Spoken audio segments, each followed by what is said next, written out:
Myra grew up in a household that did not practice a particular religion, but she wants to understand more about the types that exist. One day, she starts to pay attention to what religions she encounters in the world.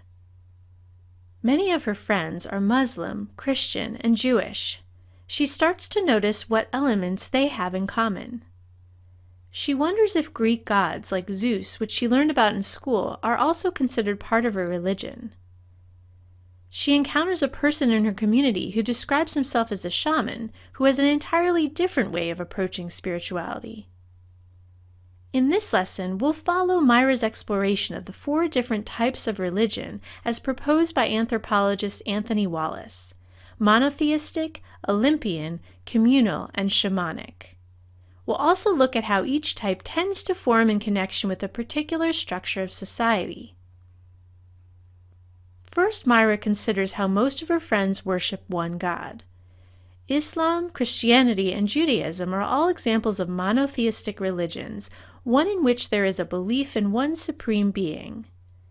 This form of religion includes practitioners like priests, ministers, rabbis, imams, and ayatollahs who are leaders who are sanctioned by the religious organization to provide religious services and rituals. To remember that monotheism refers to a religion with only one God, think of the root word mono and how a monorail only has one rail. Other monotheistic religions include Sikhism and the Baha'i Faith, among others. According to Wallace, monotheistic religions are most common in societies that are structured as states, with a political system that is centralized, such as the modern countries of today's world. Sometimes monotheistic religions do include a variety of figures who are specially honored. For example, Catholicism exalts certain figures within the belief system, such as Mary, Mother of Jesus, and the saints, as deserving of special devotion, though they're not considered gods to be worshipped. Monotheistic religions may celebrate prophets or early followers as well. Some faiths may appear to have multiple gods and yet still have elements of monotheism. Hinduism, for instance, uses many forms to express the concept of a deity. The religion is also practiced in different ways depending on the individual and region, so the category it fits into may depend on how it's actually followed in day-to-day life. Myra remembers learning about another type of belief system with multiple deities when she was in high school, the Greek and Roman gods and goddesses. These seem to be in a different category than the monotheistic religions of her friends. At first she wonders if they could be monotheistic too, since there are major rulers like Zeus for the Greeks or Jupiter for the Romans. Then she recalls how the other characters in these mythologies are considered gods with supernatural powers. Wallace noted that these types of religious beliefs, which he calls Olympian religions, include multiple deities who are organized in a hierarchy. These deities could be human-like in their form, their relationships, and their actions. The types of practitioner who communicated information about these gods were part of a full-time priesthood. You can remember the term Olympian by thinking about how the Olympics were originally held in Greece, and Greek gods are a type of Olympian religion. The belief in many superior gods appears to be related to the number of social classes in a society. Most likely to hold Olympian beliefs are earlier forms of states and chiefdoms, where families tended to rule rather than holding elections to determine who had power.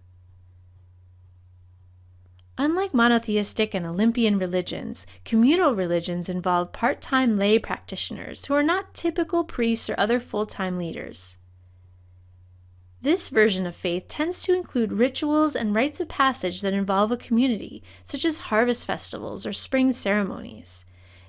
Deities have some control over nature.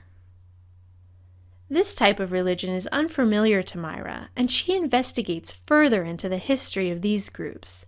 She finds that these communal rituals are most common among tribes that produce food.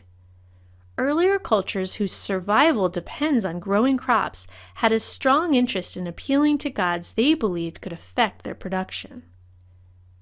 Shamanic religions are those traditions that involve a part-time practitioner acting as an intermediary between the person and the supernatural. This person, known as a shaman, is typically in conversation with powers that are most closely associated with nature, such as those that are zoomorphic or related to the animals. While communal religions may also have shamans, shamanic religions tend not to include events at a community level as communal religions do. While Myra knows of a person in modern-day society that describes himself as a shaman, this form of religion was most likely to take place in traditional societies where members forage for their food. Today, shamanic traditions may continue even in modern societies and cultures. The four major types of religions give her an idea of what the different types of religions look like and how they relate to societal structures. She can think of some that don't fit these categories or that overlap somewhat in categories depending on how the faith is practiced. Yet the topology of the religions gives Myra insight into the major categories that Wallace identified to help anthropologists talk about religious practices and their relationship to politics. Monotheistic religions are ones in which there is a belief in one supreme being, with leaders who are sanctioned by the religious organization to speak and act on behalf of the religion. These religions are most common in societies that are structured as states. Olympian religions have multiple deities who are organized in a hierarchy. The types of practitioners who communicated information about these gods were part of a full-time priesthood. Olympian religions are common in earlier forms of states and chiefdoms. Communal religions have part-time lay practitioners who can facilitate rituals and rites of passage that involve a community. Deities have some control over nature and are most common among tribes that produce food. Shamanic religions are those that involve a part-time practitioner acting as an intermediary between the person and the supernatural, including zoomorphic powers related to the animals.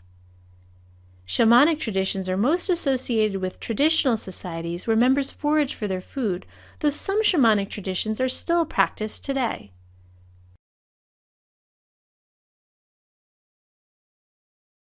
Suppose you buy an apple from a local producer rather than a massive supermarket. Why did you buy it? To eat it, of course, but your decision has many other consequences for both you and the society in which you live. In other words, this purchase has different functions. We will keep this Apple transaction in mind as we apply this concept of functionalism, which we can broadly define as a way of understanding social institutions through the various effects that they have on a particular society, to help us understand a major institution of nearly all societies, religion. There are some obvious personal and social benefits of your Apple purchase. You receive nutrition, sustenance, and pleasure. You also know that your purchase contributes to a local economy by sustaining local jobs and generating tax revenue for your city. These are intended and desirable results of your purchase, or manifest functions. As with the apple, there are both personal and social benefits from religious practice. It may function to ease your anxiety about the unknown, give meaning to your life, and provide opportunities to interact with other people. At a social level, it may function to affirm a shared sense of ethics, maintain social order, and enforce cultural norms. These are some manifest functions of religion, in that they are intended and desirable results of religious practice. There may also be other desirable results that you didn't consider when you purchased the apple.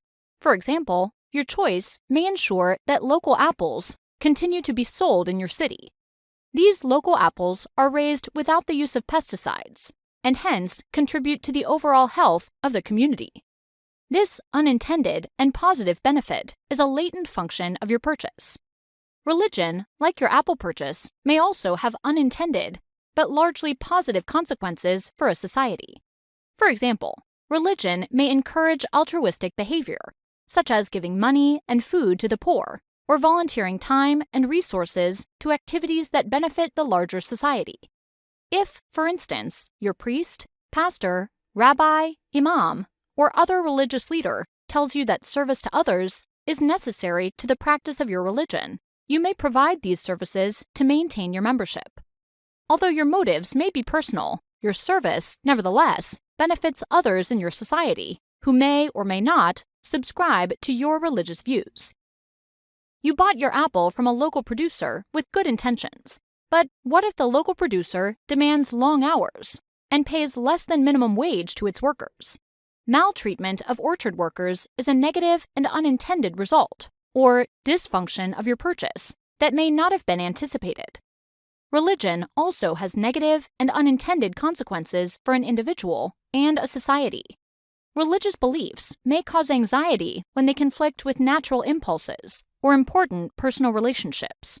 On a social level, it may interfere with the expression and livelihood of those in that society who do not practice the dominant religion. There also may be a conflict between members of different religions in the same civil society.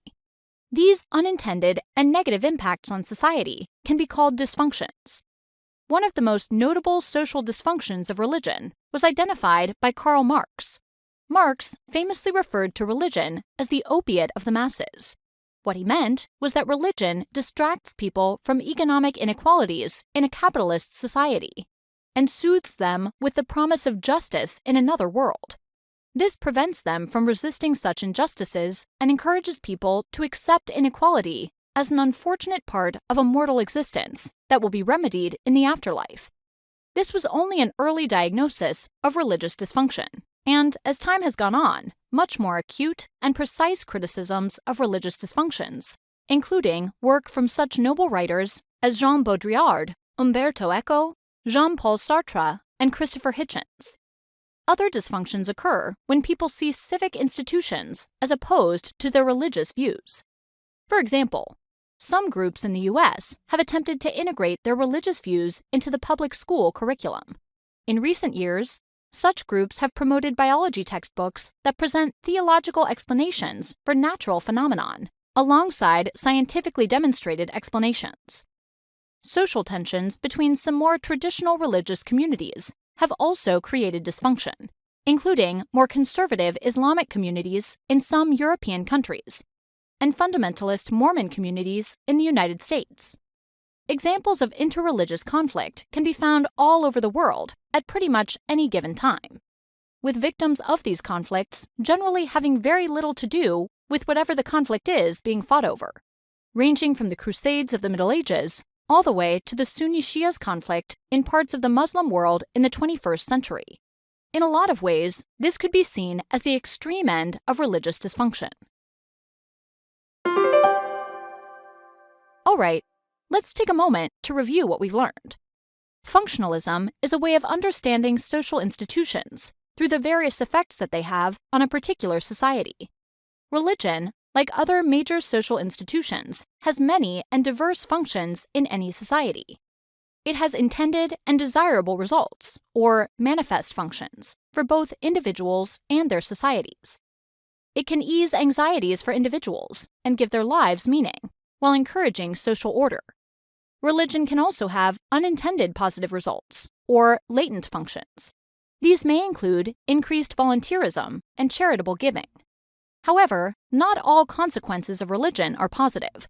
Religion can create typically unintended negative results, or dysfunctions, such as a conflict between different religious groups, persecution of non-religious people, and apathy towards economic inequality.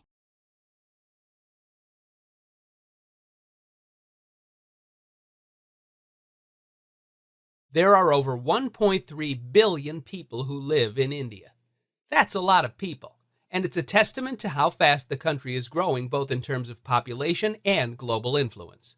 It has one of the fastest growing economies in the world, is among the quickest industrializing nations, and is among the world's top consumers of lentils. That's not really that important to the lesson, it's just an interesting fact. Of course, as it grows, India has had to deal with a number of issues. Infrastructure in rural areas is outdated or non-existent. The democracy doesn't always work as well as it should, and poverty is a big deal. However, one of the largest issues that India has been trying to deal with since its independence is fundamentalism.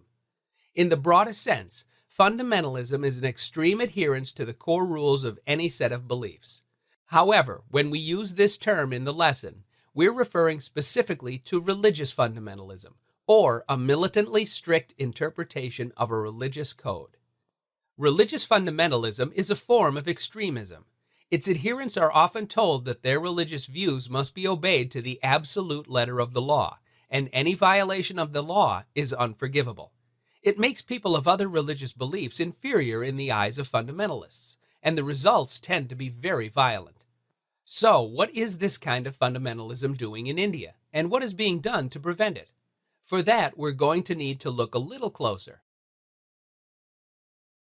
Some of the oldest existing religions in the world came from India, and religion has been a central part of Indian life and culture for millennia. As a result, India has a long history of religious diversity. Sometimes this has caused tensions between religious communities, a fact that colonizers in the 19th century were more than willing to exploit. During the British colonization of India in the mid-19th century, colonial officials realized that they could inspire cooperation with the colonial government by encouraging violence between religious communities in India. In particular, they sought to stoke the tensions between India's Hindu and Muslim communities. While there had been long-standing animosity between these communities, they had previously worked together to rebel against British colonialism. So colonial officials started encouraging Hindus to isolate Muslims and Muslims to self-segregate against Hindus. They then looked the other way when violence broke out. This was the start of a policy known as communalism, or the attempt to unify a community around a religious identity in opposition to another religious group. Basically, communalism encouraged Hindus to organize with other Hindus, generally against Muslims, and Muslims to organize with other Muslims, often against Hindus. This self-imposed segregation prevented the various communities of India from uniting against British colonialism. They were isolating themselves and fighting against each other. Communalism would ultimately have lasting influences on India and the tensions between religious communities. It also inspired fundamentalism and strict dogmatic observation of one religion's doctrines as superior to other religions or non-fundamentalists. This was a problem that India carried with it to its independence. In fact, Mahatma Gandhi even described communalism as one of the most significant issues facing India. Notably, he was assassinated by a Hindu nationalist who believed that India could only ever be a homeland for fundamentalist Hindus. So, what was Gandhi's plan to overcome the issues of communalism and fundamentalism in India? They're actually the same ideologies that most Indian politicians officially support today: secular democracy and religious pluralism. A secular democracy is one in which the government does not adhere to a state religion and recognizes the rights of the people to worship as they please. This freedom of religion is a cornerstone in most democracies, built around the idea that the government should have no right to tell you how to worship. The second part of India's plan to overcome fundamentalism is to promote religious pluralism, or the peaceful coexistence of diverse religions within a single society. The basic idea here is that since no one religion will control the government and all can be practiced freely, they should be able to coexist. This is the message that India has repeatedly tried to emphasize since its independence, and it continues today. The message is unity in diversity. Rather than seeking to define Indian nationalism through religion, the government asks Indians to define national identity as civic and secular belonging. If you are a citizen of India, you belong. You are part of the nation, and India should be celebrated as a place of religious diversity. That message is not always heard, however, and fundamentalism is still a major issue in many parts of India. Hindu, Muslim, and Christian fundamentalists can all be found in this nation of 1.3 billion people, and non-fundamentalist Hindus, Muslims, and Christians have all been targets of violence, even within the last few decades. In fact, some politicians today still try to use fundamentalist rhetoric to build political bases in order to increase their own power. Eliminating fundamentalism in India will not be an easy fix, but for any democracy, it's a fix that's, frankly, fundamental. Fundamentalism is an extreme adherence to the core rules of any set of beliefs. Often, this term is used in reference to religious fundamentalism, a militantly strict interpretation of a religious code. Fundamentalists believe their religion has to be obeyed to the absolute letter of the law, and anyone who doesn't is wrong and generally subject to violent punishment. In India, this form of extremism has roots in communalism, a system of isolation around religious identities that was used to prevent unity in colonial India. Communalism encouraged fundamentalism, something that India's independence leaders and modern leaders both acknowledge to be a major issue. The antidote, they assert, is to promote secular democracy and religious pluralism, celebrating India's diversity as a part of what makes the nation extraordinary. Hopefully, that's a message that 1.3 billion people can agree on.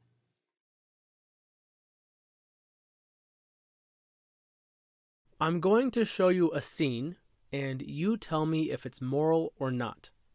Ready? Here it is. So, was that moral? Now, keep your eyes on that scene. Is it moral now? How about now? Trying to figure out what's right and what's wrong is not always easy to do. Not at all. People across history have devoted their lives to answering the question of morality, the differentiation between right and wrong. Actually, entire societies have devoted their existence to this question. Something that is considered right is moral, and the opposite, something wrong, is immoral. If something is completely outside the realm of morality, it is amoral. Wait, can something be outside the realm of morality? According to some people.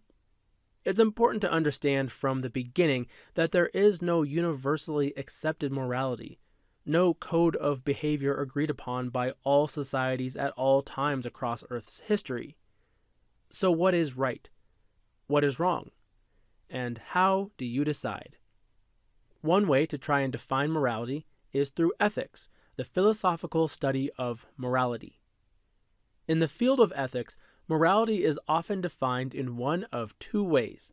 First is normative, in which actions are judged by their merits, allowing societies to develop codes of conduct for behavior. The golden rule, do unto others as you would have them do unto you, is a classic example of normative ethics, since you are determining morality through your actions. Other examples could include helping someone who is lost, or finding a wallet and turning it into the lost and found. If your actions towards another person align with how you want to be treated, they are moral. The other side of this is descriptive ethics. If normative ethics try and define how people should act, descriptive ethics asks, what do people think is moral? This branch of ethics does not actually claim that things are right or wrong, but simply studies how individuals or societies define their morals. What makes something right or wrong in a specific culture? While normative ethics actually defines what is right and wrong, descriptive ethics define morals in terms of their cultural or personal significance. Morals are seen as part of a greater system that is not objective or unbiased, but is created by a culture, like language. So while in normative ethics we may say that it is moral to turn in a lost wallet, in descriptive ethics we simply define that a certain society sees this as moral. We don't actually judge it as right or wrong. These two branches of ethics are just a few of the ways we try and define morality.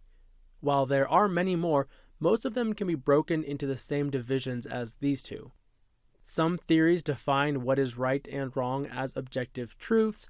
Others see morals as entirely subjective, only definable through their respective societies. In their many studies of morality, researchers have identified common traits that go into defining what is right and wrong. For example, morality is often used to define social groups. Those who adhere to a certain moral standard belong to a group. Those who don't belong somewhere else. Many cultures developed morals that were very specific so that outsiders could not infiltrate their society. According to anthropologists, this use of morality helps people within a society get along well, since they are united in such an exclusive way. Others have noted that societies develop different morals based on their ideas about property. In societies that acknowledge private property, morals are generally geared towards protecting each person's possessions. In groups without lots of private property, morals are less focused on protecting the individual and are more focused on the greater good. For all of these different distinctions, there is still, and has always been, an underlying belief in a universal set of morals. Some things are just right, some things are just wrong, no matter what. Despite the lack of evidence to support this idea, this is still the foundation for many systems of morality, both ancient and modern. Some anthropologists claim that all societies develop morals that strengthen certain virtues. Virtues include wisdom, courage, humanity, justice, temperance, and transcendence or spirituality. However, even if all societies do believe in these virtues, the actual actions associated with them are different. Violence is courageous in one society, while pacifism is courageous in another. But while every society interprets its moral code differently, the one thing that every culture seems to have in common is that there is a moral code. All human societies recognize right and wrong, however they define it. So maybe there is something universal about morality after all. Morality is the differentiation between right and wrong. But for something that seems so important, there really is no single way to define it. Normative ethics judges individual actions as moral or immoral, while others base morality on how it affects the entire society or its relationship to private property or group dynamics. Descriptive ethics defines morality as a subjective part of a culture, something that is created over time, like language. For as many different ideas as there are about morality, the only truly universal thing seems to be that all societies believe in a moral code. Now, does that seem right to you?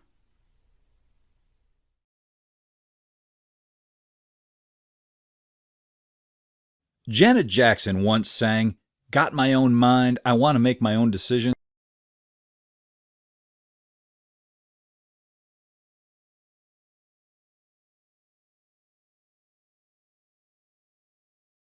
Here's an odd social phenomenon.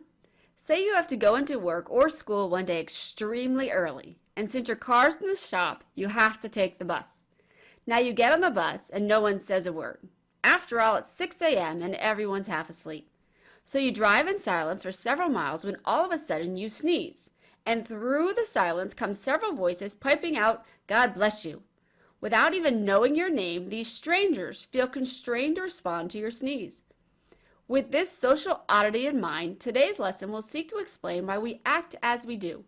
In other words, what social constraints or controls, things like blessing someone after they sneeze, exist within societies. Since this could be such a broad subject, we'll limit our discussion to customs, laws, and warfare. Being sort of the loosest of the controls and playing off our God bless you story, we'll start with customs. A custom is a traditional and widely accepted way of behaving or an action that is specific to a particular society. Using our opening little story, saying God bless you after someone sneezes is an English-speaking custom.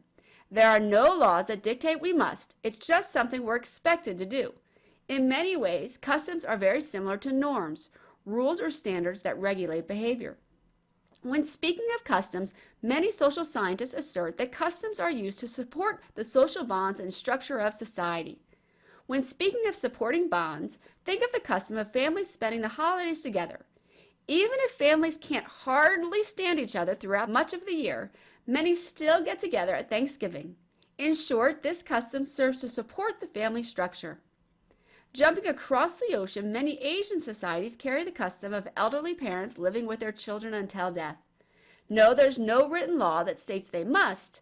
However, it's simply expected. It's customary, and like many customs, not doing it can carry shame, ridicule, or even ostracism. In other words, even though they're not written in stone, customs are very effective social controls. If you want to test this, just show up to a wedding wearing all black with a veil over your head, or to a funeral wearing a short, tight, hot pink dress. Getting stricter, we come to laws. With this being very familiar, laws are rules that a society uses to regulate behavior and that are enforced through the levying of penalties. Differing from customs, laws are mandatory, not voluntary. When thinking of laws, it's easy to think only within our Western paradigm of a statute, a written law passed by a formal legislative government, things like speed limits, no trespassing, or even insider trading. However, laws aren't always so formally written down. For instance, a less industrialized tribe of hunter-gatherers probably won't have a written code of law. However, they still have unwritten laws that act as social constraints. For instance, even without a police force, stealing someone's food or kidnapping a child would still bring penalties and punishments. With this, we come to our last social constraint or control, war. Not usually thought of as a social constraint, we'll define war as a structured armed struggle between groups, each of which is motivated by a specific purpose. Being a bit hard to understand how war can be seen as a social constraint, we'll use some examples. Using American history, we can turn our eyes to the Civil War. Yes, there are many who would argue that the idea that the war centered around slavery is false. However, many would say it did. Those who hold to this would argue that after all the debates, skirmishes, and laws passed and ignored, war was eventually used to constrain slavery in the United States. Leaving the North American continent, we can see how war was used as a social constraint against Nazi Germany. After ambassadors, threats, and treaties failed, much of the modernized world went to war to constrain Hitler's forces. When speaking of social constraints, social scientists will usually cite customs, laws, and wars. A custom is a traditional and widely accepted way of behaving or an action that is specific to a particular society. With this definition in mind, they are very similar to norms, rules or standards that regulate behavior. Although not mandatory, breaking customs can bring shame, ridicule, or even ostracism. As a second social constraint, laws are rules that a society uses to regulate behavior and that are enforced through the levying of penalties. Whether laws are statutes, written laws passed by a formal legislative government, or simply upheld without writing, laws are mandatory within their societies. Our last social constraint or control is war, a structured armed struggle between groups, each of which is motivated by a specific purpose. Excellent examples of this are the American Civil War seeking to constrain slavery, or the powers of the world uniting to constrain the forces of Hitler.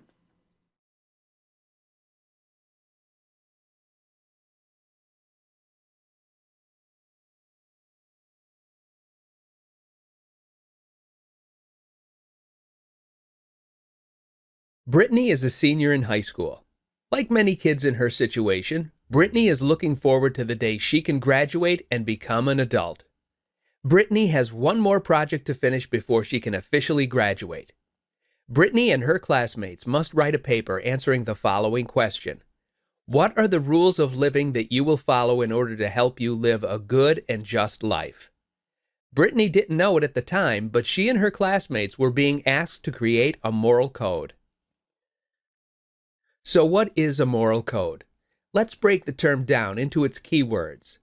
Moral refers to something that is concerned with determining what thoughts, behavior, actions, traits, and characteristics are right and good and what are wrong and bad. A code is basically a set of rules. It follows that a moral code is a set of rules or guidelines that a person or group follows in order to live a just and good life. Moral codes are heavily dependent upon culture. This is because each culture has its own ideas of what is considered right and what is considered wrong. Moral codes dictate many aspects of our lives, from how we act to how we dress, and even how we treat other people. So, what are some common examples of moral codes? One set of moral codes that you may be somewhat familiar with is the 10 Commandments that are listed in the Bible.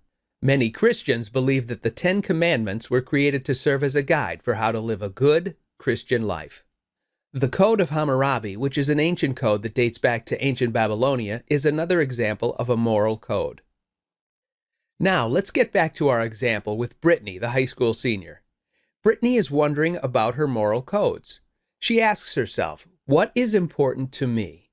How do I live a life that is right and just? Brittany comes up with a list of 6 rules to live by. Brittany believes that as long as she follows the 6 rules, she will live a righteous and good life. 1. Show others the same kindness and respect you would have them show you. 2. Always do the right thing, even when it does not benefit you. 3. Never kill, steal, lie, or cheat. 4. Think before you act. 5. Remember to be honest and fair. 6. Remember to forgive those who have wronged you, and never be afraid to ask others to forgive you. A moral code is a set of rules or guidelines that a person or group of people follow in order to live a life that is good. Moral codes are heavily dependent upon culture. The moral code that we live by influences many parts of our lives and often dictates how we act, how we dress, and even how we treat other people. Now that you know all about moral codes, maybe you can try to write down your own.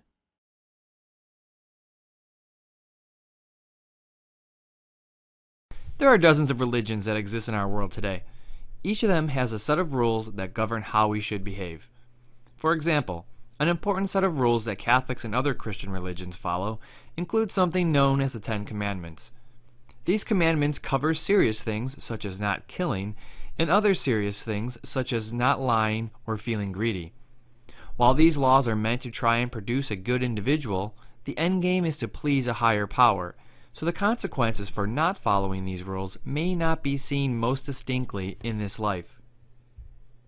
Unlike in the past, today there is a distinct division between secular laws and religious laws. The source of religious law is the deity, legislating through prophets, whereas secular law is made by human beings.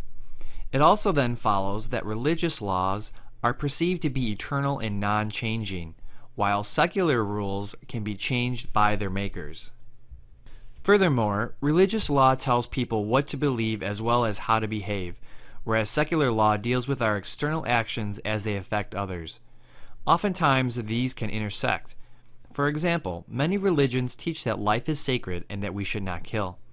Secular law also believes that we should not kill, but bases that belief in how killing would negatively affect others rather than bringing displeasure to a higher power. In a religious legal system, disputes are usually overseen by an officer of that religion, so the same person is both judge and priest. In a secular system, by contrast, the office of judge is separate. So in a secular system, disputes are overseen only by a judge with no influence from religious leaders. I also mentioned that there's a stark difference in the enforcement of the laws. In a secular system, punishments are imposed in this world, and the most severe, death, amounts to forcible removal from a society. On the other hand, the sanctions and rewards of a religious system may also occur in this world, but are often to be felt most keenly in the next. Today, there are few countries whose legal systems are exclusively religious. Some countries would prefer that they hardly intersect at all. In fact, our very own legal system puts strict limits on how much church law can intersect with state law. However, some countries, mainly highly Muslim countries, like Iran, allow for much more commingling of church and state. There are also countries that are somewhere in the middle. Some countries that still have strong ties to religious law systems may have a dual system, where religious rules govern some areas of their everyday life, such as family issues of marriage and divorce, and where the state covers other secular matters that cover a wider array of issues. Today, countries such as Israel, India, and Pakistan have some degree of these dual-type systems, but that degree can vary widely. In the case of Israel, where Judaism is widely practiced, their religious law, known as the Halacha, takes an important role.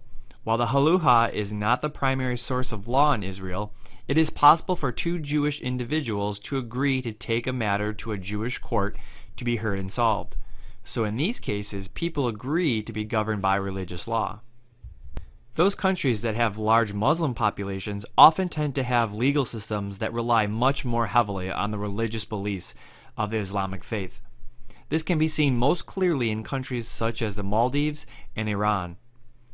The Islamic law, known as the Sharia, is based on the Islamic holy books of the Quran and the Sunnah. Like any type of secular legal system, Islamic law is still evolving, and there are often disagreements of how to interpret the Quran and Sunnah, namely if they should be interpreted literally and in the same ways they were followed hundreds of years ago, or if they should be interpreted within the spirit of the times. For example, there are still differences in how women are treated under the law versus how men are. Religious law is a system whose rules come from a central deity and are enforced by prophets. A secular system of law, however, is developed by humans for humans. Both systems of law have a main purpose of dictating certain behavior. A religious system may want to affect behavior in order to gain the favor of a central deity, whereas a secular system may dictate behavior so as not to negatively affect the lives of other people. It is rare for a country to have a legal system that is strictly based in religion. However, countries that are based on the Islamic holy law, known as the Sharia, come the closest. Some countries opt instead for legal systems that have a mixture of secular and religious laws as their basis. Still, the majority of countries place a strict separation between religious and secular laws.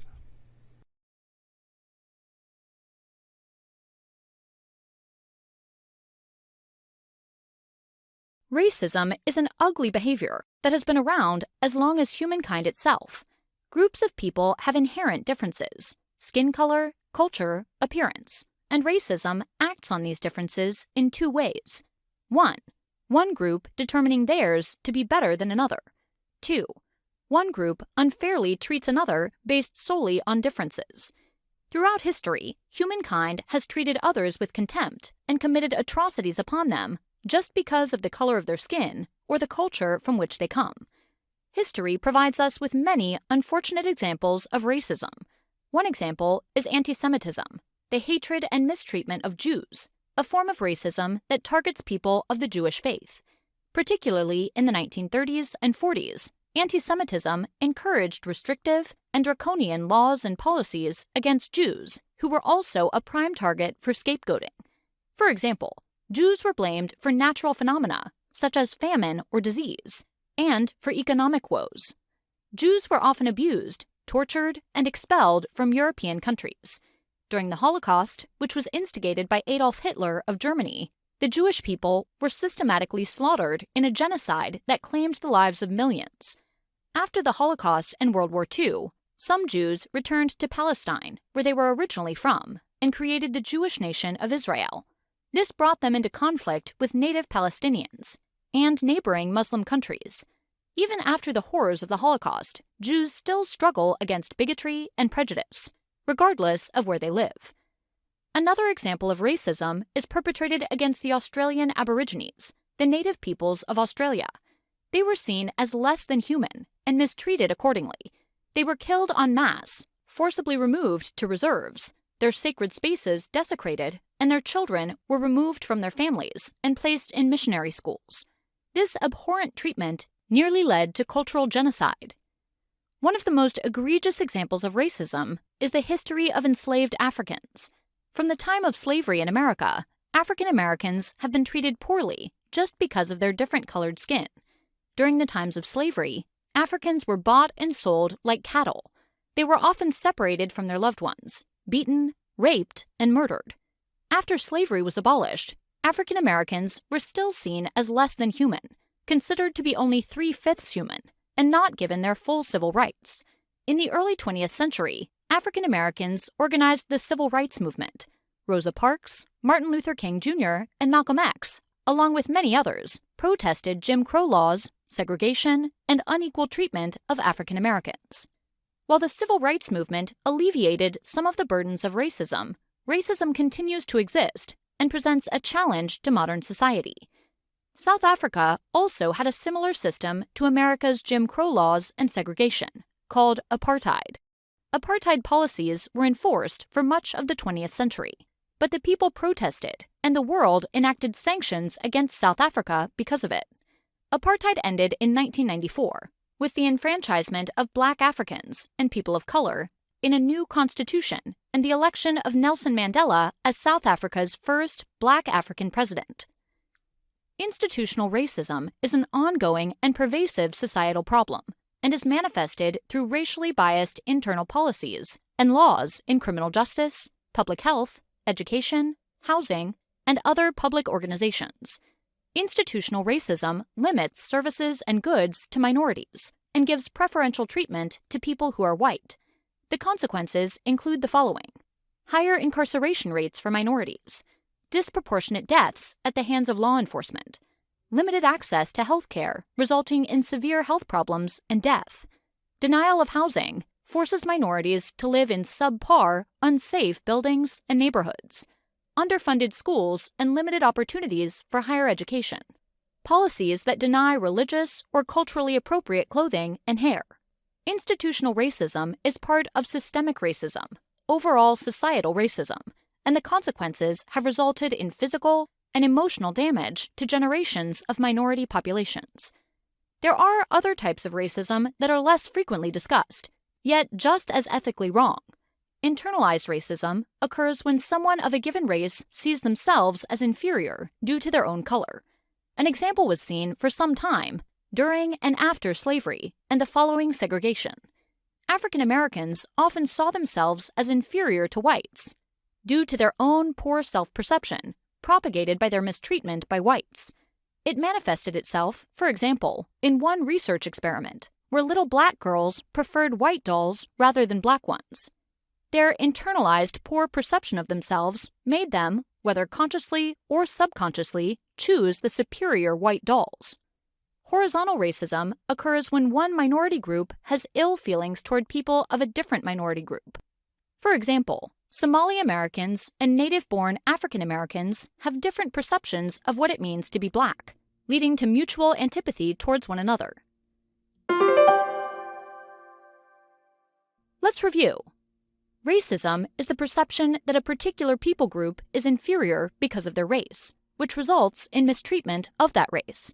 Racism is a scourge that's existed nearly as long as humankind has, and is not likely to go away anytime in the foreseeable future. Racism comes in many forms, including institutional racism, which is manifested through racially biased internal policies and laws in criminal justice, public health, education, housing, and other public organizations. Institutional racism limits services and goods to minorities and gives preferential treatment to people who are white. Internalized racism, wherein one feels inferior to another race. Horizontal racism, wherein one minority sees another minority as inferior.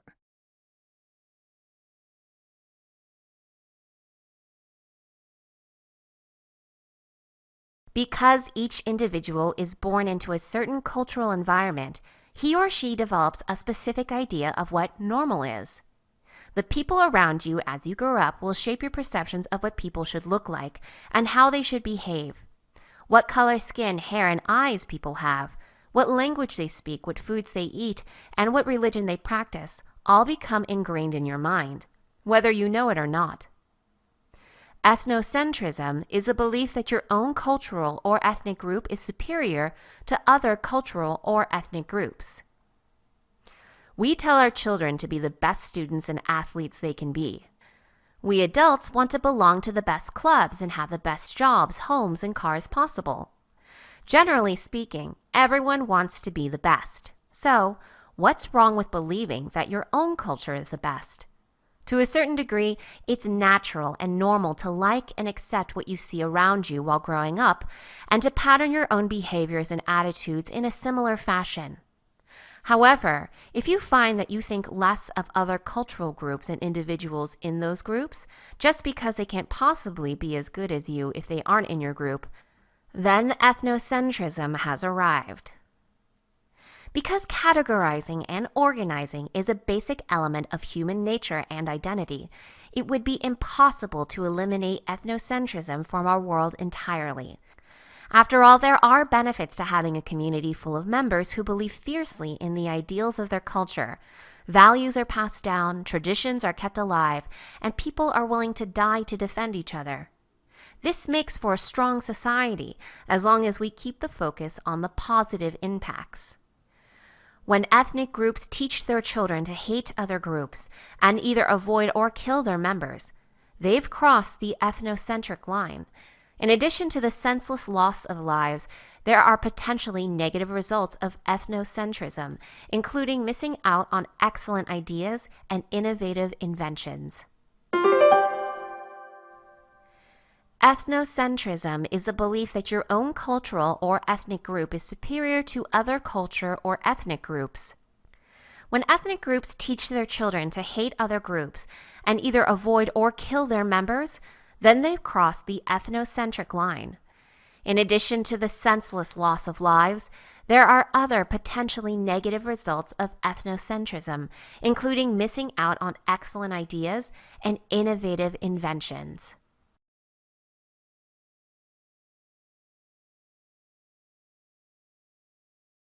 Today's lesson on ethnocentrism, cultural relativity, and human rights will be one we can all relate to. Yes, many of us may have never heard of some of these terms, and if asked, we might not be able to define them. However, this doesn't mean they're not at work in our everyday lives. With that little teaser, I'll explain. For starters, ethnocentrism is defined as the attitude that other societies' customs and ideas can be judged in the context of one's own culture.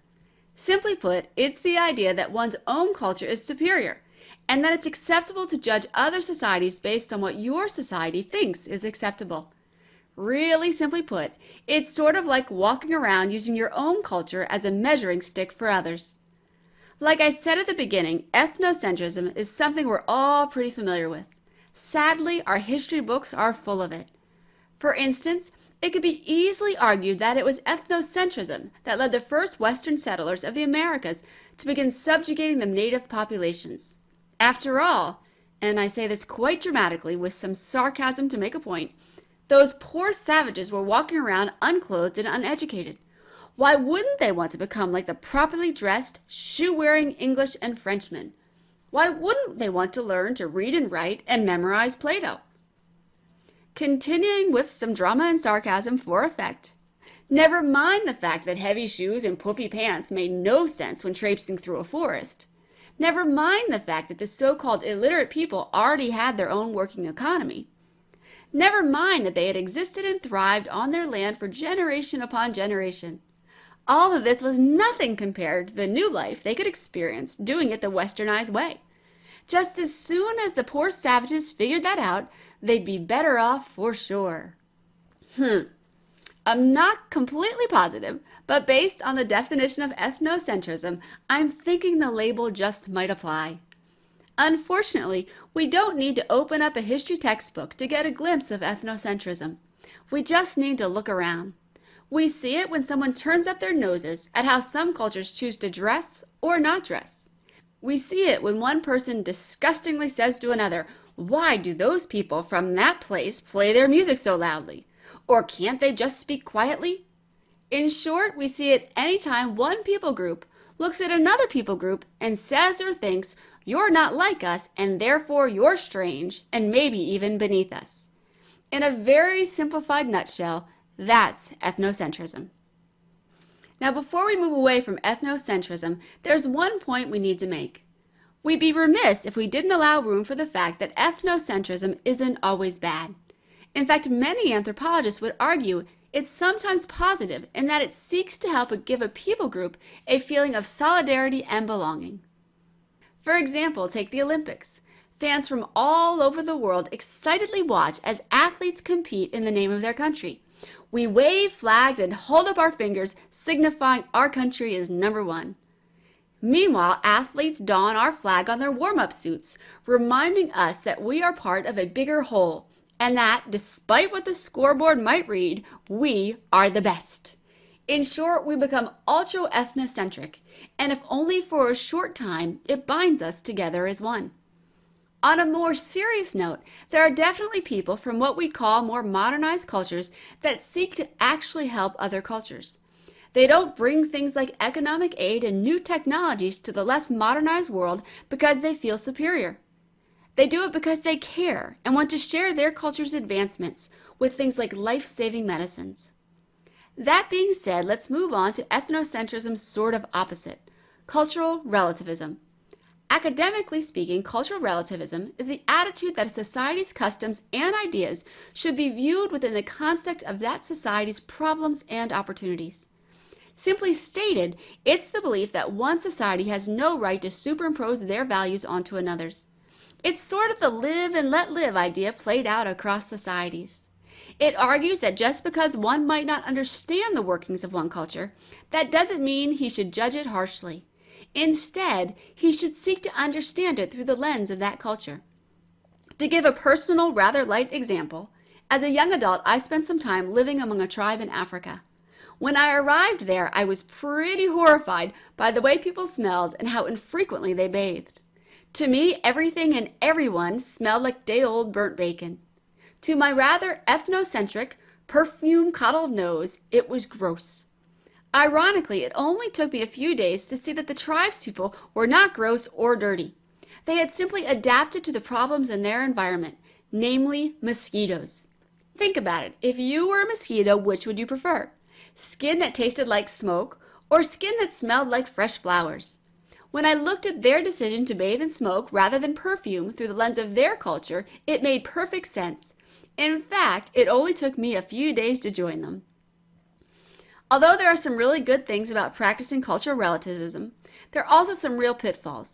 As most anthropologists would agree, cultural relativism, taken to the extreme where there is no universal morality but only what a culture deems acceptable, can be irresponsible if not dangerous. To use an extreme case often cited by modern anthropologists, there's Nazi Germany. What if the whole world had continued to stand by and let that atrocity continue in the name of cultural relativism? What if they had simply said, well, it's not our right to criticize? This leads us to basic human rights and moral responsibility. To answer the question of cultural relativism versus moral responsibility, most try to distinguish between upholding basic human rights and making biased judgment calls. For instance, there are some cultures around the globe that still practice cannibalism. With this, there are many social and religious organizations that are going into these areas seeking to end this practice and preserve human life. Yes, they understand that many of these tribes live amid other warring tribes, and for this reason cannibalism has long been used as a means to intimidate enemies. In other words, they understand its relation to the culture. However, when push comes to shove, they are willing to impose their views of conflict resolution on these cultures in an effort to save lives. Although many of us may be unable to specifically define them, the concepts of ethnocentrism, cultural relativity, and human rights can be seen all around our world. Ethnocentrism is the attitude that other societies, customs, and ideas can be judged in the context of one's own culture. Stated simply, it's the idea that one's culture is a valid measuring stick for other cultures. Unfortunately, ethnocentrism has been a catalyst for violence and subjugation throughout history. However, it must also be mentioned that ethnocentrism can also play a positive role in society, when in like a sporting event, it is used to give a society's members a sense of belonging, or when modernized technology is used to save lives. Cultural relativism is the attitude that a society's customs and ideas should be viewed within the context of that society's problems and opportunities. In other words, it's the attitude that one society has no right to push their values onto another. Instead, each society's actions should be filtered through the lens of that society. Cultural relativism carries with it many positives. However, taken to the extreme, where there is no universal morality, but only what a culture deems acceptable, it can become dangerous. For this reason, many seek a balance between cultural relativism and the protection of basic human rights, trying to distinguish between preserving life and making biased judgment calls.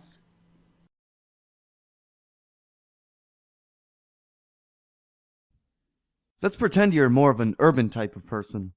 You don't really like doing outdoor activities that much. You prefer to read a book inside your downtown loft while drinking artisan coffee. Your style of dress reflects your personality. You prefer fashionable, tailored clothing. One of your friends, however, is the complete opposite. This person loves hiking, hunting, and other outdoor activities. This person dresses in an almost country style and doesn't care about fashion. Maybe you and this friend even practice different religions or are of different ethnic backgrounds. The great thing is that these differences in no way hinder your friendship. The two of you don't try to beat one another up just because you're different. Sadly, this type of acceptance hasn't always been true throughout history. If we examine history, we see many examples of conflict arising from cultural, religious, and ethnic differences. Different groups of people have gone to war precisely because of these differences. Let's look at some examples. The American Civil War is a perfect example of a conflict stemming from cultural differences. The American Civil War was fought between the northern United States and the southern United States between 1861 and 1865 over the issues of slavery and the rights of states. In early America, the issue of slavery reflected profound cultural differences between the North and the South. By the time of the Civil War, abolitionism, which was the movement to abolish slavery, had become popular in the North, while the institution of slavery had become a vital part of the Southern economy. The Northern economy was based on manufacturing and industry, while the Southern economy was based on agriculture, hence the reliance on slave labor. In some respects, the Cold War between the United States and the Soviet Union from 1945 to 1991 can be considered a conflict stemming from cultural differences. The U.S. favored a democratic government with a free market economy, while the Soviet Union favored communism and a state-run economy. These differences led to nearly 50 years of intense tension and competition. Through negotiation and compromise, however, the U.S. and the Soviet Union successfully avoided a direct war, although the Cold War spawned numerous proxy wars such as the Korean, Vietnam, and Afghanistan wars. Religion is a powerful force in the world, so it's not surprising it's resulted in tremendous conflict throughout history. One of the most notable conflicts stemming from religious differences were the Crusades, taking place between Christian Europe and the Muslim-controlled Middle East region between the 11th and 15th centuries. Under the leadership of Pope Urban II, Christians in Europe sought to regain control of the Holy Land, what is now Israel, which at the time was Muslim-controlled territory. The Crusades were actually a series of wars, with some being more successful than others. The 30 Years' War, taking place between 1618 and 1648, is another example of a religious conflict, this time fought primarily between Catholic and Protestant Christians. The war broke out when the Holy Roman Emperor, Ferdinand II, tried to impose Roman Catholicism on all his subjects, causing Protestant Christians to rebel. Many of the battles were fought on German soil, but numerous European countries were involved in the war, including Sweden, France, Spain, and Austria. The war involved widespread atrocities and resulted in millions of casualties. The Peace of Westphalia ended the conflict and ultimately reshaped the European map, allowing for the emergence of new nation-states. Today, we can see that religious conflict continues. This is especially true in the Middle East, where various religious groups compete for territory and influence. Terrorist groups like ISIS are usually motivated by religion. In other places, however, religious conflict is avoided through compromise and negotiation. The country of India, for example, has a diverse religious makeup, including Muslims, Hindus, Christians, and others. Here in the United States, we're fortunate to practice the religion of our choice freely. Ethnic conflicts stem from differences over ethnic backgrounds. Although they are often confused, technically there is a difference between ethnicity and race. Race refers to a common genetic or hereditary background, while ethnicity refers to a common social, cultural, or national background that a group of people adopt. In many respects, the Holocaust can be understood as an ethnic conflict, although it also contains strong racial elements. During the World War II era, ethnic Germans who held to Nazi ideals believed they were superior to other groups, and developed a program to exterminate Jews, homosexuals, Slavic groups, and those with differing political views. It's estimated some 11 million people were killed by the Nazis in the Holocaust. One of the best examples of ethnic conflict are the Yugoslav wars in the 1990s, following the breakup of Yugoslavia. In 1991, Croatia and Slovenia declared independence from Yugoslavia, leading to a series of wars and political upheavals. When Yugoslavia collapsed, a power vacuum was left, in which competing ethnic groups, such as the Serbs, Croats, and Albanians, vied for power.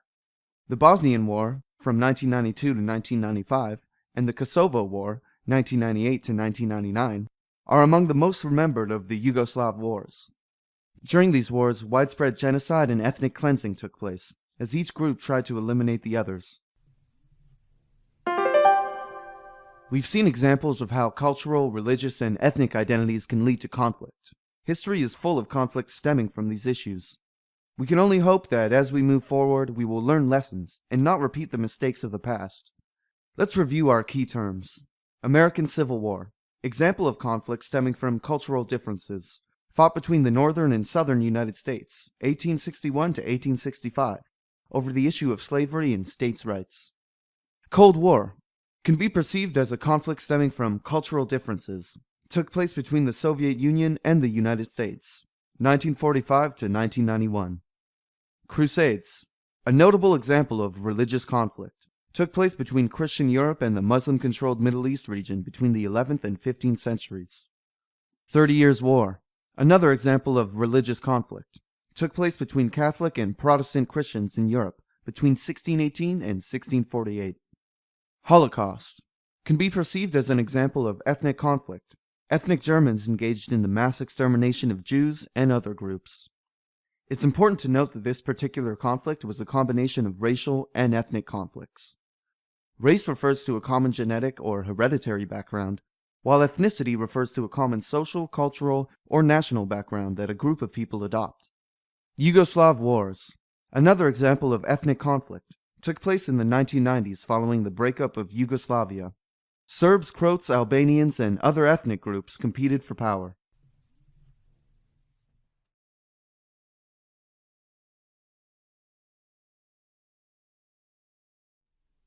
On an intellectual level, most of us realize that in order to be fair and equitable in the workplace, we need to have an equal representation of men and women. However, this isn't always the case, even in modern times. Gender diversity, as it relates to a work environment, means that men and women are hired at the same rate, paid equally for equal work, and promoted at the same rate. Granted, we have come a long way in the last 50 years or so, but we are still a very long way from achieving true gender diversity and equality in the workforce. In this lesson, we will explore gender diversity and the lack of it in the workforce. As of last year, according to the McKinsey report, a well-respected report on this subject, women made up about 40% of the global workforce.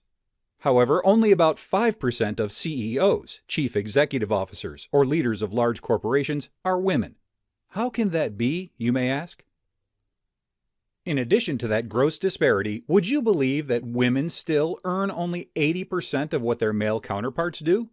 That means that a male accountant who has been with XYZ company for 5 years earns $70,000, but a female accountant who does the same job and has also been with XYZ company for 5 years very likely earns only $56,000. Furthermore, at XYZ company, that same female is much more likely than her male counterpart to be passed over for a promotion because there are assumptions that she has children who require more time and attention from her than the male's children do. After all, his wife can care for the kids. If she's of childbearing age, it's often believed that she will give up her career if she gets pregnant. Let's look at 3 workers at XYZ company. XYZ is a law firm where Jane, Judy, and Joe all work. Jane is 27 and a recent graduate of a prestigious law school. She was first in her class and her grades were stellar. She is also transgender. Judy is 40 and has been with the firm for 12 years. She, too, did very well in school and has won some tough cases while at the firm. Joe is 32 and has been with the firm for 2 years. While he has some experience in the courtroom, his win-loss record is about 50-50. It is pertinent to mention here that Joe and Jane are both single, while Judy is married and has 2 children. Judy's husband is also an attorney, although he works at a different firm. There has recently been an opening for a partner at the firm. All 3 of these people apply for the position. Keep in mind that law, even today, is a male-dominated field. In fact, 4 of the 5 partners at this firm are men. Although Jane has only been with the firm for about a year, she makes a point not to dress in a feminine way and is always talking and joking with the other men on her floor. Judy usually wears nice dresses, along with a strand of pearls, and she usually keeps to herself, preferring to keep her door closed while she's working. Joe is a casual dresser and is one of Jane's friends and confidants. Even though Judy has the most courtroom wins and the most experience, she's about 15% less likely to get promoted than Joe is. In addition, when her daughter was sick and had a risky surgery last year, Judy took an extended amount of time off, and this will probably hurt her chances for getting this promotion as well. One of the partners even said to her last year, "At least you won't lose much income while you take off work, since your husband probably makes more money at his job than you do here." Jane, too, is up to 17% more likely to be passed over for this promotion, despite her academic track record. According to Burns and Crelly, 2011, transgender people face a great deal of workforce discrimination when it comes to hiring practices, pay, and promotion. In fact, there has been a rumor at the firm that the only reason Jane was hired in the first place is because her uncle is a retired partner. Obviously, not all companies operate in the way described, but even today, many still do. And there are many people in positions of authority who continue to hold on to the beliefs that women don't value or need their careers as much as men do. One solution to the gender diversity gap is to encourage more girls and women to enter STEM fields. STEM stands for science, technology, engineering, and math, and these are fields where females are grossly underrepresented. 50 years ago, it was thought that girls just weren't as good at these subjects as boys were, so women were discouraged from entering these career fields. Obviously, we now know that this just isn't true, and many universities are offering special incentives for women to enter these fields. Unfortunately, progress has been slow. Some companies have begun to issue hiring mandates, very similar to affirmative action, which requires men and women be hired at equal rates. Affirmative action is a form of positive discrimination, which requires that minorities and underrepresented groups be hired for certain jobs or admitted to certain universities. Finally, there are companies out there, and even entire professions, that have transparent salary scales, or salary scales that the general public has access to. These scales, and mandates of using them, have the potential to greatly reduce the pay gap between men and women. For example, the vast majority of public school systems in the U.S. use these scales, so all teachers in ABC district with 5 years of experience might earn $45,000. And all teachers in ABC district with 25 years of experience might earn $60,000 regardless of gender, ethnicity, or any other factor. Although the hiring rate, gap in pay, and promotion rate of men and women in the workforce has closed a significant amount since women entered the workforce in droves back in the 1970s and 1980s, the issues of gender diversity are still significant. Women still earn only 80% of what men do for the same work.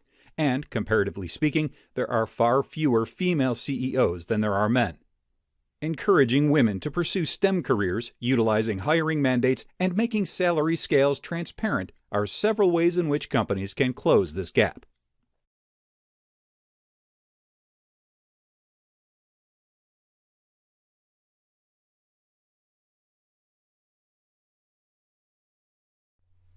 Micah and Trish are a couple with 2 young children and are expecting their 3rd child. After the baby is born, they've decided that financially it doesn't make sense to both continue working and paying for childcare.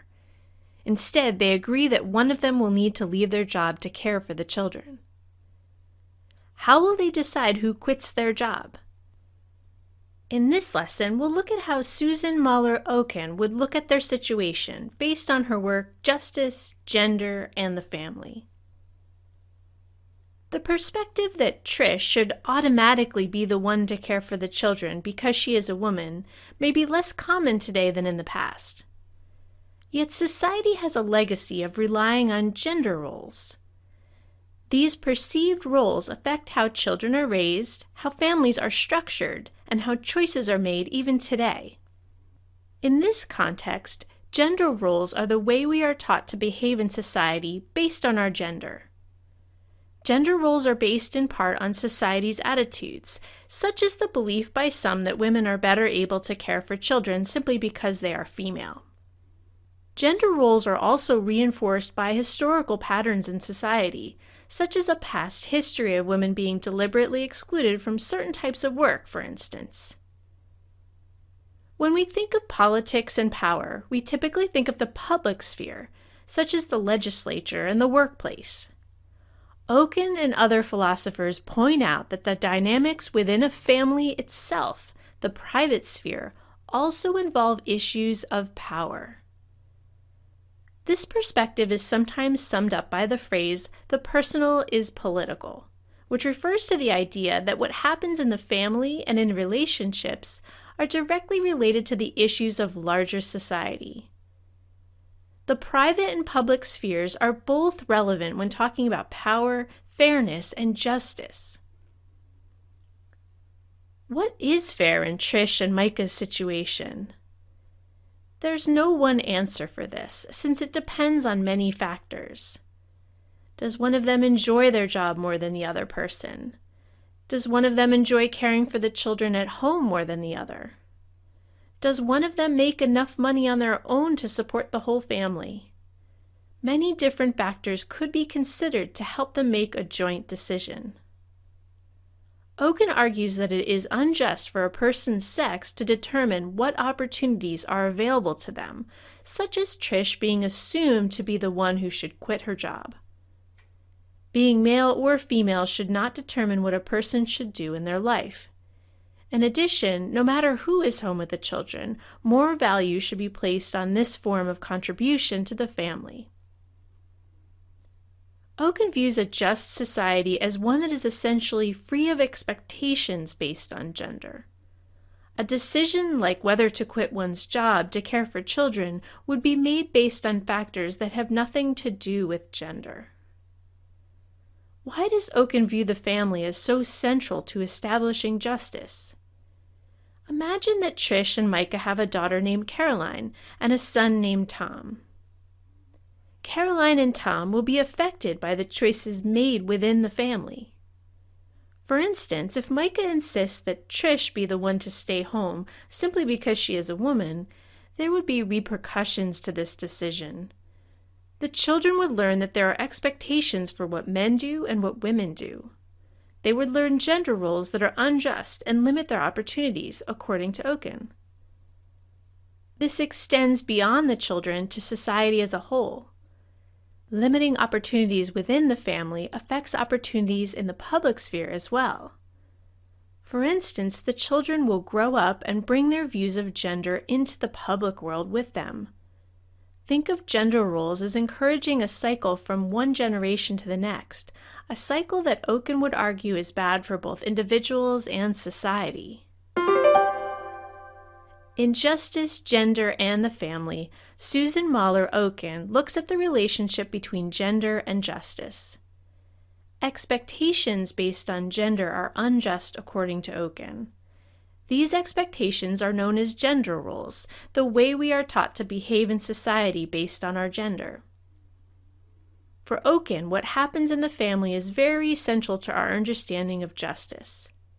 The private sphere of the family educates youth about justice and also influences society as a whole. This view that personal relationships involve power just as much as any governmental system is sometimes summed up by the phrase, "the personal is political."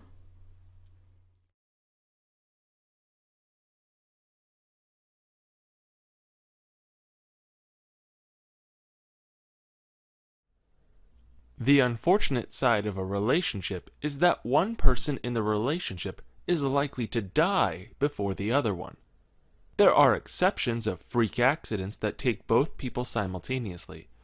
To be honest, I'm not sure which is better. On one hand, if both people in the relationship die, then it is twice as sad simultaneously. If one dies, then the other is left widowed. Widowhood is an individual whose spouse has died and who has not remarried.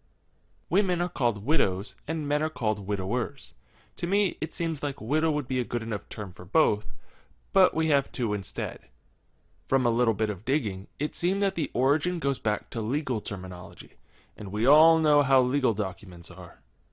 There are a lot of assumptions, lay knowledge, and beliefs about widowhood that cover a wide spectrum. We won't have time to address all of them, but we will look at some of the facts as they are. Nobody willingly wants to be a widow, except those few crazy people who are doing it for the money or some other crazy reason. Most people don't want to be a widow, but it is an unfortunate reality.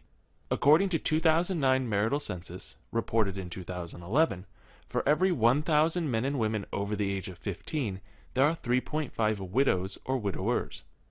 That's about 1/3% of the population, which is relatively small when you think about it.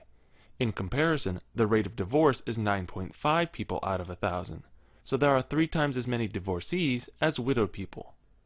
When it comes to expecting widowhood, Carr, Nesse, and Wortman in 2006 found that 1/3 of people had 6 months or more of warning of impending death.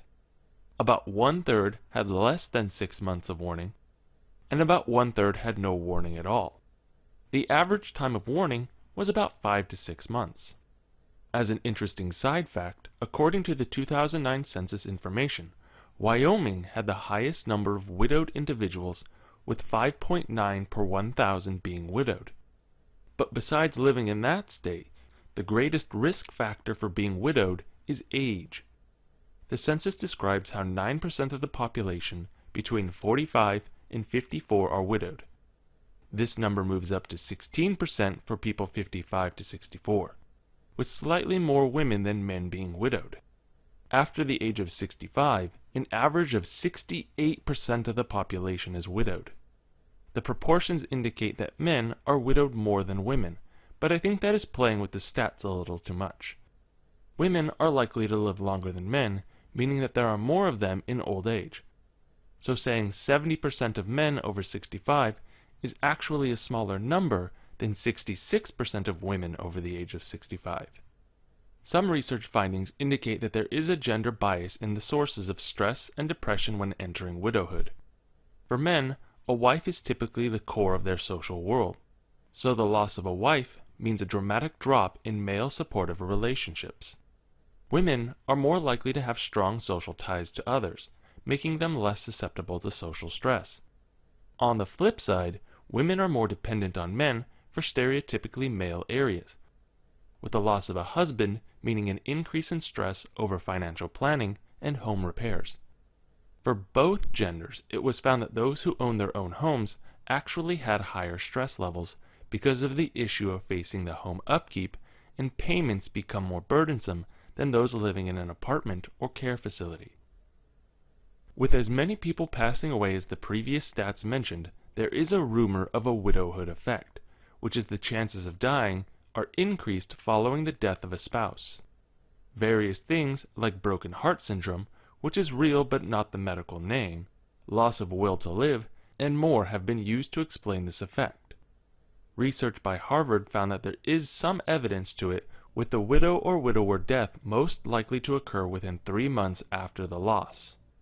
Individuals who had lost their spouse displayed an increased likelihood of death when compared to others whose spouses were still living. This effect was an average and does not necessarily sentence a widow to death. The likelihood, however, was as high as 66% increased chance of death for the widow. While there are a great many myths and rumors, this study found that there was no difference between genders when it came to the widowhood effect. Widowhood is an individual whose spouse has died and who has not remarried. This occurs at about 1/3 the rate of divorces, on average. Approximately 2/3 of all people had some warning prior to their spouse's death. With so many widows, a hypothesized widowhood effect, which is the chance of dying is increased following the death of a spouse, was found. Research does suggest there is an effect, but it is not tied to gender.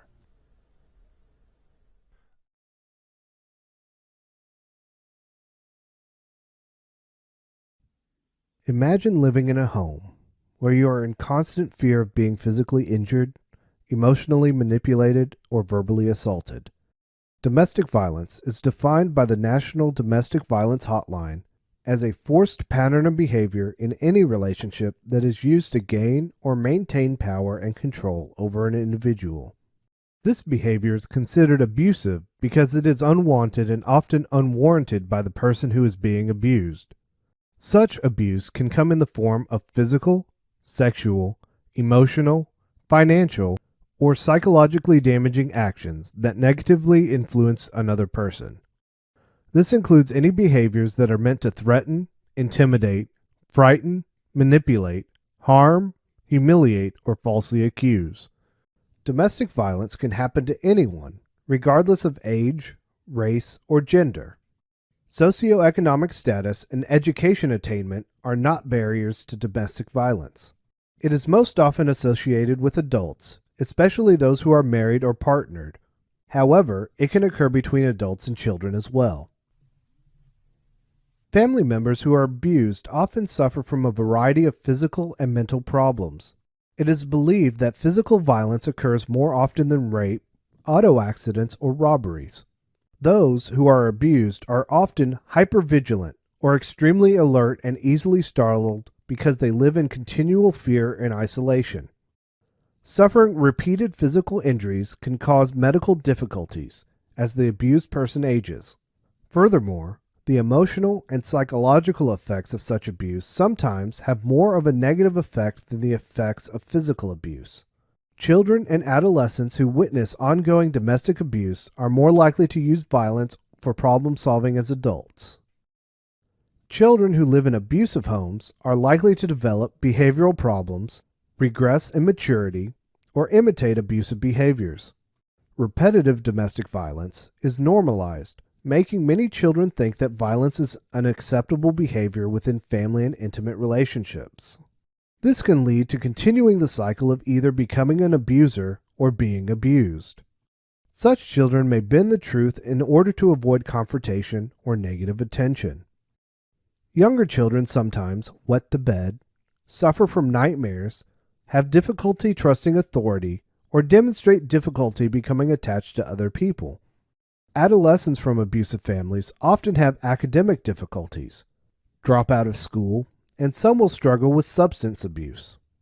Domestic violence is often kept a family secret. Victims are embarrassed about what's going on in their home. There is a constant concern about keeping family members safe or protected from further abuse because victims have a difficulty maintaining control over their home life. Supportive friends and/or extended family members are usually isolated from the victim or victims. Children and adolescents may purposely stay away from home to avoid this lifestyle. Research suggests females who are victims or witnesses of such abuse may tolerate being abused as adults.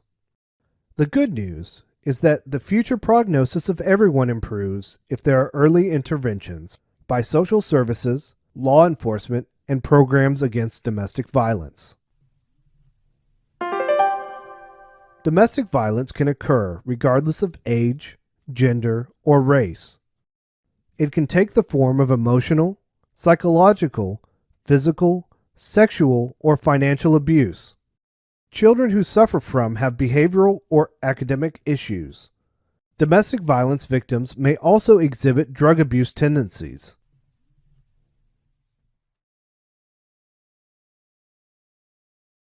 We'd all like to live in a world where people are safe. Unfortunately, sometimes one person hurts another. When these crimes take on a sexual nature or are performed between two people who are dating or married, the crime often becomes especially painful for the victim. This lesson is going to cover 3 specific forms of crime that fall into this category of being highly personal. The topics we'll discuss are sexual assault, rape, and domestic violence. For each crime, some basic statistics will be offered, as well as a discussion of how gender intersects with the topic. Let's start by talking about sexual assault. The definition of sexual assault is any touching of a sexual nature that is against the victim's will. To clarify, sexual assault has a very wide range of possible specific behaviors. It could be something as brief as someone touching your breasts, crotch, or buttocks on a crowded train or on the street. Or sexual assault could be something that lasts longer and involves more serious contact, such as forced oral sex. If there was not explicit consent for any behaviors between both parties, it's very possible that sexual behaviors could be sexual assault. According to the United States Department of Justice, 1 out of every 3 women will be the victim of some kind of sexual assault in her lifetime. While many people think of only girls and women as the victims of crimes such as sexual assault, this perspective is simply not correct. Again, according to the U.S. Department of Justice, 1 out of every 10 men will be the victim of sexual assault. Another way to think about this statistic is that out of all of the sexual assaults that occur each year, about 10% of the victims are boys or men. It's also important to remember that men are much less likely to report being the victim of crimes like sexual assault, so this number may be underestimating the true number of victims. While these numbers are extremely sobering, one positive note is that in the last 13 years, the number of cases of sexual assault being reported in national anonymous surveys has gone down a full 60%. While it's possible that this number is lower only because fewer people are reporting sexual assault crimes, it's likely that the lower number is at least partially due to an actual decrease in sexual assaults, due to several national education and prevention programs. When sexual assault takes its most extreme form, it becomes rape. In general, rape is unwanted sexual penetration from one person to another. All rapes are sexual assaults, but assault becomes rape when the victim experiences penetration from the perpetrator. However, it's important to note that definitions of rape vary greatly. For example, each state in the U.S. will have specific definitions of what rape means and what the penalty is for different forms or degrees of rape. If the victim experiences severe physical harm from the assault, the penalty might be greater. According to the United States Department of Justice in 2010, about 90,000 women report rapes each year in the United States. Again, however, note that rape is one of the most underreported crimes, meaning that many victims of rape never report the crime to any kind of authority. We can also see where the intersection of rape and gender starts to become controversial. The official federal definition of rape in the United States is the carnal knowledge of a female forcibly and against her will. Notice this means that according to the federal government, men can't be raped. Again, this perception is both incorrect and is incredibly harmful to boys and men who do in fact experience rape. According to the national organization RAIN, which provides resources, statistics, and a national help hotline, about 3% of American men have experienced either attempted or completed rapes in their lifetimes. Some people are a little confused regarding how men can be raped. Remember that rape can include anal penetration against one's will, which could include penetration with an object or a weapon. It's also important to remember that both men and women can be raped if the perpetrator uses drugs or alcohol to manipulate their victim. According to many state laws, if a person, male or female, is under the influence of drugs or alcohol, the person is unable to give consent. That means that any sexual activity could be considered assault or rape. The final crime we'll talk about in this lesson is domestic violence. When two people are living together in a marriage or domestic partnership, and one is emotionally, sexually, or physically violent to the other, that's domestic violence. It's hard to understand why the person who is supposed to love and support you the most would hurt you, but unfortunately this crime is also very common. The National Coalition Against Domestic Violence states that 1 in every 4 women will be the victim of domestic violence, and 1 in every 9 men will be the victim of domestic violence. Just like for sexual assault and for rape, these numbers are estimates because we know that domestic violence is an underreported crime. This is especially true for men who are victims. Male victims of all of these crimes may feel even more shame, guilt, or embarrassment due to the general belief that men should not experience these crimes because they're bigger and stronger than women. This means that there are fewer resources for male victims. For example, while there are many shelters for women to live in when they are trying to leave an abusive partner, there are extremely few places devoted to housing male victims. In summary, in this lesson we covered 3 crimes that have a particularly personal nature. We defined sexual assault, rape, and domestic violence. For each crime, we also discussed basic prevalence statistics and talked about these issues in terms of male versus female victims. For many of us, September 11th, 2001 will be forever ingrained in our memory.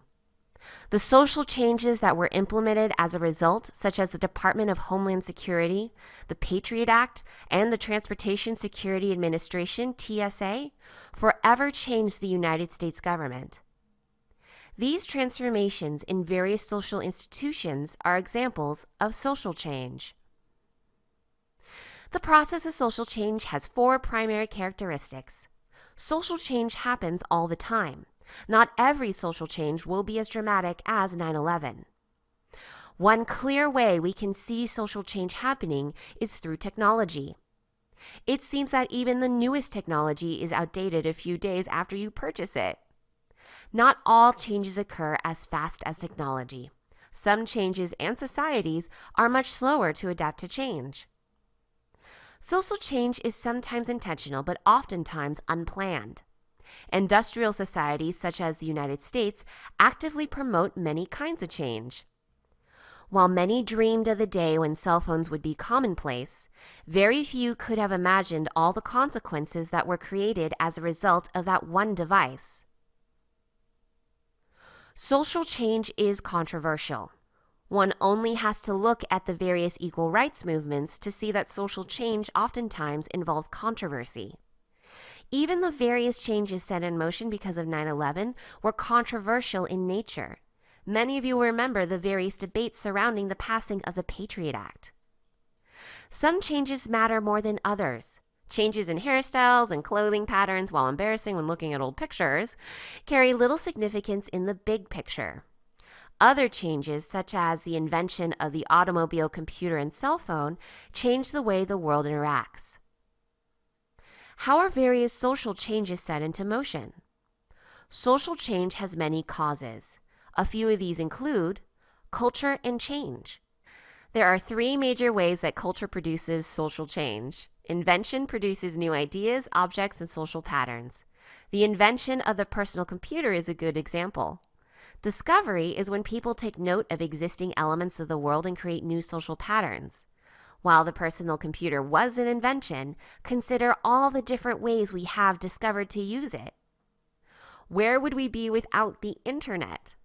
Finally, diffusion occurs as these products, ideas, and social patterns spread from one society to another. How boring would our food choices be without diffusion? Ideas and change. One way ideas direct changes in society is through social movements. Years ago, when checking out at a grocery store, the cashier would ask, "Paper or plastic?" Today, many people bring their own bags. The Green Movement is an example of how an idea sets into motion social change. Conflict and change. Inequality and conflicts between social classes and groups produce many social changes. The Civil Rights Movement is an example of how the struggle for equality produced many social changes. Demographic change. Demographics are the characteristics of a human population. Population patterns also play a part in social change. As people move into and out of different areas of the country, towns and communities have to adjust to those population changes. Social change is the transformation of culture and social institutions over time. In this lesson, we learn that social change happens all the time. That social change is sometimes intentional but often unplanned. That social change can be controversial, and that some changes matter more than others. In addition, we learn that there are many sources of social change, such as culture, ideas, inequality, conflict, and demographic change.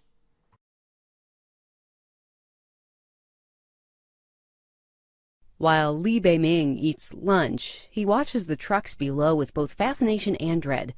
The teenager has always wanted to be a construction worker, but he also knows these construction workers are scheduled to tear down his village next year.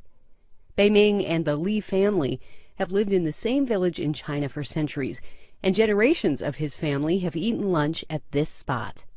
The small hill he's on had previously offered views of several surrounding villages, but now his village is the only one remaining. The trucks, bulldozers, and cranes he's watching have torn down the villages, put in roads, and built tall buildings. The city that used to be a day's journey on foot is now on Beiming's doorstep. Li Beiming and his family's village are hardly alone. Around the globe, more than 1 million people are changing from rural living to urban living every week. Because of this, the percentage of people living in urban areas has been increasing dramatically, with the UN announcing that 2008 marked the landmark year where more than half of humanity was living in urban areas. Urbanization describes both the increasing footprint of urban areas and the increasing percentage of the urban population. Increasing urbanization is hardly a new phenomenon. One could argue this has been happening since the time of the first city, which is somewhere between 6,500 and 8,000 years ago, depending on how city is defined and which evidence you deem sufficient. Every city that has sprung up in that time period could be considered an example. Let's zoom in on a couple of the best-known examples, London and Chinese coastal cities. You may think of London as a sprawling city with trendy spots to eat and be seen. Was it always this way? Between 1800 and 2000, the population of London increased from 1 million to 10 million, which correlates to an annual population growth of just over 1%. During the same time frame, the urban area of London grew from 36 square kilometers to 2,300 square kilometers, which correlates to an annual increase in urban land area of just over 2%. For this, and many urban centers, the growth in urban land was greater than the growth in urban population. Cities along China's coast, such as Guangzhou, soon to be home to Li Beiming and his family, have experienced unprecedented growth rates since 1978. That year saw the national government institute reforms to encourage commerce and industrialization. The fastest-growing Chinese cities have tripled in population from 1978 to 2010, with the urban footprint increasing by a factor of 5 in the same period. Li Beiming's country of China and the rest of the world are now following in the footsteps of the United States, which exceeded 50% of the population living in urban areas somewhere between 1910 and 1920. At that time, the world urban population was just over 10%.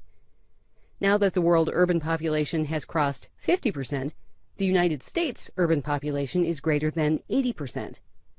Even though more than 80% of the population of the United States lives in urban areas, the area of land taken up by urban centers is only around the 3% mark.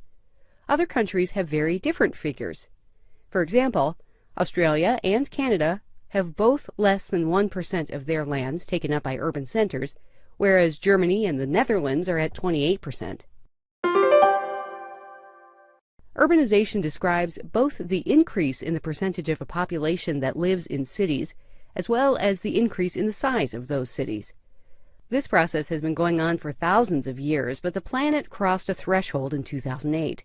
There are now more humans living in urban areas than rural areas. That mark was passed in the United States almost a century before that, between 1910 and 1920. Demographers expect urbanization trends to continue at roughly the same rate through at least 2030. Every city since the dawn of mankind is an example of increasing urbanization, but two examples are 19th century London and modern-day Guangzhou.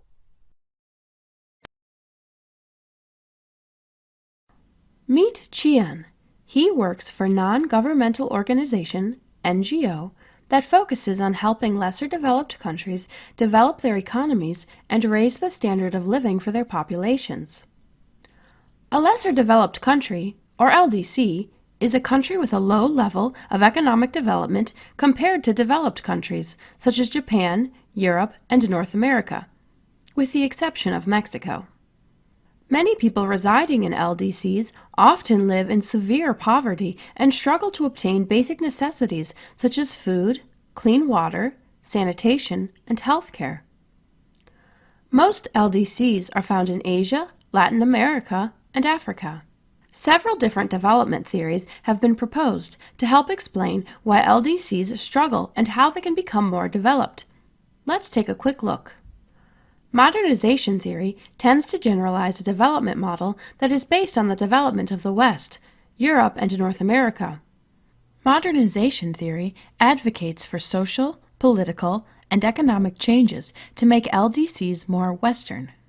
Free markets, acceptance of foreign investment in the country, and democratic political institutions are encouraged.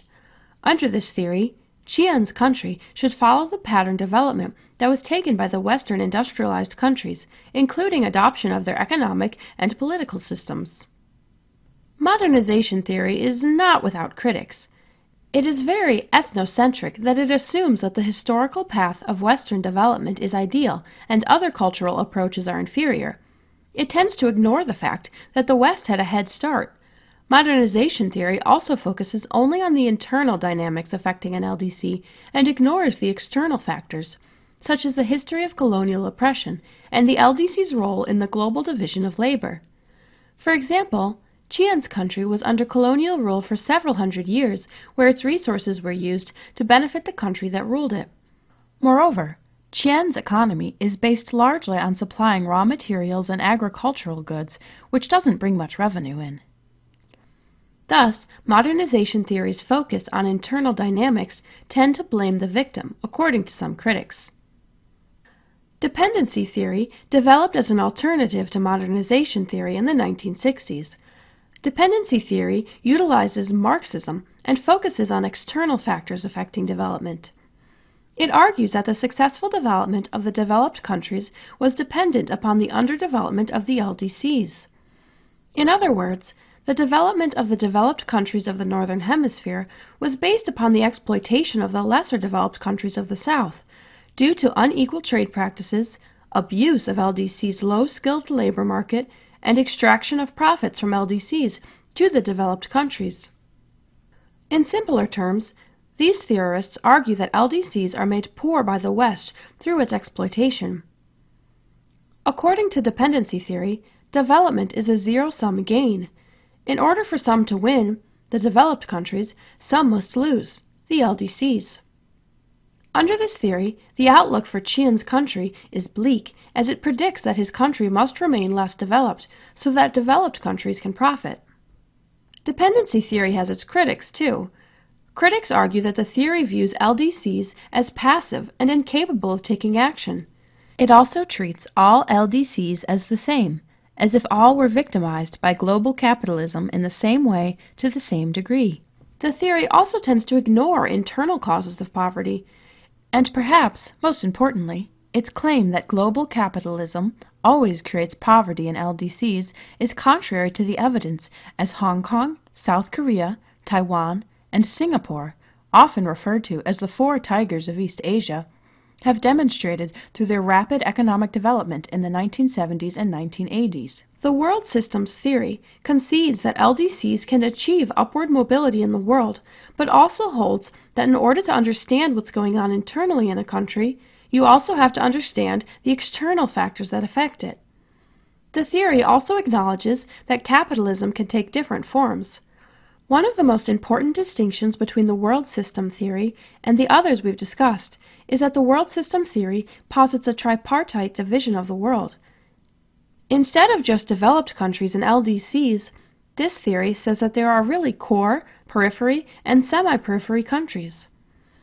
Core countries are our familiar developed countries, characterized as wealthy and industrialized, with an increased focus on a post-industrial economy involving high technology and services. Periphery countries are our familiar LDCs, characterized as rural, impoverished countries, with an economy focused on agriculture and raw materials. Periphery countries are often subject to authoritarian governments. The new kid on the block is the semi-periphery country. Semi-periphery countries have characteristics of both core and periphery countries. You can think of these as the most developed of the LDCs, like Mexico, Brazil, and Thailand. Just like the dependency theory, world system theory believes that countries exploit others. However, in this model, core countries tend to exploit semi-periphery countries, while semi-periphery countries exploit periphery countries. For example, there are a few large multinational companies in Qian's country that take advantage of the country's low-wage labor.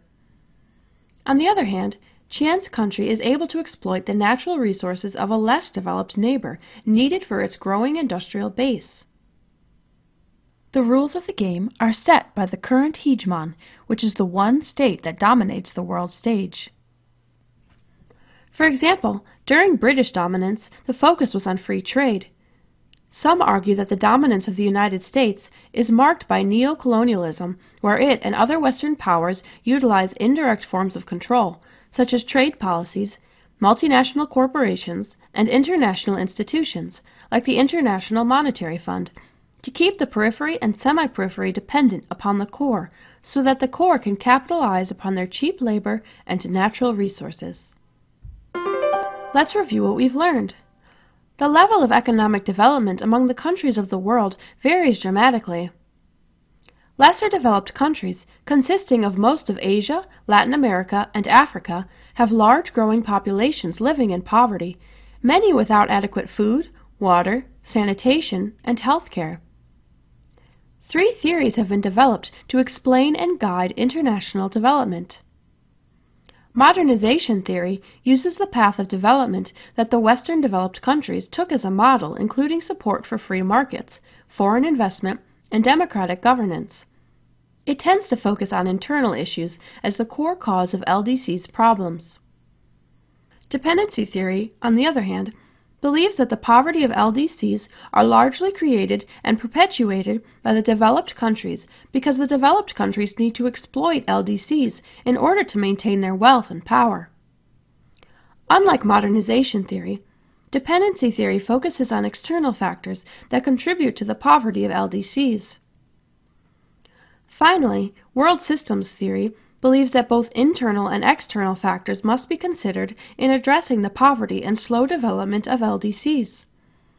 Unlike dependency theory, world systems theory does posit that LDCs have the ability to rise out of poverty and develop, at least to a certain extent. Under this theory, the world is divided between core countries, semi-periphery countries, and periphery countries.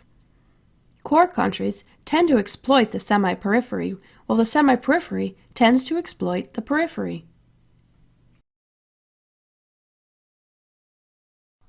Chris is a citizen of the United States and is living in a world that is undergoing globalization, which is the process of the integration of communication, culture, and economics across the world into an overall global system. Basically, globalization means that all the countries, their economies, and their cultures become interconnected and interdependent. Instead of being islands unto themselves, globalization means that states are increasingly becoming a part of a larger global system that has the ability to exert influence upon them. For example, the 2008 crash of the United States financial markets caused financial chaos for most of the developed world as well. Closely related to globalization is globalism, which is defined by Robert O. Keohane and Joseph S. Nye, Jr., professors of international relations, as the state of the world consisting of networks of interdependence resulting from the flow of goods, services, people, culture, and ideas across the world. If globalization is the process, you can think of globalism as the result. Additionally, states that view the entire world as their sphere of influence are said to engage in globalism as a form of policy. Let's take a look at how globalism affects Chris along 4 dimensions of globalism, as described by Keohane and Nye. Economic globalism is about the flow of goods, services, and capital around the globe and the perception about these global economic exchanges. Chris is part of this economic globalism as both a consumer and a worker. While he's a United States citizen, he actually lives and works in Britain for a Swiss company. The products he purchases as a consumer come from around the world. Globalism can affect Chris negatively as well. For example, his older brother John recently lost his job because John's company relocated overseas for cheaper labor markets. Military globalism involves networks of security interdependence, where states in the network provide for each other's security through use of force or threats of force. For example, Chris's father was an officer serving in Europe during the Cold War, which pitted the United States and its allies, NATO, against the USSR and its allies, the Warsaw Pact. Each member of their respective alliance, or network of security, pooled their military resources together to protect each other from a common enemy. A more contemporary example is the cooperation of states in the fight against terrorist groups. According to Keohane and Nye, environmental globalism involves the long-distance transport of materials in the atmospheres or oceans, or of biological substances, such as pathogens or genetic materials, that affect human health and well-being. For example, given the frequency of international air travel today, national governments have become more concerned about pandemic threats, which are the regional or global spread of dangerous diseases such as avian flu or Ebola. In fact, before going on a trip to India, Chris was required to be inoculated against certain tropical diseases, not only to protect him, but also to ensure he didn't bring the disease back upon his return. Of course, environmental disasters such as CFCs depleting the ozone layer, oil spills, and nuclear reactor incidents such as Chernobyl and Fukushima can affect large regions, if not the entire planet. Social and cultural globalism is about the movement of ideas, images, and people across the globe. Chris sees this in his travels. There are not many places in Europe and Asia where Chris travels that he can't find familiar political ideas or culture from the United States. For example, there's not many major cities in Europe and Asia where Chris can't pick up a Big Mac, a Coca-Cola, or the New York Times. He also sees it in the movie theaters and the radio stations around the world that play the same music and show the same films he can see in his hometown. Of course, Chris has also absorbed some of the culture in other places. He enjoys Japanese sushi, French baguettes, and Italian espresso, for example. He also practices karate and loves Russian literature. The expansion of a country's culture and ideas is often considered a form of soft power, where others are influenced through ideas rather than force. Chris is fortunate. He was born into an upper-middle-class family in the United States, arguably the wealthiest and most powerful country in the world. And Chris knows he is lucky because he volunteered for the Peace Corps after college and spent time in a third-world country, often referred to as a less developed country, LDC. The South consists of the developing countries of Asia, Africa, and South America located in the southern regions of the world. The developed countries of the world, with the exception of Australia, are in the north. The vast majority of the world's human population resides in the South, where they live in severe poverty without access to adequate food, water, and other necessities of life. This extreme difference between the development, wealth, and prosperity in the North and the poverty and lack of comparative economic development in the South is often referred to as the North-South gap. Globalization can be viewed both negatively and positively as it relates to the North-South gap. Some argue that early globalization, in the form of imperialism, caused much of the disparity today as the northern powers arguably exploited the people and resources of their southern colonies. In fact, some argue that the exploitation continues as companies take advantage of the lower costs of labor and looser regulations in the South. On the other hand, northern investment in southern markets helps build up the economic base and alleviate some of the poverty. Development of the South and closing the North-South gap will remain an important issue for globalization and international relations in the 21st century. Let's review what we've learned. Globalization is the process of the integration of communication, culture, and economics across the world into an overall global system. States that treat the entire world as their sphere of influence are considered to engage in globalism. 4 dimensions of globalism include economic globalism, military globalism, environmental globalism, and social and cultural globalism.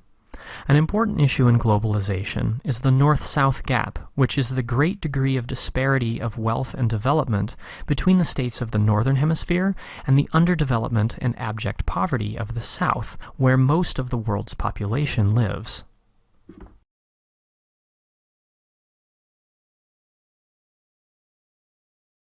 I would hope everyone watching this video knows what the Industrial Revolution was. But just to be sure, let's review before we go on and discuss the spread of industrialization around the world. The Industrial Revolution describes the tremendous advances in production, manufacturing, and other fields of engineering occurring between the late 18th century and mid-19th century. It's a little bit tricky because there is no precise beginning and ending date for the Industrial Revolution. In fact, there is quite a bit of debate among historians over when the Industrial Revolution began and ended. Some historians even argue the term is a misnomer and there was no revolution. They insist it was a paced, gradual transformation, not nearly as rapid and explosive as we tend to think today.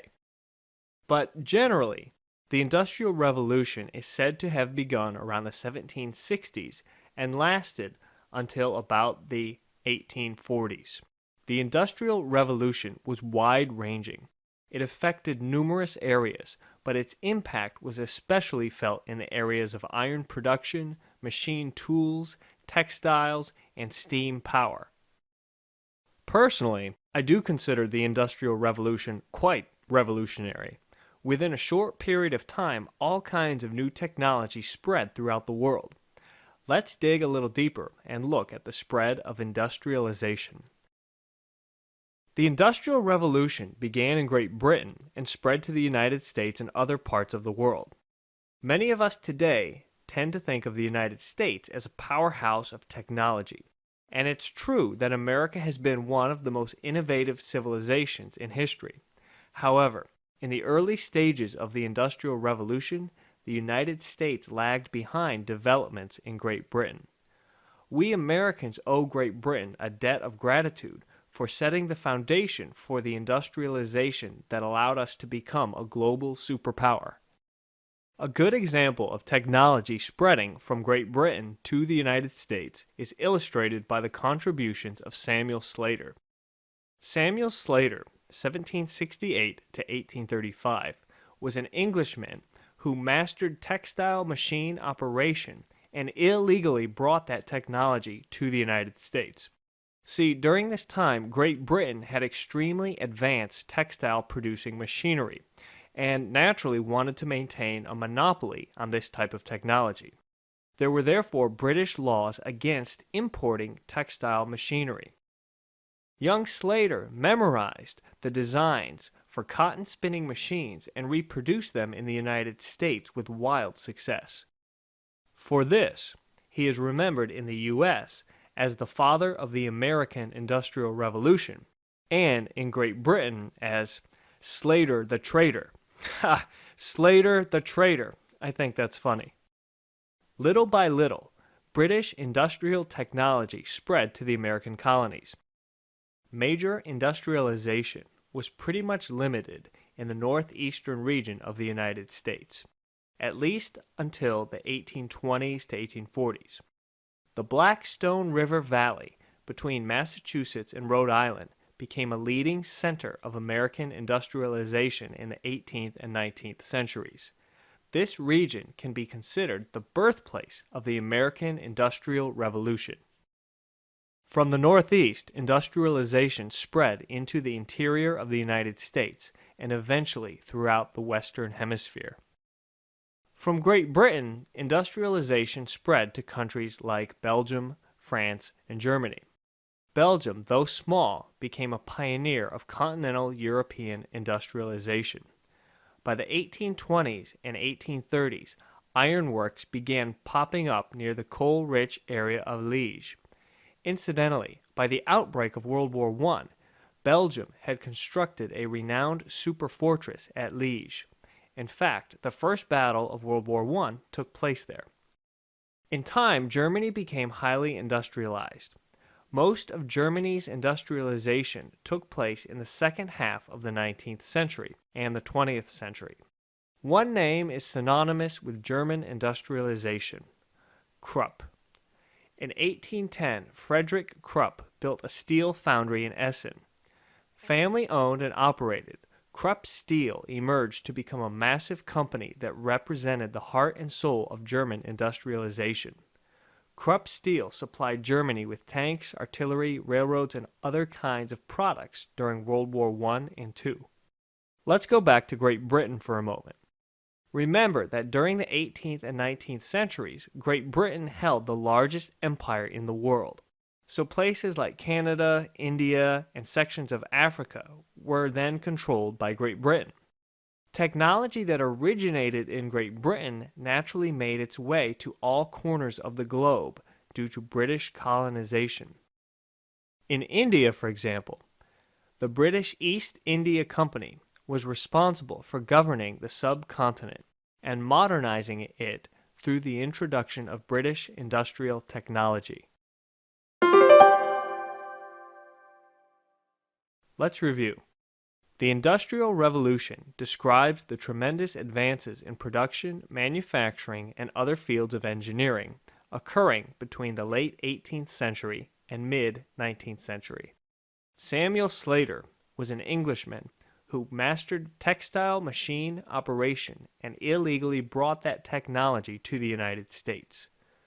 The Blackstone River Valley between Massachusetts and Rhode Island became a leading center of American industrialization in the 18th and 19th centuries. This region can be considered the birthplace of the American Industrial Revolution. Krupp Steel was a massive company that represented the heart and soul of German industrialization. It was founded in 1810 by Frederick Krupp and supplied Germany with weaponry during World War I and II.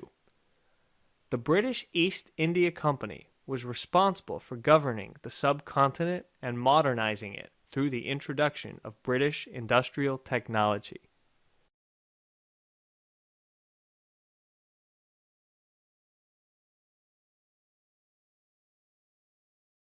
There is a critical association between the well-being of a society and the quality of the environment in which that society lives.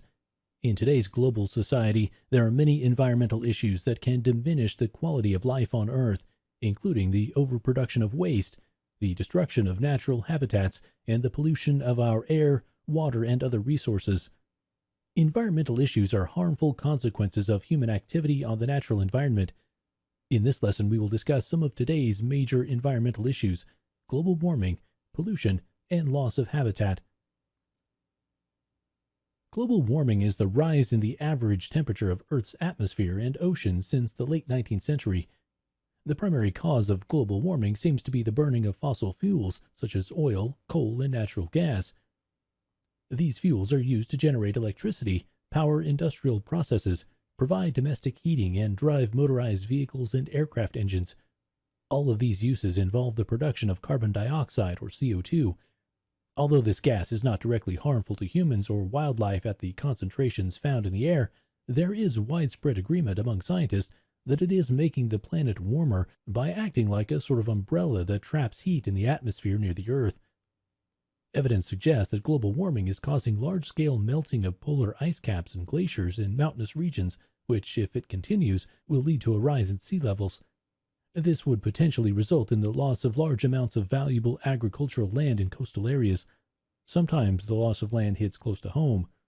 For example, as of 2019, over 400 miles of Florida's beaches are designated critically eroded, made worse by rising sea levels.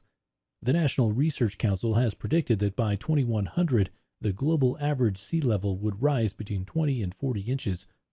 Climate change could also lead to drought in some areas and flooding in others as patterns of air circulation change. Attempts are underway to tackle the problem by reducing reliance on fossil fuels and investing in alternative energy solutions such as wind and solar power. Pollution can be defined as the introduction of harmful substances into the environment. Most of the time, the harmful substances come from industry and modes of transportation, such as cars, which release waste products that are harmful to humans, animals, and plants. Examples are sulfur dioxide, or SO2, which is released by the burning of coal, and nitrogen oxides, which are produced by internal combustion engines. In the high concentrations that may occur in urban areas, these can harm people directly by causing respiratory problems. They also undergo reactions in the atmosphere that produce acid rain, which can acidify soil and water, affecting plants and aquatic organisms, and damage stone buildings and monuments. Pollution can also affect water directly through the discharge of wastewater from industrial processes, agriculture, and mining. Some pollutants may find their way into the sea and accumulate in the food chain. On a more local scale, toxic chemicals from abandoned industrial sites and waste dumps can leave soil contaminated for long periods of time. Habitat loss occurs when an animal population loses its home. Every animal in the animal kingdom has a place in their animal community, and without their specific habitat, they no longer have a place to live. Loss of habitat occurs because of the high demand on land for agriculture and building to accommodate an increasing human population. This has been a particular problem in parts of the Amazon rainforest, where the rapid clearing of trees to create land suitable for agriculture has put a number of species under threat. Similar environmental issues exist in many other tropical rainforest areas, and there is concern that, with the vast diversity of plant life they contain, some plants of medical interest might be lost before they are discovered. The removal of trees also make land more vulnerable to erosion. Soil can be washed away by the impact of heavy rain, which would otherwise have been lessened by the forest canopy, and can dry out through exposure to strong sun, leaving it susceptible to wind erosion. In 2022, there are many environmental issues to resolve. In this lesson, we explored some of the most pressing matters, including global warming, pollution, and loss of habitat. The key point to keep in mind is that by burning fossil fuels such as coal, gas, and oil, and clearing forests for human expansion and production, we have dramatically increased the amount of carbon dioxide in the Earth's atmosphere, causing temperatures to rise.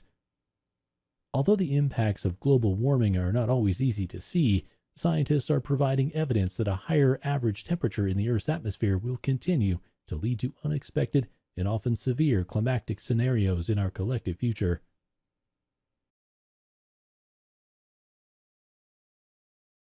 A social movement is an organized effort by a large number of people to bring about or impede social change. Although social movements differ in size, they are all essentially collective. That is, they result from coming together of people whose relationships are not defined by rules or procedures, but who merely share a common outlook on society. Sociologists have looked at social movements and offered several theories to explain how they develop. Three of those theories, deprivation theory, mass society theory, and structure-strain theory, will be discussed in this lesson. Deprivation theory was first described by Robert Merton and states that social movements arise among people who feel deprived. According to this approach, when people compare themselves to others, they may feel that they are at a disadvantage. They join social movements with the hope of ending their grievances. This sense of having less than other people, money, justice, status, or privilege, also known as deprivation, is the basis for the social movement. According to this theory, this comparison, which results in a sense of injustice, is the key to the start of the social movement. Women wanting equal rights is an example of deprivation theory. Women were seen as second-class citizens who had a social status lower than men's. For example, women were expected to restrict their interests to home and the family. Women were not encouraged to obtain a college education or pursue a career.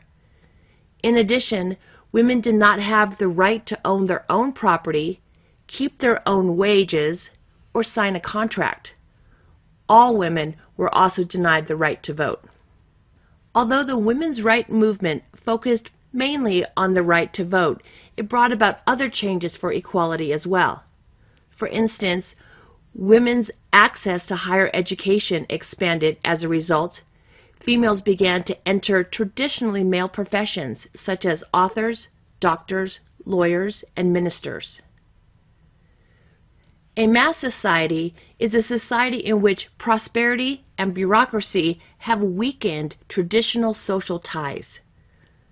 Mass society theory was first developed by the political sociologist William Kornhauser. In his theory, Dr. Kornhauser suggests that people who feel isolated and insignificant within a society are attracted to social movements.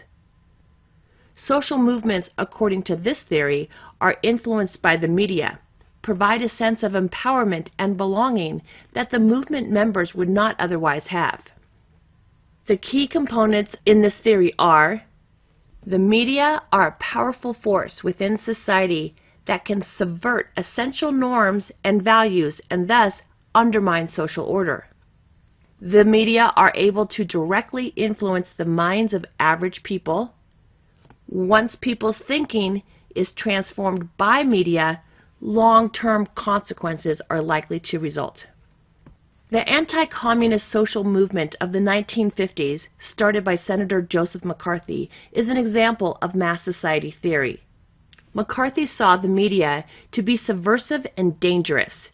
In a climate where fear of communism was already peaking because of the events of the first half of the century, McCarthy cultivated further hatred and paranoia by claiming the widespread infiltration of the government by communists. Furthermore, any voice that would speak out against the injustices of the propaganda would face accusations of being unpatriotic or a sympathizer of the communist cause. The American sociologist Robert K. Merton developed the structure-strain theory as an explanation for deviant group behavior.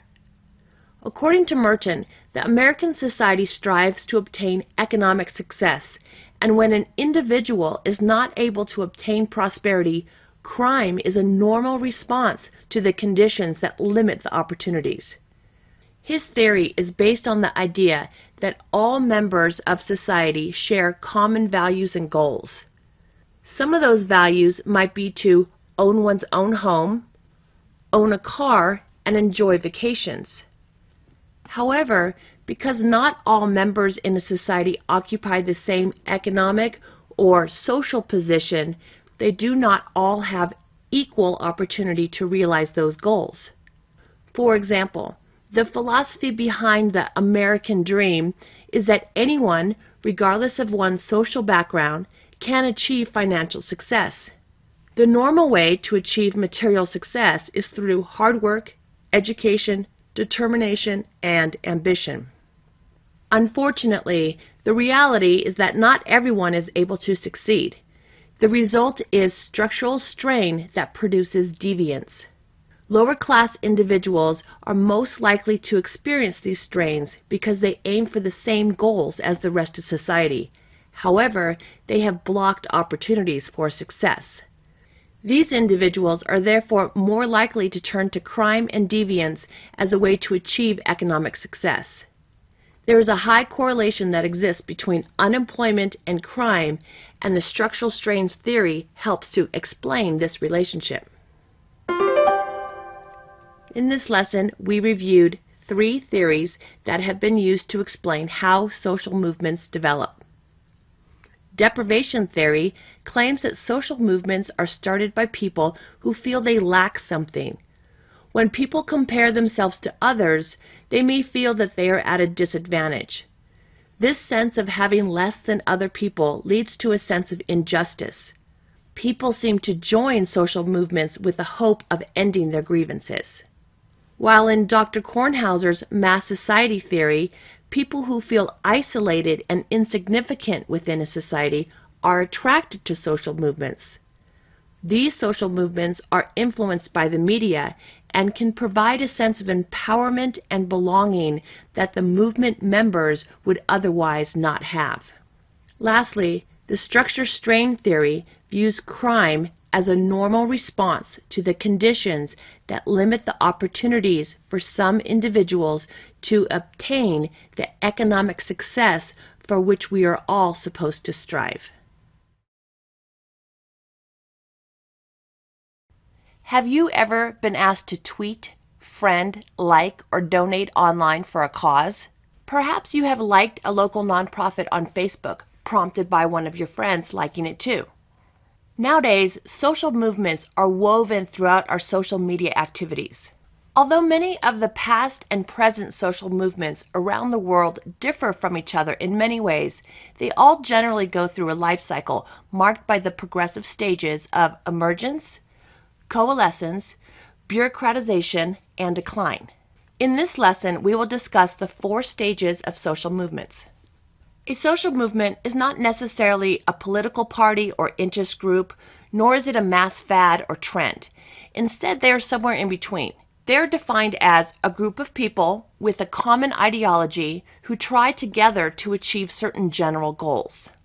Some characteristics of social movements are that they are involved in conflicts with clearly identified opponents, and they share collective identity. Their goals can either be aimed at a specific policy or more broadly aimed at cultural change. Social movements start when people realize that there is a specific problem in their society that they want to address. This realization can come from the dissatisfaction people feel or information and knowledge they get about a specific issue. At the first stage, the social movement defines the problem it is going to address. The first stage of the social movement is known as emergence. Within this stage, social movements are very preliminary and there's little to no organization. Potential movement participants may be unhappy with some policy or some social condition, but they have not yet taken any action in order to redress their grievances, or if they have, it is most likely individual action rather than collective action. For example, a person may comment to family that he or she is dissatisfied with a particular issue. An example of this stage would be the civil rights movements in the early 1950s. There was, of course, a general and long-standing sense of discontent among the African American population in the South. However, they were not yet organizing the mass and continued actions that came later, characterized by the civil rights movement. It was not until after the Brown v. Board of Education Supreme Court decision in 1954, which outlawed segregation in public schools, and the 1955 arrest of Rosa Parks in Montgomery, Alabama, for refusing to comply with segregation laws on city buses by giving up her seat to a white man, that the civil rights movement would proceed to the next stage. Often social unrest or discontent passes without any organizing or widespread mobilization. For example, people in a community may complain to each other about a general injustice, but they do not come together to act on those complaints, and the social movement does not progress to the second stage. The second stage of the social movement life cycle is known as coalescence. Stage 2 is characterized by a more clearly defined sense of discontent. It is no longer just a general sense of unease, but now a sense of what the unease is about and who or what is responsible. This is the stage when the social movement and the issues it focuses on becomes known to the public. At this stage, a social movement develops its plan of action, recruits members, holds protest marches, forms networks, and gets resources. Most importantly, this is the stage at which the movement becomes more than just random, discontented individuals. At this point, they are now organized and strategic in their outlook. The American Civil Rights Movement, again, provides a good example. After the initial emergence, the movement began a series of high-profile campaigns that sought to highlight the plight of the African Americans in the segregated South. These campaigns include the Montgomery bus boycott and the lunch counter sit-ins, in which African American students would sit down at segregated counters and wait to either be served or to be dragged out by the police. These events galvanized support for the movement, and prominent leaders such as Dr. Martin Luther King Jr. began to emerge. After many years of successful but hard-fought campaigns and strong leadership, the movement became a more prominent political force. The third stage of the social movement life cycle is known as bureaucratization. As the movement grows, it often tends to become bureaucratized, and paid leaders and paid staff replace the volunteers that began the movement. It also means that clear lines of authority develop. More attention is also devoted to fundraising. At the same time, if movements do not bureaucratize to at least some degree, they may lose their focus and not have enough money to keep on going. Many social movements fail to bureaucratize and in this way end up fizzling out because it is difficult for members to sustain the emotional excitement in the first two stages and because continued mobilization becomes too demanding for participants. The gay rights movement is an example of a movement that has passed through this stage. The gay rights movements moved from agitation and demonstration to having many formal organizations that now work towards the goals of the gay rights movement. Some of these organizations include Human Rights Campaign and the Gay and Lesbian Alliance Against Discrimination. If they did not form these bureaucratic organizations, many movements would have most likely faded away and their demands would have gone unmet. The fourth stage of the social movement life cycle is known as decline. Social movements eventually decline for one or more reasons. For example, leaders may not run things properly or there may be conflicts inside the organization. However, sometimes they achieve their goals and naturally cease to exist because there is no reason for them to continue. For example, the abolitionist movement became irrelevant with the passing of the 13th Amendment ending slavery. There are several other general reasons why social movements decline. One is that popular support for their goals begin to erode. This can happen because the public may perceive that enough has been done already to meet the grievances of the members of the movement, or that the movement has gone too far, asking too much of other Americans. Moreover, the public may simply get bored and move on to other issues. Another reason movements fade is that activists may become weary of the struggle. Social movements tend to happen when a significant number of people come to define their own troubles and problems, not just in a personal terms, but in more general social terms, believing that there's a common cause for all of their troubles and that the government can be moved into action on their behalf. This combination of circumstances can be difficult to organize and sustain. Social movements have a life cycle. They are created, stage 1 emergence. They grow, stage 2 coalescence. They achieve success or failure, stage 3 bureaucratization, and eventually they dissolve and cease to exist, stage 4 decline.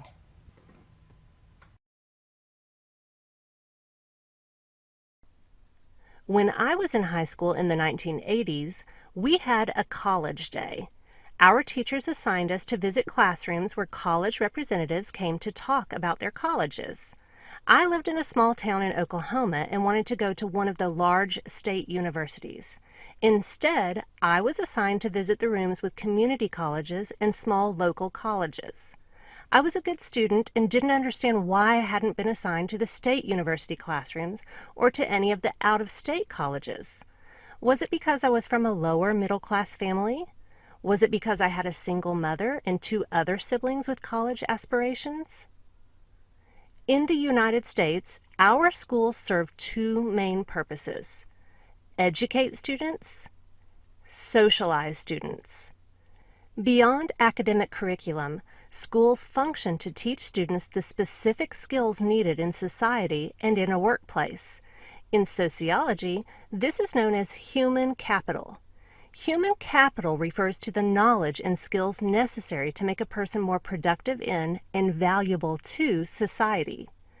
Overall, this sounds like a helpful goal, but how do we know what is valuable to society? Schools emphasize the societal values, beliefs, and attitudes of the dominant culture. That means minority influences are often ignored. Schools, like society as a whole, use stratification. This is a system by which schools categorize students. Through stratification, schools separate students into groups, programs, and classes. Students are sorted according to their skills, interests, test results, talents, family background, and other factors. This system of ranking or sorting is why schools are sometimes described as sorting machines. Think of it like a factory. The blue ones go here, the green ones go there. It's the same in a school. The smart ones go here, the poor ones go there. Schools sort students in order to place students into the groups and programs that will maximize their human capital. That's why we have vocational programs and advanced placement classes. Those are 2 tracks for 2 very different types of students. Note, though, that the sorting process is not always based on merit. Because of this, sociologists argue that the sorting process furthers social inequalities by denying underprivileged students access to the same groups, programs, and classes as privileged students. Sorting favors students who are already privileged. That's because student performance is largely influenced by teacher expectations and instructional methods. When high-achieving students are put in classes with other high-achieving students, they continue to do well. But the same is true for low-achieving students. When low-achieving students are put in classes with high-achieving students, they tend to improve rather than fall behind. Let's take a look at some of the specific inequalities found in the United States educational system. Studies show that white, middle and higher income students routinely do better than minority and lower income students. There could be many reasons why, including income available for tutors, test prep courses, and other materials, access to private schools or better public school districts, greater parental involvement in the schools, higher priority placed on education in those families, more informal educational opportunities, such as traveling, willingness to deal with school administration. Sociologists point to persistent inequalities in the educational opportunities provided. The quality and type of education provided is often based on where a student lives, rather than the student's interests or abilities. For example, one New York City study showed that the public schools with the fewest resources were also assigned the least experienced teachers. The schools with the most funding were assigned the most experienced teachers. Not surprisingly, the schools with the fewest resources were located in the lowest income areas. The same study showed that a Black or Hispanic student was nearly 4 times more likely to be enrolled in one of the low-income schools than an Asian, white, or non-Hispanic student. Students in the low-income schools had fewer highly educated teachers, more teacher turnover, and less chance of being tested for gifted and talented programs. They also had less chance of being selected for the city's top exam schools, which are academically selective public high schools that require an application process. In some cases, these schools are called magnet schools or charter schools.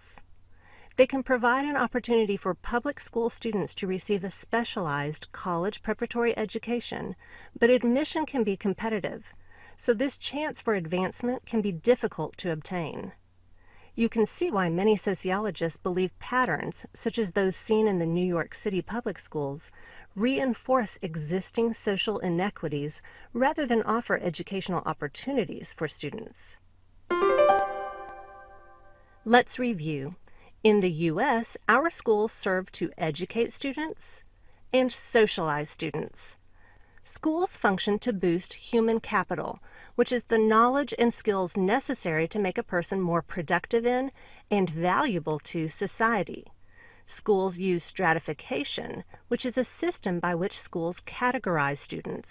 Schools sort students in order to place students into groups and programs that will maximize their human capital. This system is why schools are sometimes referred to as sorting machines. Sociologists believe the sorting process furthers social inequalities by denying underprivileged students access to the same groups, programs, and classes as privileged students. For example, studies show that schools in higher income areas continue to receive more resources, hire more experienced teachers, and grant students more access to advanced educational programs than schools located in lower income areas.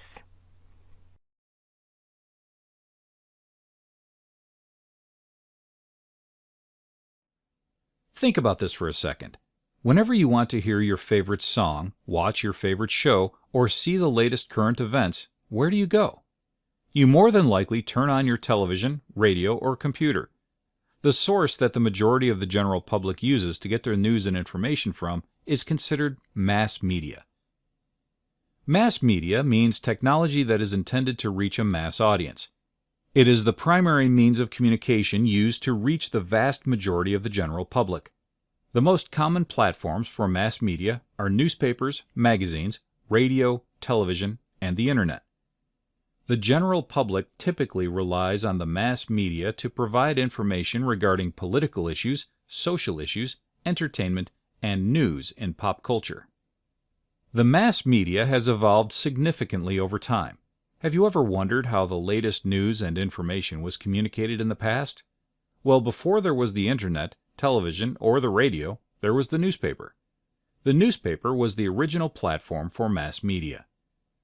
For a long period of time, the public relied on writers and journalists for the local newspapers to provide them with the latest news and current events. Centuries later, in the 1890s, came the invention of the radio. The radio would soon supersede the newspaper as the most pertinent source for mass media. Families would gather around the radio and listen to their favorite radio station programs to hear the latest news regarding politics, social issues, and entertainment. Later on down the line came the invention of the television. The television would soon replace the radio for the most effective platform to reach the general public. Today, the Internet is the most relevant form of mass media and has become a major tool for news outlets. Since the evolution of the Internet, the general public is now able to access those same news outlets in an instant with just a click of a mouse, instead of having to wait for scheduled programs. Through mass media, news outlets have a major influence on the general public and a major impact on the public's opinion on certain topics. In many cases, the mass media is the only source that the general public relies on for news. For example, when Neil Armstrong landed on the moon in 1969, mass media made it possible for the public to witness this historical event.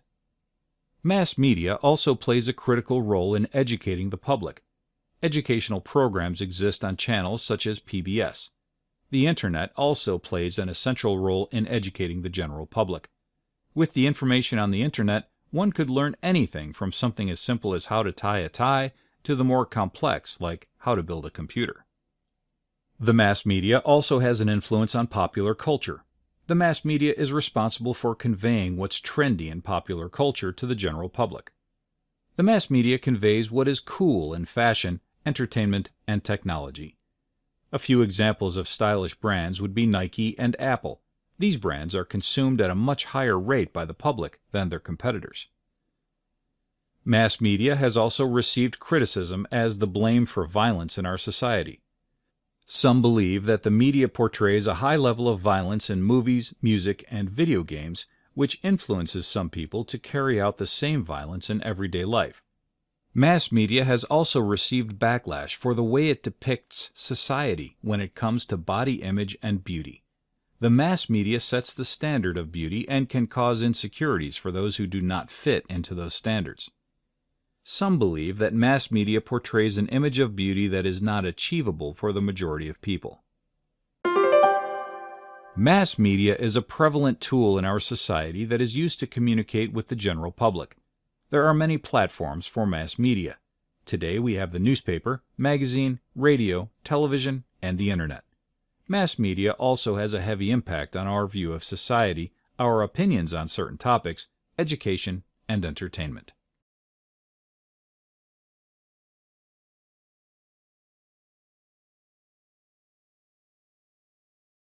How would you describe your political attitude? Do you have a negative attitude toward most public officials? Do you typically follow issues in elections? Do you think the country is headed in the right direction?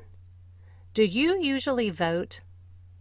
A political attitude is simply the way you think or feel about our government and related social and economic issues.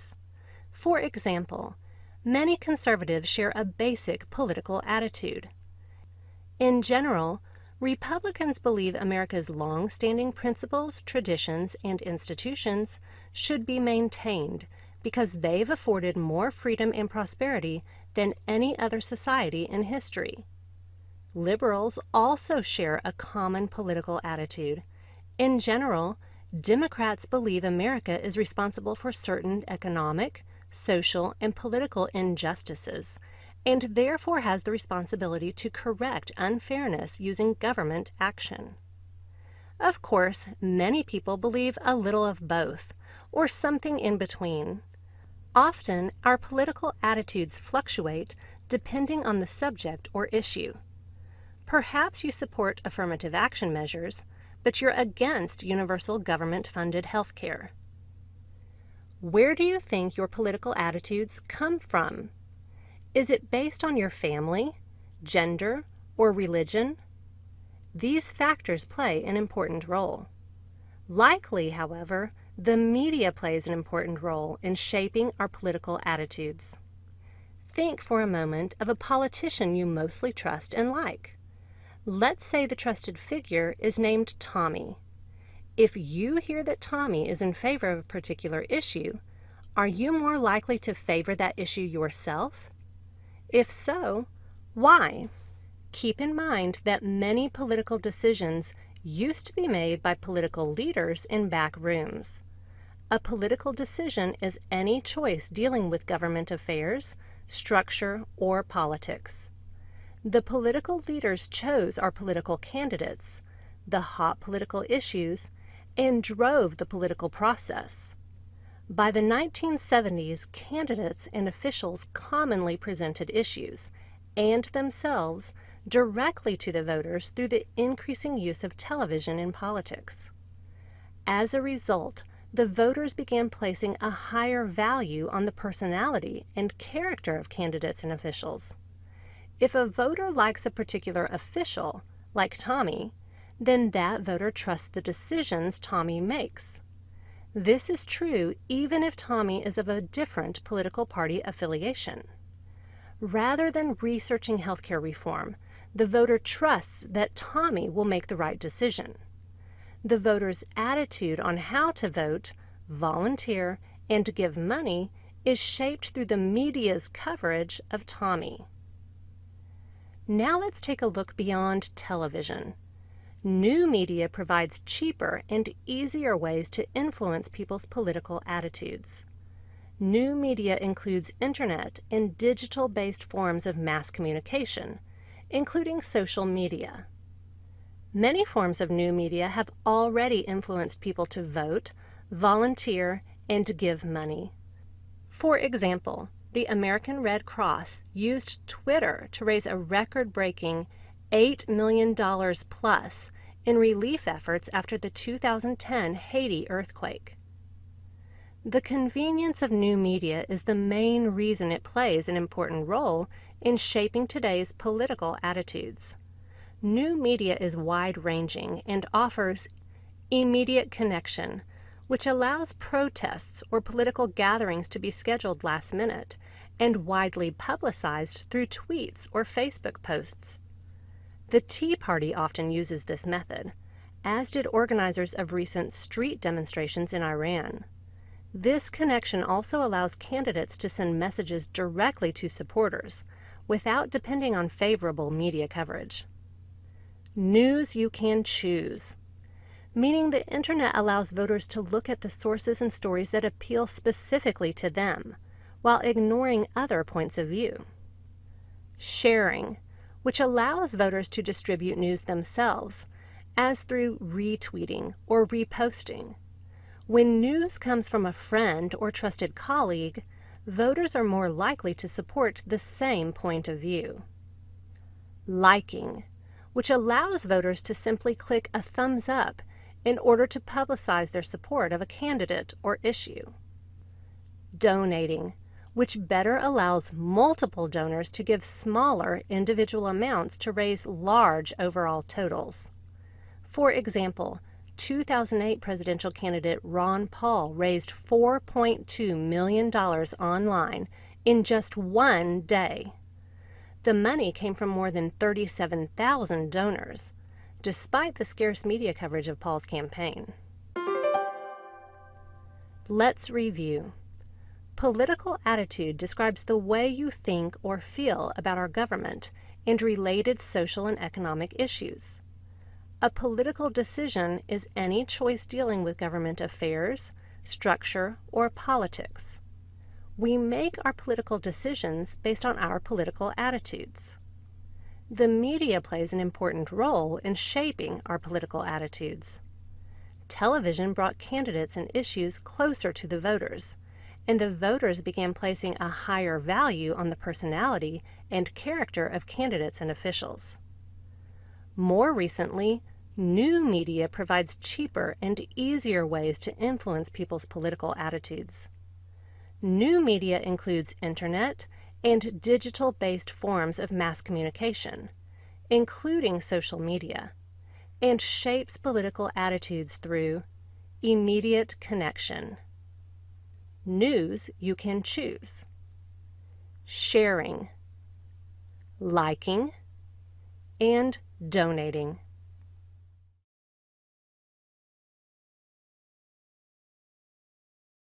Media, in all its incarnations, has played a significant role in U.S. elections and in monitoring government activities. Mainstream media has been referred to as a watchdog that protects democracy and citizen rights and holds politicians and government accountable for what they say and do. Let's take a closer look at media and its role in our elections and government. In the past, many of us got our news from newspapers, the radio, and television, which provided us with what was going on in the world and in our own neighborhoods at set times throughout the day. CNN introduced the 24-hour news cycle, and our ability to be up to date at the click of a remote was born. Now, a new type of media has arisen, that of social media. Mainstream media, MSM, has been traditionally referred to by society as the Fourth Estate, an entity that acts as a check on government and holds politicians and government agencies accountable to the public. More recently, social media has become increasingly relied upon by the public for news and information. This has led to social media being dubbed by society as the Fifth Estate, a source for information and news outside of mainstream media with the same role of watchdog. MSM and social media are both imperfect conveyors of fact because they decide what to share with the public and what political issues to emphasize, therefore limiting available information on other topics of equal importance. However, social media has been more vulnerable to abuse by their owners and by those who use them to advocate for their point of view. Government agencies and politicians use social media to connect directly with the public instead of relying on debates, news releases, and mainstream media reporting. Using social media, especially the platforms provided by social media giants Facebook and Twitter, allows them to frame their own message without going through a fact-checking process. Extremist points of view on social media are given a bullhorn to express hateful content and misinformation that can deceive segments of the public into conspiracy theories and in believing lies. This has led to heated debates on what is protected language and what is censorship. The First Amendment of the United States Constitution reads, "Congress shall make no law respecting an establishment of religion or prohibiting the free exercise thereof, or abridging the freedom of speech or of the press, or the right of the people peaceably to assemble, and to petition the government for a redress of grievances." So what does this have to do with MSM and social media? The government cannot take away free speech, including hate speech, dog whistles, and lies. The government can intervene when speech is used to incite violence. Dog whistles, which are coded communications that a politician uses to rile up their base, have become normalized, and when media covers these types of communications, it gives the politician the ability to reach a wider audience of supporters. This insidious form of communication is supported by the First Amendment except when it can be proven that it has incited violence. Unless consumers of news are critical thinkers and have the time to do their own independent research, which many of us do not, what is reported is taken as fact, and it can present a danger to the public as well as to democracy. This can be witnessed in some of the recent political dialogue that attacked media sources reporting truthfully as fake news and argued that there was such a thing as an alternative fact. This type of political demagoguery, tapping into people's emotions and prejudices instead of providing a reasoned argument, has become increasingly pervasive. Topics such as the COVID-19 pandemic, vaccines, and wearing masks that normally would remain within the purview of public health are made into political footballs. Conspiracy theories and propaganda regarding political parties, immigrants, and politicians are allowed to flourish on social media sites and are only addressed when there is enough public outcry. What are the solutions, then, that can provide consequences and redress? Facebook, which was created in 2004 by Mark Zuckerberg and a group of friends, controlled up to 80% of social media in 2021, which gave it an unprecedented amount of control over what information is consumed. This has resulted in biased coverage and misinformation about the 2020 election, government policies, and political parties. In 2020, the Congressional Subcommittee on Antitrust, Commercial, and Administrative Law, which is part of the Judiciary Committee, published its recommendations for regulating social media in a paper titled Investigation of Competition in Digital Markets. The recommendations outlined in the paper included breaking up large social media platforms, requiring social media to give equal, unbiased time and coverage of issues, prohibition of mergers for dominant platforms that already take up a large share of the market, and strengthening of antitrust laws. Mainstream media has been known as a sort of watchdog or fourth estate that protects democracy and citizens' rights and holds politicians and government accountable. The so-called fifth estate refers to social media, which informs the public about elections, critical issues, and government activities. Social media, however, allows political figures and the government to speak directly to the public without initially being fact-checked. Another problem is that it is run by private companies with their own agendas and interests. Private companies can also use censorship on their platforms because they are not the government and are not regulated by it. Facebook, with 80% of the social media market, was a prime example of this in 2020 and 2021. Both forms of media have control over what they share with the public, which can be problematic because consumers of information may not be receiving all the facts they need to make informed decisions. They also may be subject to biased reporting that excludes other points of view. Another problem that has arisen for both types of media is whether to air political figures' speeches that may contain dog whistles, coded speech, and a form of demagoguery appealing to emotion instead of reason, that can be construed as inciting violence, the latter of which is not protected by the First Amendment. This has resulted in intense arguments over what is and what is not censorship. Efforts have been made by Congress to curtail the power of social media, and in their paper, Investigation of Competition in Digital Markets, have made recommendations for remedying this issue, including breaking up monopolistic practices that limit the voice of other forms of digital media.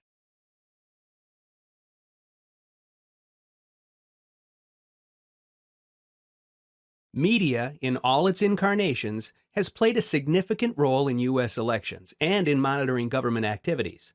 Mainstream media has been referred to as a watchdog that protects democracy and citizen rights and holds politicians and government accountable for what they say and do. Let's take a closer look at media and its role in our elections and government. In the past, many of us got our news from newspapers, the radio, and television, which provided us with what was going on in the world and in our own neighborhoods at set times throughout the day. CNN introduced the 24-hour news cycle, and our ability to be up to date at the click of a remote was born. Now, a new type of media has arisen, that of social media. Mainstream media, MSM, has been traditionally referred to by society as the Fourth Estate, an entity that acts as a check on government and holds politicians and government agencies accountable to the public. More recently, social media has become increasingly relied upon by the public for news and information. This has led to social media being dubbed by society as the Fifth Estate, a source for information and news outside of mainstream media with the same role of watchdog. MSM and social media are both imperfect conveyors of fact, because they decide what to share with the public and what political issues to emphasize, therefore limiting available information on other topics of equal importance. However, social media has been more vulnerable to abuse by their owners and by those who use them to advocate for their point of view. Government agencies and politicians use social media to connect directly with the public instead of relying on debates, news releases, and mainstream media reporting. Using social media, especially the platforms provided by social media giants Facebook and Twitter, allows them to frame their own message without going through a fact-checking process. Extremist points of view on social media are given a bullhorn to express hateful content and misinformation that can deceive segments of the public into conspiracy theories and in believing lies. This has led to heated debates on what is protected language and what is censorship. The First Amendment of the United States Constitution reads, "Congress shall make no law respecting an establishment of religion or prohibiting the free exercise thereof, or abridging the freedom of speech or of the press, or the right of the people peaceably to assemble, and to petition the government for a redress of grievances." So what does this have to do with MSM and social media? The government cannot take away free speech, including hate speech, dog whistles, and lies. The government can intervene when speech is used to incite violence. Dog whistles, which are coded communications that a politician uses to rile up their base, have become normalized, and when media covers these types of communications, it gives the politician the ability to reach a wider audience of supporters. This insidious form of communication is supported by the First Amendment except when it can be proven that it has incited violence.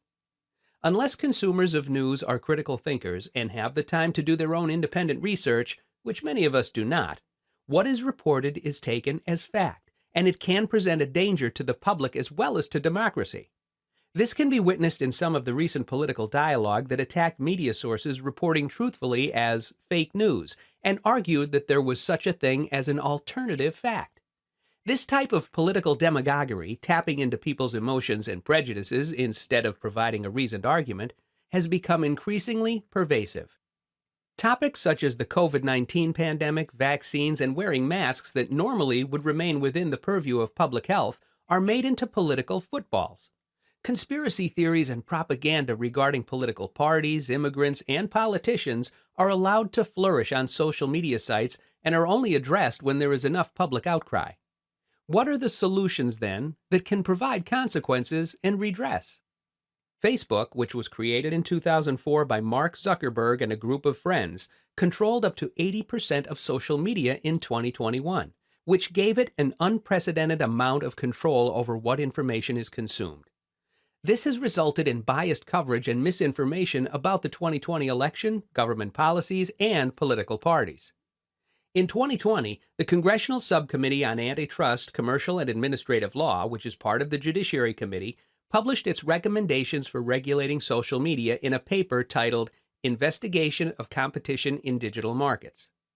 The recommendations outlined in the paper included breaking up large social media platforms, requiring social media to give equal, unbiased time and coverage of issues, prohibition of mergers for dominant platforms that already take up a large share of the market, and strengthening of antitrust laws. Mainstream media has been known as a sort of watchdog or fourth estate that protects democracy and citizens' rights and holds politicians and government accountable. The so-called fifth estate refers to social media, which informs the public about elections, critical issues, and government activities. Social media, however, allows political figures and the government to speak directly to the public without initially being fact-checked.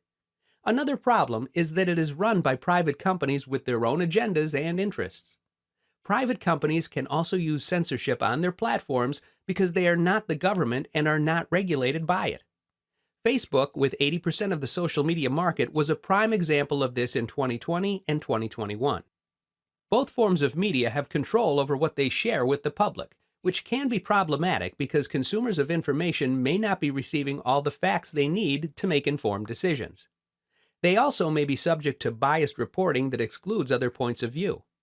Another problem that has arisen for both types of media is whether to air political figures' speeches that may contain dog whistles, coded speech, and a form of demagoguery, appealing to emotion instead of reason, that can be construed as inciting violence, the latter of which is not protected by the First Amendment.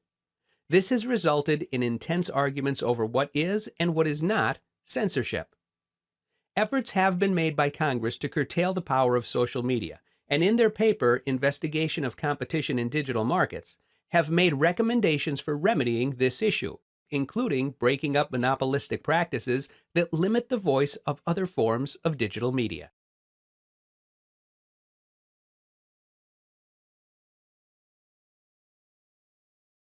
Have you ever heard someone ask something like, "Where's my tribe?" It just means they are looking for their group of friends. Although the word tribe can be used in this way, it means so much more.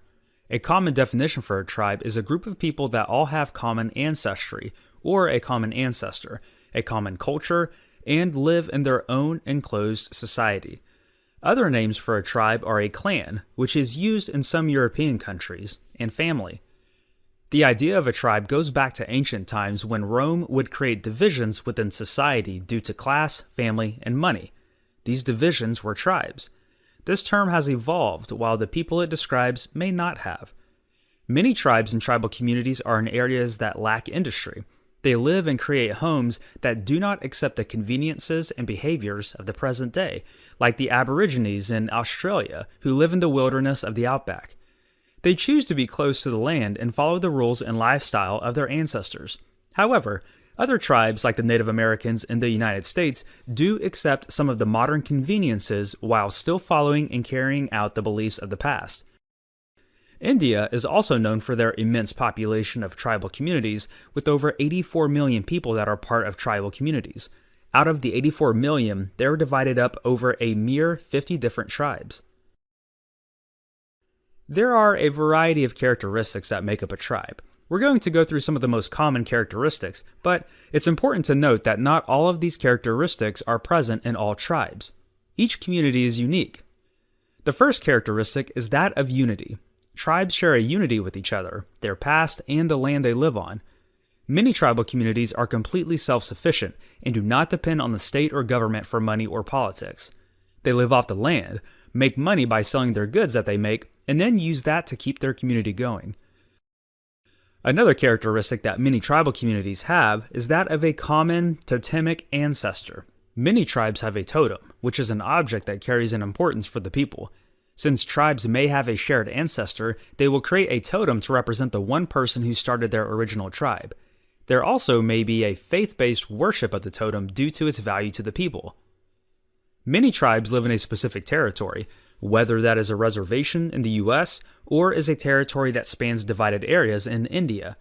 The tribes know their land and stay upon it as much as possible. This keeps industry from encroaching on their way of life. Additionally, even if the tribes are surrounded by other tribes, they still have the common respect to stay within their own space, unless there are warring factions. Common language and culture is a common characteristic of tribes. All tribes share a common language or languages and culture. Since they live and work together, they create common memories which supports the culture. Tribes will also have a shared name. For example, the Angamis of India. Although each tribal member has their own name, they are also all considered to be Angamis. Another commonality is their belief systems. Most tribes will all worship the same god or gods and follow the morality of the common religion. Another factor is internal government. Most tribes have their own political systems within their own people and usually do not recognize outside laws. They will vote for and appoint chiefs and leaders to help rule their communities. This means if someone breaks a law, they address it within the society, and most states and nations will allow them to do so. This is called tribal sovereignty. Housing can also be unique in tribes. They may house in larger communal areas or dormitories. This creates more community and works better in larger societies where they need space for the tribe to grow over time. Finally, internal employment tends to be a characteristic of many tribes. This enclosed community also means they work within the tribes and not out in the larger industry. They do this by creating their own products or even companies, like the casinos on reservations throughout the United States, though it is more likely to be gathering and creating of food. It may not be necessary to have money because they live off the land and make every product that they need, so they carry very little in what is commonly considered valuables. A tribe is a group of people that share ancestry and cultures while living in their own enclosed society. They usually live in underdeveloped countries or areas where they shun industry and live off the land, though this is not always the case. Other characteristics are shared name, tribal sovereignty, internal employment, common religion, unity, common language and culture, self-sufficiency, territory, and common totemic ancestor. Ultimately, a tribe is a nation within a nation. They are people that have created their own societies and rules and live by them.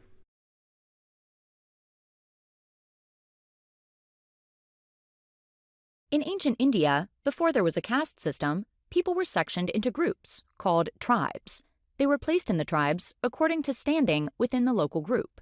Each tribe was distinct in dialect and culture, but had a mutual relationship with the other neighboring tribes. These tribes have endured over time due to the lack of industry and outside influence in many rural areas. Although technology and city life has encroached on some tribal communities, there are still areas in underdeveloped countries that have been left alone. These areas are where the tribes still exist. Within these tribes, there is a system for community living called dormitories. One of the larger tribes in northeast India, the Naga, call these dormitories the Morung system. Dormitories are communal living spaces for the youth of Indian tribes. This space is meant to help members of the tribes to learn skills, like hunting and crafting, while also creating community from a young age. There are several ideas as to how and why tribes were created and relied heavily on the use of dormitories. Safety. Since the dormitories are usually at the center of a tribal community, it's thought they were created to have warriors organized, together, and ready at a moment's notice in times of battle. Community. The dormitories create a sense of community and help ensure the longevity of the tribe and its culture. Tradition. Tribes in ancient India used to live in communal houses and allowed for everyone to work together. With this tradition, the tribes may have tried to recreate this on a smaller scale. Separation. Dormitories might have been created to segregate the genders, so the males and females didn't have access to each other, keeping them pure. Morality and sexuality is thought of differently in many Indian tribes, so this may be less likely. Although the origin of the dormitories may be unknown, what they were and how life revolved around this system is not. Within these tribal communities, young children work in their communities during the day, have dinner with their families, and then head to the dormitory at night. Some tribes have their children in the dormitories as early as 4 years old, while other tribes wait until they hit puberty. However, in all tribes, the men and women move out of the dormitories once they get married. Each village typically has one dormitory for the males and one for the females, though in some tribes they're all combined into one. Some tribes in India are so large, they have more than 2 dormitories. Children are assigned specific dormitories by the doulas, or midwives that help mothers during childbirth. They pick the dormitory, and that child is then promised to that specific place when they're of age. Within the dormitories, there is a social hierarchy. The children appoint a leader, and that leader is required to keep the dormitory safe and to control everyone within it. There also may be lesser leaders that are chosen to assist in the duties and responsibilities.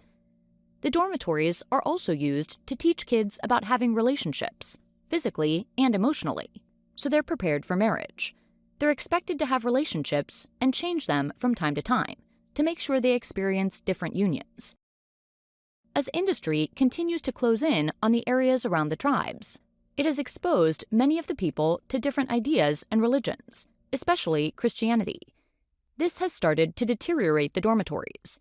There are tribes that are no longer using them at all, which has changed the face of the tribes. Their communities aren't as close-knit, and children may leave the tribes altogether over time.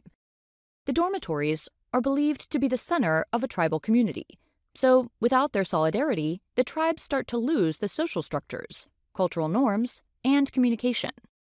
This has created more conflict within communities as well, and a loss of respect. All right, let's now take a moment or two to review. As we learned, in the context of Indian history, dormitories are sleeping and living spaces for the youth of Indian tribes. Referred to as the Morung system by the Naga community, they provide a foundation of learning for the tribal youth, while also creating community due to communal living. We saw that this was accomplished both through the doulas, or midwives that help mothers during childbirth, assigning children to specific dormitories, the assignment of leadership between the children, and preparation for marriage. The reasons for the origins of the dormitories seem to vary. Whether they were trying to ensure the safety of their people, create better community, ensure tradition, or require separation of the genders isn't specifically known. Time and industrialization has changed tribal living, which has affected the use of dormitories.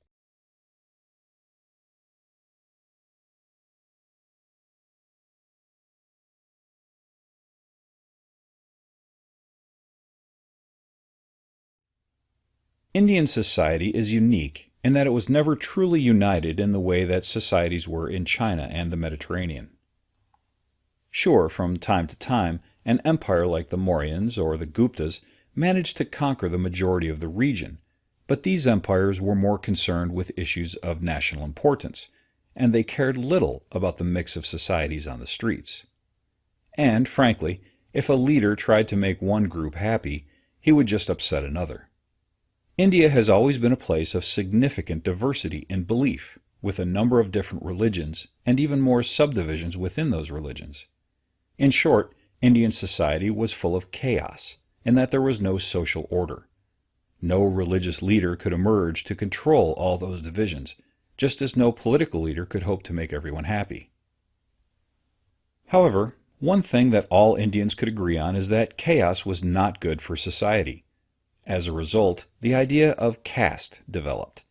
Although it is controversial as to who started the idea of caste, many historians believe that it goes back thousands of years. A caste is a social division within society. However, the Indian idea of caste went much further than just division. It was as if your whole life, from who your friends would be, to the job you took, to the person you would marry, was determined by the work that your parents did. While this sounds really unusual to those of us living thousands of years removed from the establishment of the castes, this made sure that a society would always have an appropriate amount of weavers, potters, and soldiers, helping to ensure social order.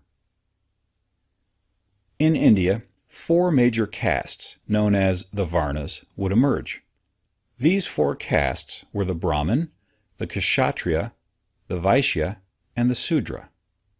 The Brahmin were the highest caste, and were priests who were charged with making sure that the devotions to the gods were made.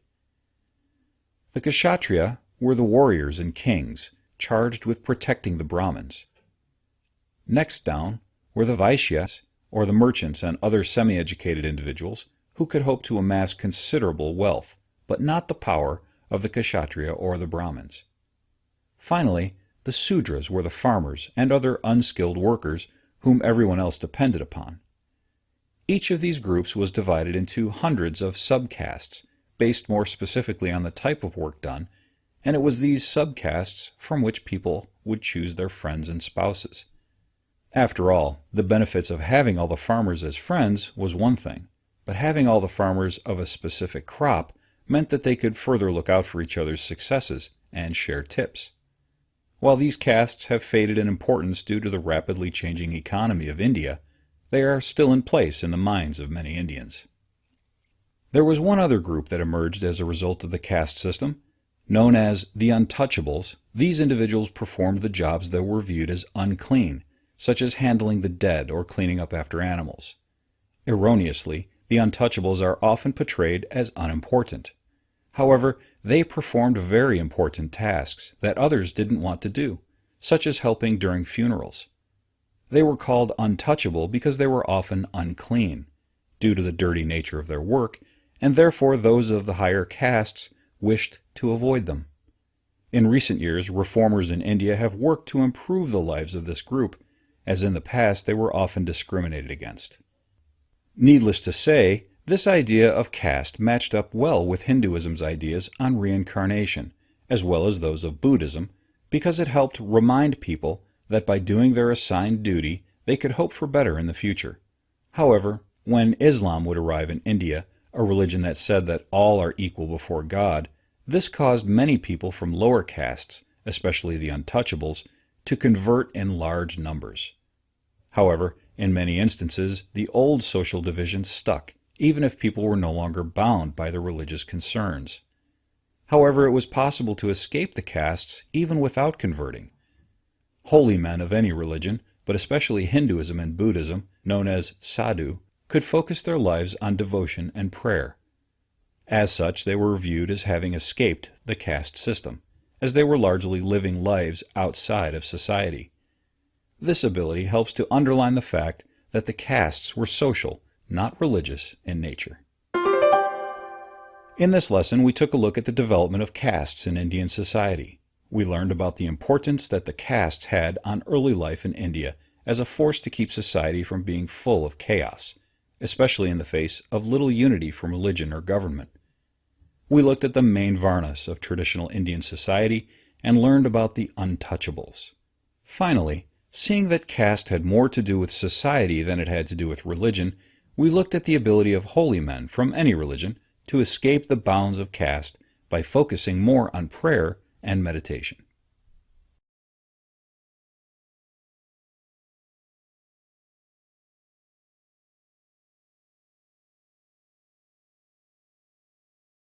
Applied sciences, from medicine to engineering, all exist to solve a real problem faced by society.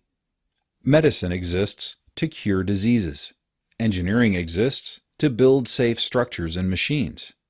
In this respect, economics is the same as any other applied science in that it exists to solve a very real problem: scarcity.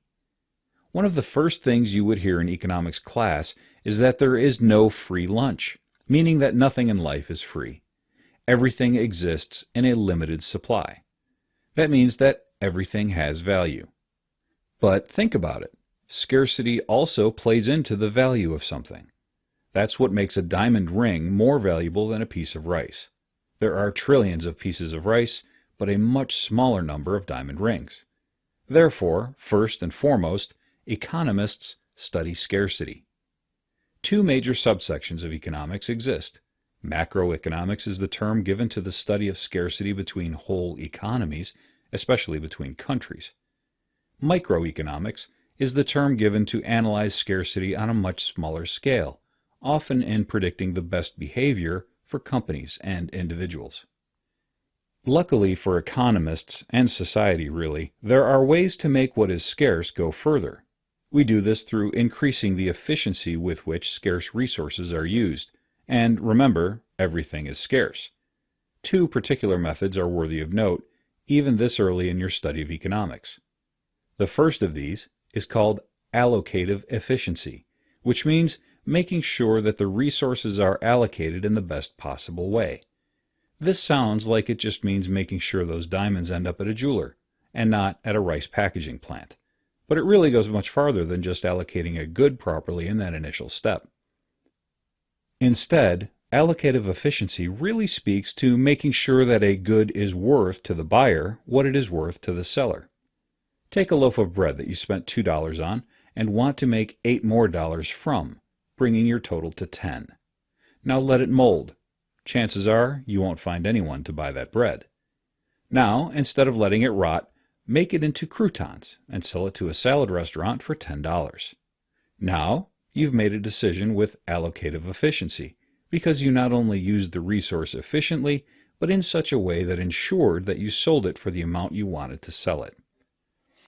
Another form of efficiency exists. Technical efficiency means that a company is making the most goods possible for the smallest cost. To help remember this, think about technology.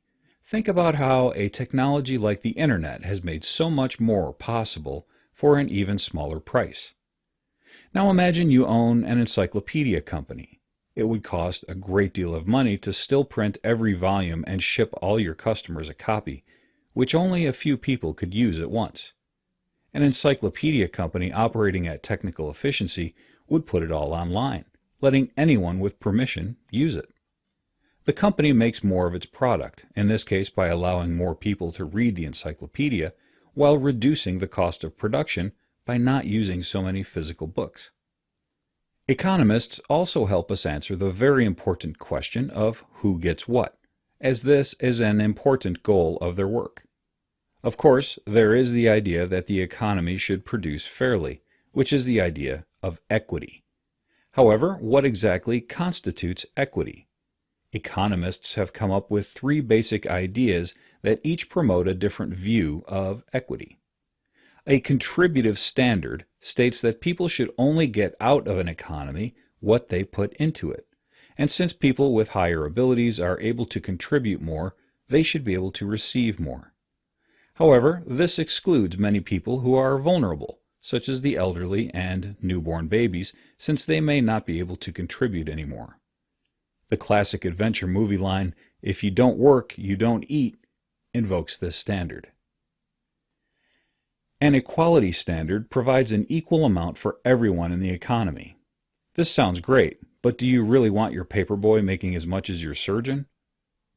Finally, a needs standard provides extra for those who need it most, and in many ways is the opposite of the contributive standard. However, those who need the least are often in the position to contribute the most, and therefore would not have the incentive or drive to contribute up to their potential. While each of these standards are rather extreme, listen to politicians talk about the economy, and you'll notice that they all tend to drift towards one of the above standards. In this lesson, we introduced the idea of economics as the study of scarcity. We learned that every good, even air and water, are limited in quantity and therefore have a value. In fact, it is often that quantity that helps determine the price. Also, we discussed allocative and technical efficiencies, as well as the difference between macroeconomics and microeconomics. Finally, we looked at the three standards of equity: contributive, equality, and needs, and how each is extreme in its most pure form, and all are advocated by politicians of one party or another today.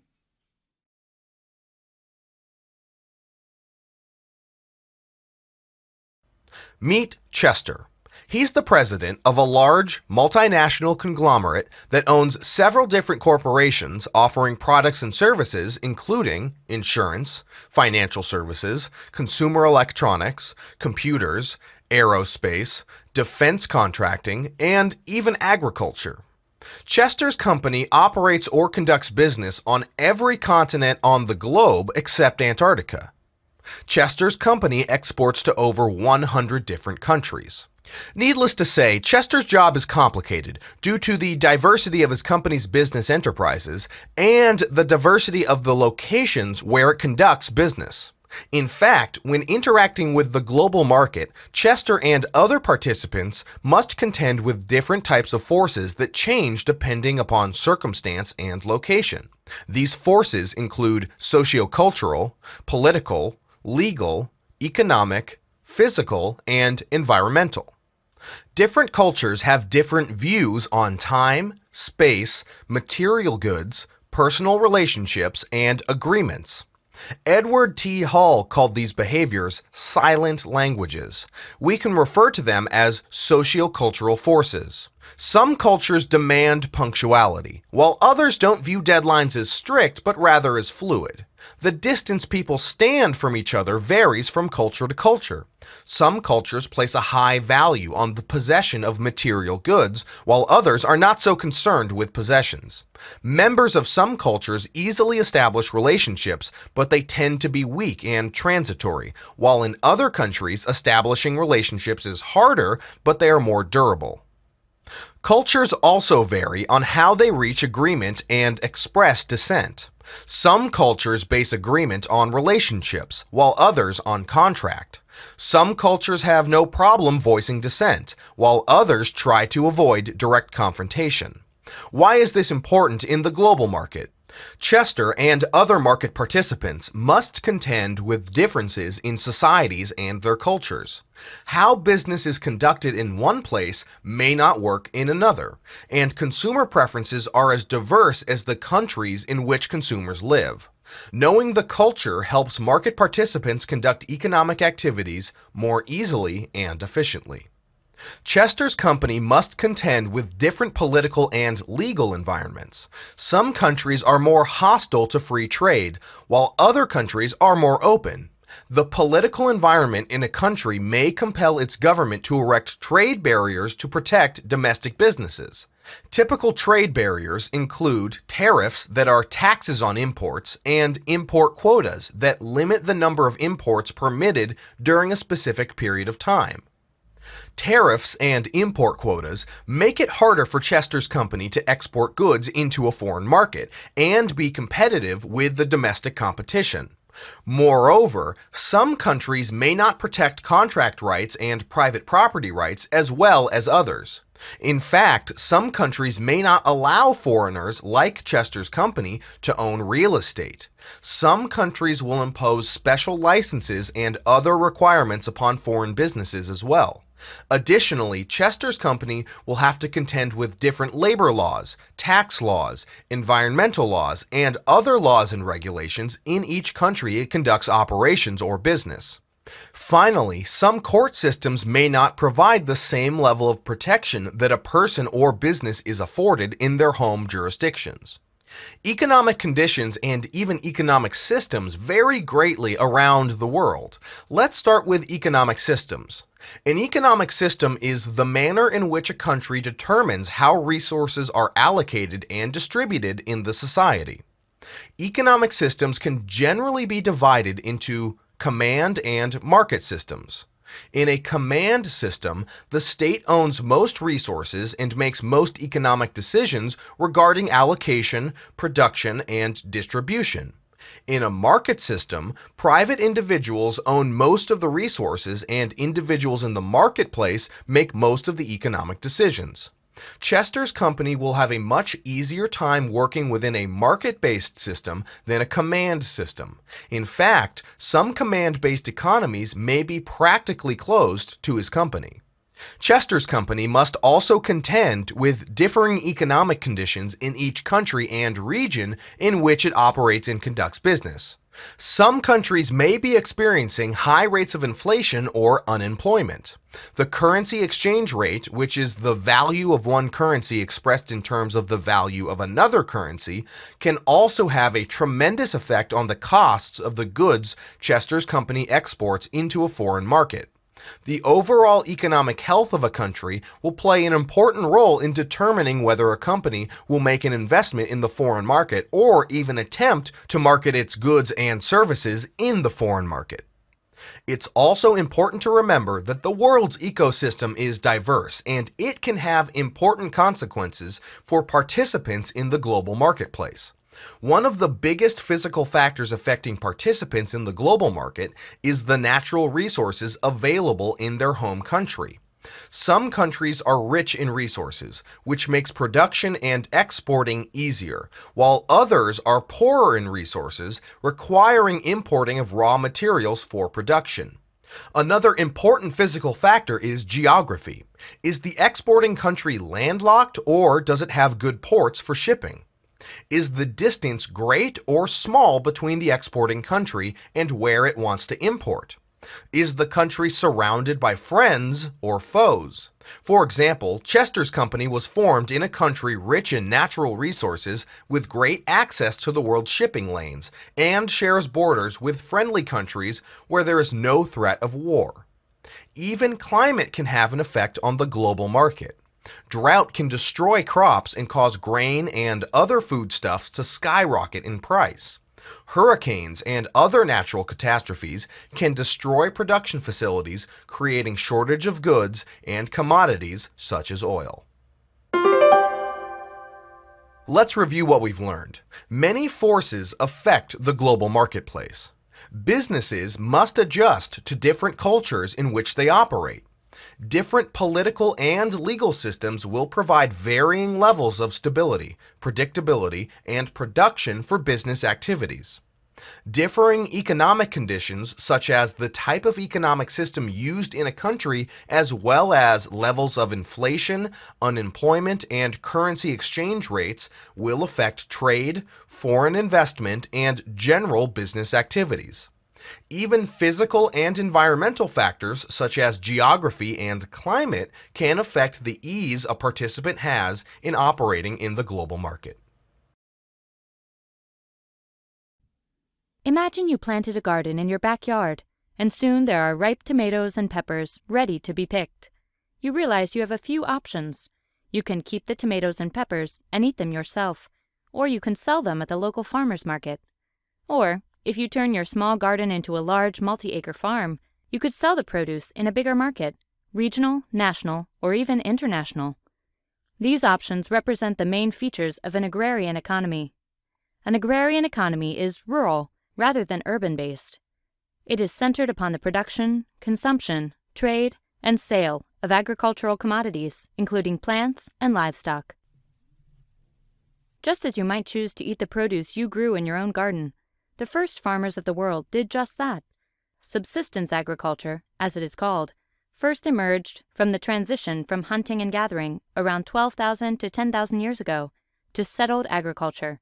This taming of nature, or domestication, allowed people to settle in one place because now there was a sufficient and reliable food source. Whether the planting and harvesting of wheat in the fertile crest of the Middle East, or the growing of maize, corn, in the Americas, or the harvesting of rice in the river valleys of eastern China, the first agrarian economies produced food for themselves, not necessarily for sale or large-scale trade. Between this agricultural revolution and the Industrial Revolution of the 18th and 19th centuries, agrarian economies did not change significantly, though agrarian societies did become more connected with one another and increase trade. From a basis of subsistence agriculture, agrarian societies might then produce a surplus of goods and thus be able to trade it with neighbors or sell it at a relatively local level. For example, Chinese farmers took rice agriculture and transplanted it in areas of Southeast Asia, and the Roman Empire transferred grain throughout its provinces. Such trade connections expanded as well through the Silk Road across Eurasia and through the maritime trading routes of the Indian Ocean. Despite these many links connecting agrarian economies between the time of the agricultural revolution and the modern period, most people still produced primarily for their own consumption rather than for the market. One reason for this is that transportation costs and technological limitations remained barriers to the creation of a truly continental or global market for agricultural goods. But all this began to change after 1500, and especially with the Industrial Revolution. The first important change in agrarian economies came with the development of new agricultural technologies in the 18th and 19th centuries during the Industrial Revolution. Such technologies allowed the production of larger and larger surpluses. For example, both the cotton gin and the mechanical grain reaper provided for harvests on a massive scale. New strains of seeds and plants allowed crops to grow more efficiently and in marginal areas. The second important change came in transportation. The railroad made the movement of agricultural commodities much cheaper and easier and made possible long-distance shipment. Cotton, wheat, tobacco, or fruit could be whisked from the interior of the United States, for instance, and shipped on a railroad to the coast. There, another new transportation innovation, the steamship, could take the produce across oceans to be sold on the international market. Thus, the agrarian economies of the modern industrial era became truly international and global. To understand this more fully, let's look at one example of the agrarian economy of the industrial age. Imagine you are a wheat farmer in North Dakota in 1920.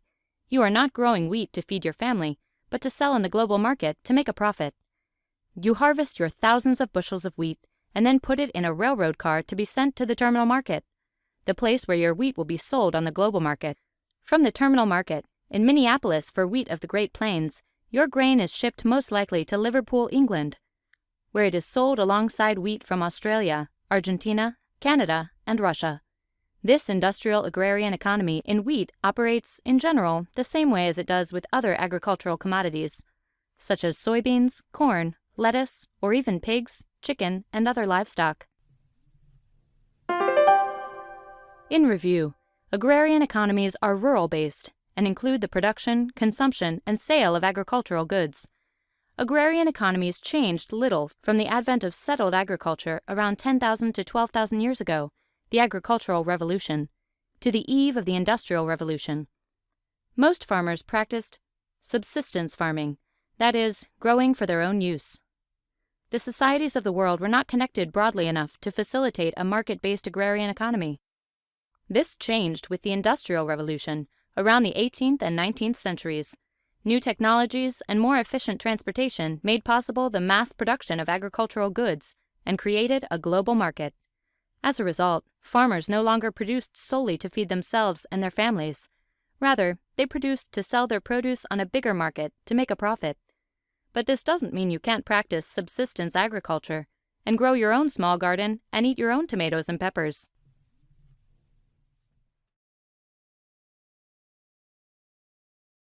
A complementary good is a good whose use is related to the use of an associated or paired good.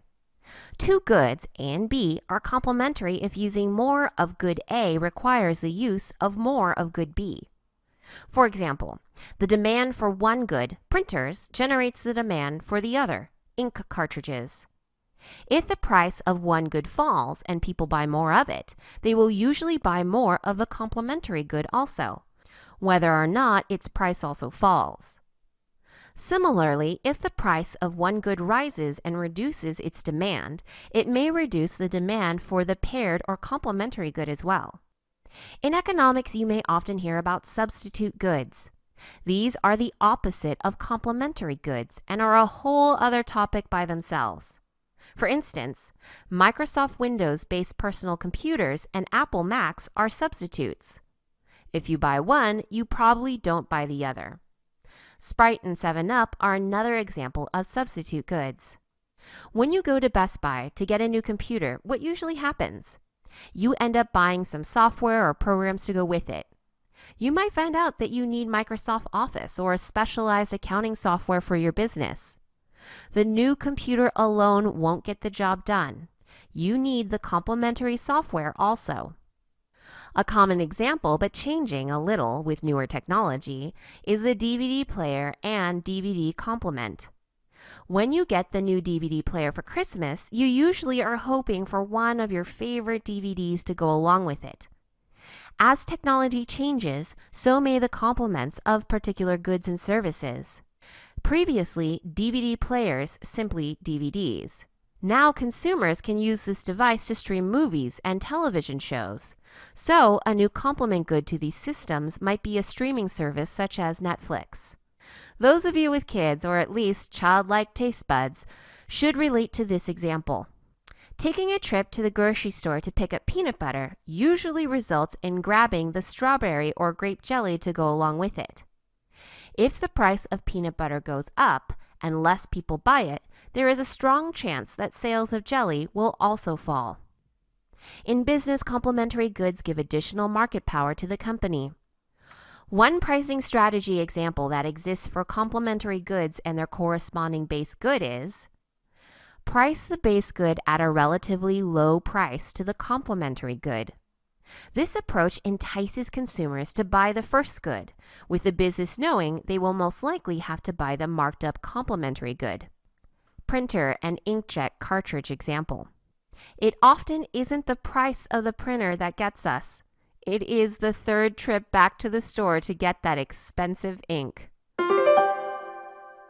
Two goods, A and B, are complementary goods if using more of good A requires the use of more of good B. As the quantity demanded for good A increases, so does the demand for good B. On the flip side, as less people want good A, the demand for good B will also go down. Examples of complementary goods are peanut butter and jelly, and computer hardware and software. When you buy one, you usually buy the other. Companies love to have complementary goods and use strategies such as discounting one base item like a DVD player and then charging more for the complementary goods such as DVDs and wiring cables. Because everything is scarce, that means that nothing is free. It might be really cheap, like air, or it might be really expensive, like a diamond ring, but everything has a price. This is because in the amount of time it takes us to use, experience, or acquire something, we could have been doing something else. Time is a great example of how we pay for things. By watching this lesson, you are giving up time that you could be using doing something else. No doubt, some of those things are more enjoyable than this lesson. However, you chose to do this lesson because it has the greatest utility, or use to you, at a given time. Forget dollars, euros, or pounds. Utility is the currency of the economic world. We decide to do something because it gives us the greatest utility. You are studying right now because an understanding of economics at this given time is more important to you than something else, like watching reality TV. Note that I did not say that it was necessarily more enjoyable, but simply has greater utility. In fact, that leads us to our next term. The cost of doing something, like studying, in terms of whatever you gave up to do it, is the opportunity cost.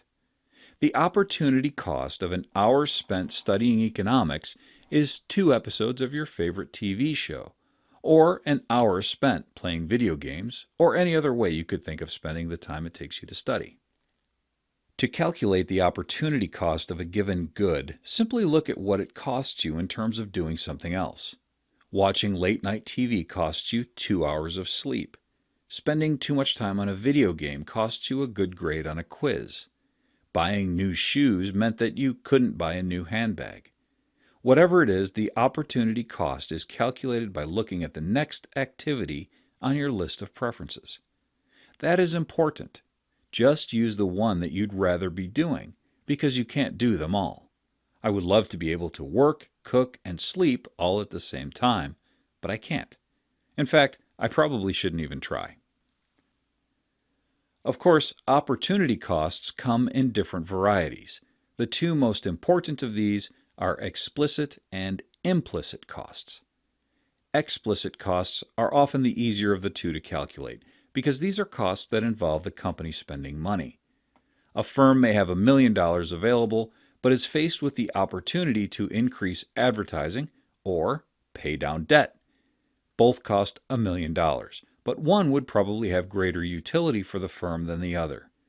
If the firm needs to sell more goods, they would likely choose to increase advertising. Thus, the explicit opportunity cost is the amount that they could have spent paying down debt. The other major type of opportunity cost is implicit cost, which is an opportunity cost without a dollar amount spent by the firm. This may sound a bit difficult to wrap your head around, so let me give you an example. Remember, this is all about the firm not spending money. Other people can still have money in the game while the cost is implicit to the firm. Let's say you were running a company and had a few investors.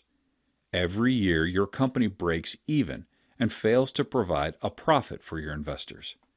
This is because a competing company has much lower costs than you do, so you have to sell your goods at a rock-bottom price just to compete.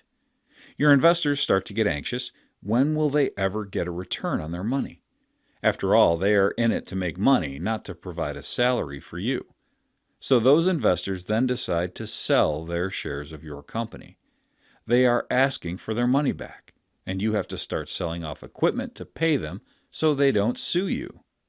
Soon your company is bankrupt because of the implicit cost you incurred by choosing to sell goods at a lower price than you could really afford. In this lesson, we looked at the economic idea of opportunity costs. We accept scarcity by using our resources, whether it's time, energy, money, or raw materials, on the activities and goods that give us the most utility. Utility is a measure of the usefulness of something to us. Finally, we compare utility of different goods or activities in finding the opportunity cost of something. Opportunity cost is what it costs us to do something or get something in terms of whatever else we could be doing or getting. Also, we saw how opportunity costs could either be explicit or implicit, with explicit costs involving the firm spending money, while implicit costs were a result of a non-monetary decision.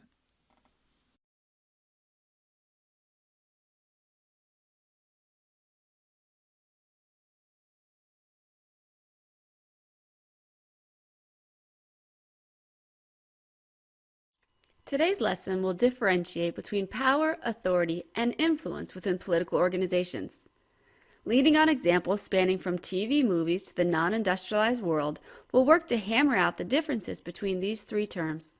However, before we dive into power, authority, and influence, we should probably figure out what is meant by a political organization. Not meaning whether you vote Democrat, Libertarian, or Republican, the term political organization simply denotes the way in which a society maintains order. In other words, it's how people groups, whether living in skyscrapers or thatched huts, keep their society ticking along. In this process, political organization serves to set up public policy, manage the distribution of resources, and prevent or solve conflict. Again, this can be anything from the eldest male in a clan using his influence to determine where the group will hunt, to an elected president using his authority to veto a bill. With this definition sort of nailed down, let's move on to the difference between power, influence, and authority within a political organization. However, as we get into this, please don't assume that just because we deal with these three terms separately, that they exist in a vacuum. Many times, they tend to sort of overlap. With this in mind, let's get going with power.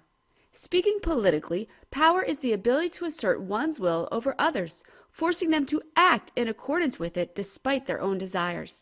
Plain and simple, it's the ability to make people do what you want them to do, whether they like it or not. When speaking of power, social scientists often assert that power is seldom obtained in a systematic way. It's also not usually obtained through a legitimate process of voting.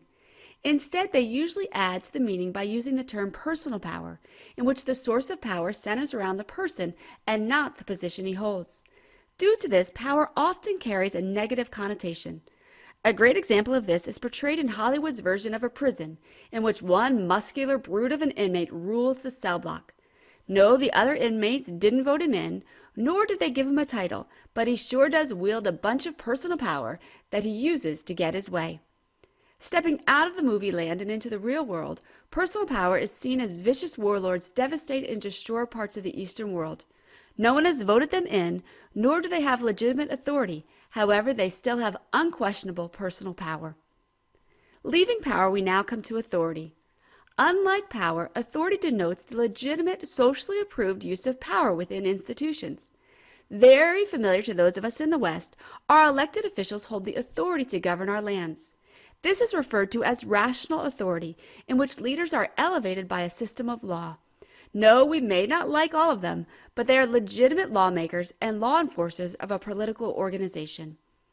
However, and a bit out of our paradigm, a council of elders within a non-industrialized tribe also holds authority. No, their people never stepped into a voting booth and punched a hole next to their name, but they are recognized as leaders all the same. This is usually referred to as traditional authority.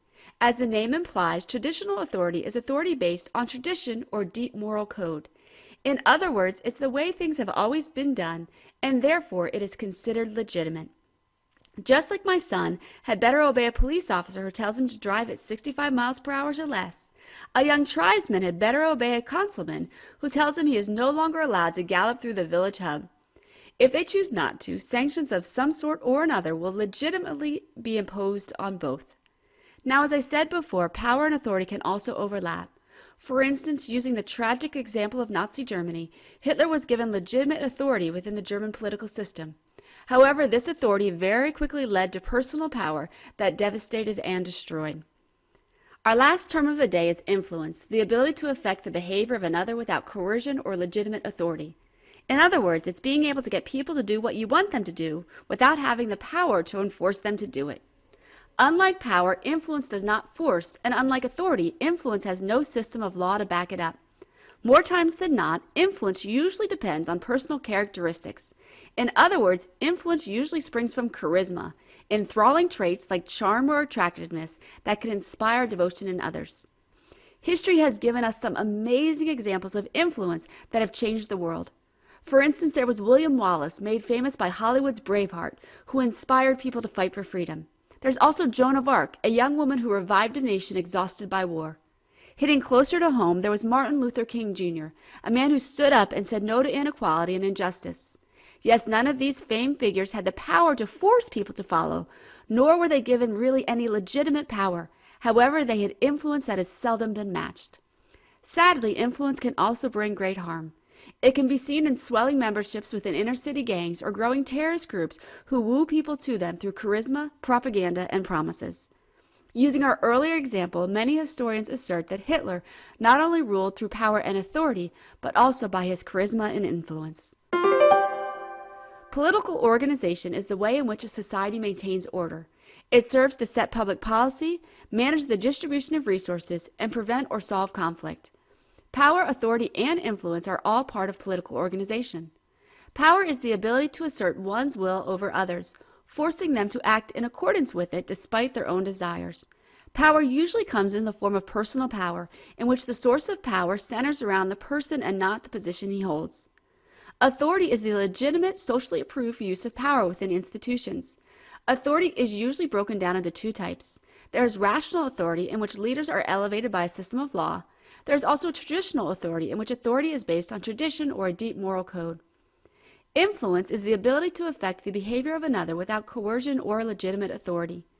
Influence is usually linked to charisma, enthralling traits like charm or attractiveness that can inspire devotion in others.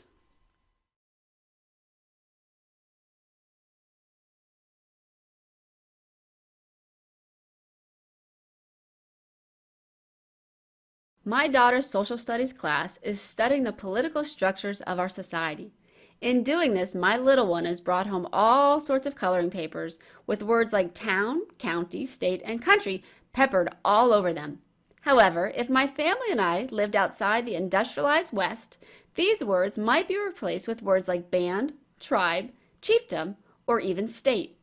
Now, although many of these words are familiar to our ears, not many of us can readily distinguish between them. Today's lesson will seek to remedy this as we discuss each of them, giving just a brief overview of each. Usually being the smallest of the four, bands are where we'll start. A band is usually a very small, oftentimes nomadic group that is connected by family ties and is politically independent. With nomadic meaning moving from place to place, usually in search of food, bands are most often made up of hunter-gatherers. Due to their small size and their tendency to move around, bands usually have little to no formal leadership. In other words, when to move and when to stay is usually based on group consensus, rather than one governing official calling the shots. With this, bands are usually referred to as being egalitarian societies, societies in which all persons of the same age and gender are seen as equals. Now notice this doesn't mean that men and women are always equal. It more means that men are equal to men and women are equal to women. With this, we sort of move up the non-industrialized political ladder to tribes. Speaking technically, a tribe is a combination of smaller kin or non-kin groups linked by a common culture that usually act as one. Sort of multi-grouped and usually bigger than bands, tribes tend to contain communities that are a bit larger. Many social scientists assert that this is because rather than just being hunter-gatherers, tribes often dabble in agriculture and herding, making it easier to support a larger yet still rather small population. However, similar to bands, and very unlike the old cowboy movies that show a bunch of warriors surrounding a chief, most tribes have no formal leadership. Instead, they too are egalitarian in nature. However, this is a great segue into our next topic, chiefdoms. A chiefdom is a political unit headed by a chief who holds power over more than one community group. With more than one community involved, chiefdoms are usually more densely populated. Also, as the name chief implies, chiefdoms are not egalitarian, but instead of social rank, with the chief and his family holding power. Since chiefs are usually chosen by heredity, this usually gives his family and their inner circle the reins to power. In fact, many chiefdoms practice redistribution, in which goods are accumulated by one central person or power, who then decides how to allocate them among the people. Adding to this, many chiefdoms believe their chiefs are endowed with mana, a supernatural power that gives the right to rule. However, despite this powerful force, chiefdoms usually have no form of bureaucracy or written laws that help support the chief. For this, we need to move on to our last term, states.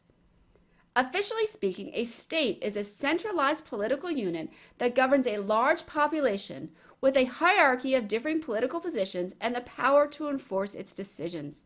Very common in the West, these political units are usually made up of more commercialized and industrialized towns and cities. With this in mind, officials within a state are usually highly specialized, as in our system where some officials create laws while others enforce them, while still others decide if the laws are actually legal. With all this in mind, it's not surprising to note that states are usually highly populated and rely on market exchange, transactions in which prices are set due to supply and demand.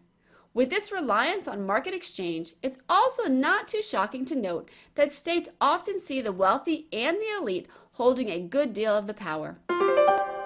A band is a very small, oftentimes nomadic group that is based on family ties and is politically independent. Due to this nomadic lifestyle, meaning moving from place to place, usually in search of food, bands are most often made up of hunter-gatherers.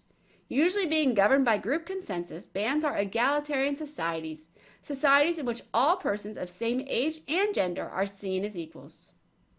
A tribe is a combination of smaller kin or non-kin groups linked by a common culture that usually act as one. Usually larger than bands, tribes will often employ some form of agriculture. However, they are usually still egalitarian in nature. A chiefdom is a political unit headed by a chief who holds power over more than one community group.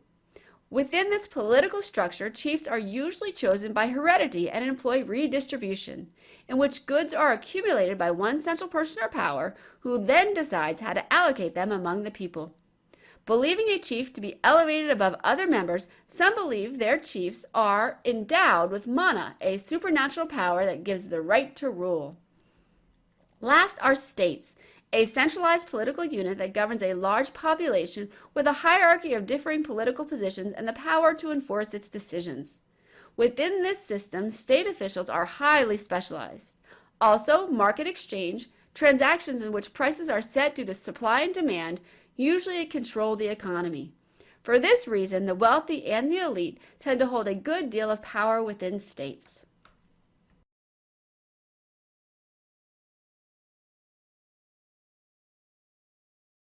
Is local government important? What responsibilities does a local government have? How do people get into local government positions? And what are those positions? These are political science questions that led you, an adult living in India, to investigate becoming involved in your local government. Living in India, you are aware that there is a three-tiered government system called the Panchayati Raj, which forms governing bodies overseeing states, districts, and villages in India. The Zilla Parishad is the highest level body, responsible for state-level administration over many districts and even more villages. Panchayat Samiti is the next level down, each incorporating many villages in a single geographic region and looking out for residents living outside of the village jurisdiction, like rural residents. Finally, the most local level of government is called the Gram Panchayat, or Village Panchayat, and is the governing and administrative body of a village of at least 1,500 residents. Your interest was piqued. How is a Gram Panchayat formed? Who leads the body? Why? What positions are available on the governing body? The first thing to know about a Gram Panchayat is that members are elected by a Gram Sabha, the adults in a village. While most Gram Sabhas are made from a single village, if there are not enough people in a village, at least 1,500, to form a Gram Sabha, then multiple small neighboring villages can band together and form a single Gram Sabha to elect a single Gram Panchayat governing all the small villages included. The Gram Sabha meets at least twice a year in something like a town council meeting in the U.S. to get reports and summary information from the Gram Panchayat. The term of any member of a Gram Panchayat is 5 years. You must be a registered voter and not hold any conflict of interest type positions in order to be eligible to be elected into the Gram Panchayat. People with criminal records are not eligible to serve in the Gram Panchayat. Okay, so now you know how to become a Panch, a member of a Gram Panchayat. What do members do? In general, the Gram Panchayat is responsible for the administration of the village. While approval of major taxation, development and production plans must be approved at the General Sabha meetings, the Gram Panchayat is responsible for creating, presenting, and executing plans within an approved budget. A few general responsibilities of the Gram Panchayat are sanitation, epidemic prevention measures, water management, maintaining public buildings, spaces, and access points, budgeting funds, tax-related chores, and infrastructure. The Gram Panchayat also has specific duties assigned by the state government, including food production, including irrigation, cattle breeding, food growth, farm forestry, and appropriate land usage. Human services, including health centers, women's and children's health issues, education, rehabilitation, and rural housing programs. Now that you know more about what the Gram Panchayat does, you would really like to become a member and make a mark on your village. If elected, you will work with between 7 and 17 panchas, depending on the size of your village. You will also find some of the spots in the Gram Panchayat are reserved specifically for members from underrepresented groups, such as women, officially recognized castes, and designated tribes. Within the Gram Panchayat, 4 title positions are elected. All other panchas serve in a general sense, helping on projects or committees. The Sarpanch is the president of the Gram Panchayat. Sometimes the Sarpanch is elected by the Gram Sabha, and sometimes he is elected by other members of the Gram Panchayat. The Sarpanch, as the leader of his Gram, is automatically an ex officio member of the Panchayat Samiti, the next level of government. This means that part of his duties is to represent his village in district government. He must stand up for what his village needs with higher levels of government. It is a pivotal position. The Sarpanch is also in charge of all activities in the Gram Panchayat. He may personally oversee a variety of activities, but is ultimately responsible for the outcomes of the Gram Panchayat. If you were in the U.S., you might liken the Sarpanch to a town mayor. Just as a mayor in the U.S. often has a deputy mayor, or someone who is considered second in charge, the Up-Sarpanch is the vice president of the Gram Panchayat. His duties are to assist the Sarpanch in any way necessary. A third role in the Gram is that of the Panchayat secretary. The secretary must record all meetings and keep the budget documents up to date. Writing notices, giving public announcements, and organizing large meetings of the Gram Sabha are all also within the job description of the Panchayat secretary. The final titled position in a Gram Panchayat is the village level worker or village development officer. Just as the name sounds, the village development officer is in charge of agricultural production plans. While he must report to his own Sarpanch, he also is responsible for reporting directly to the district-level Panchayat Samiti for progress accountability in areas of agricultural planning and scheme target achievement. You've learned so much about your local government in India that you can't wait to become a part of it. You've learned that the Gram Sabha, consisting of all the adult members of the village, elects the members of the Gram Panchayat, the governing body of the village. If a village is too small, it can band together with surrounding villages to make the 1,500 population requirement for a Gram Panchayat. The Gram Panchayat is responsible for all local administration, such as taxes, health and human interventions, infrastructure, and state-mandated agricultural programs. There are 4 title positions: Sarpanch or President, Up-Sarpanch or Vice President, Secretary, and Village Development Officer. All other panchas or members serve general roles.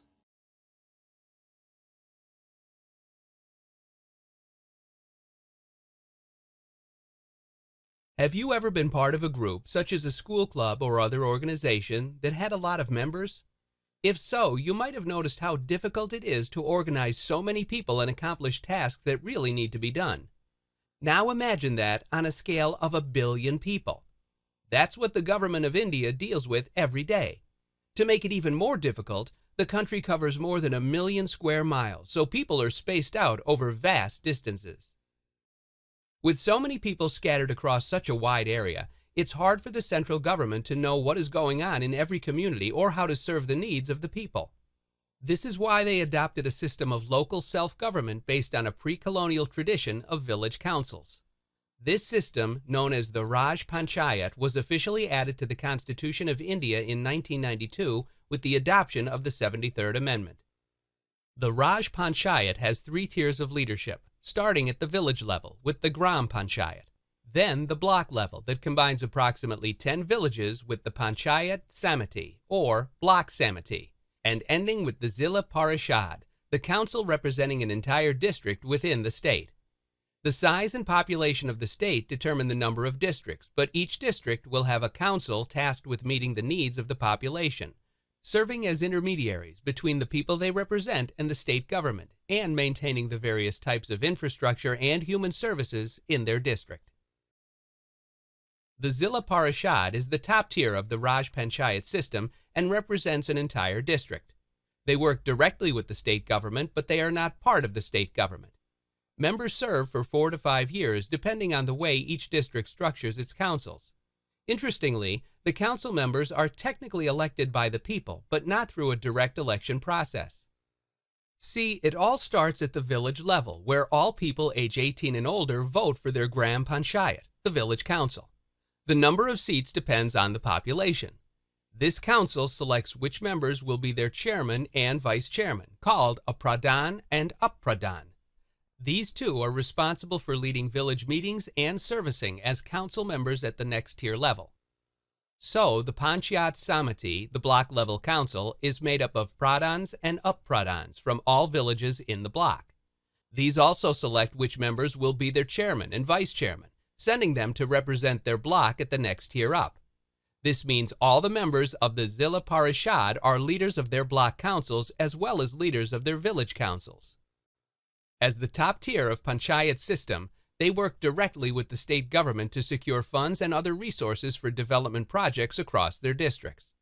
They are required to create a comprehensive 5-year development plan for the district that incorporates the plans and needs of each block, and thus each village, into their program. They also have to continue the work of the last council's 5-year plan, which often includes running programs during the transition from one council's tenure to the next.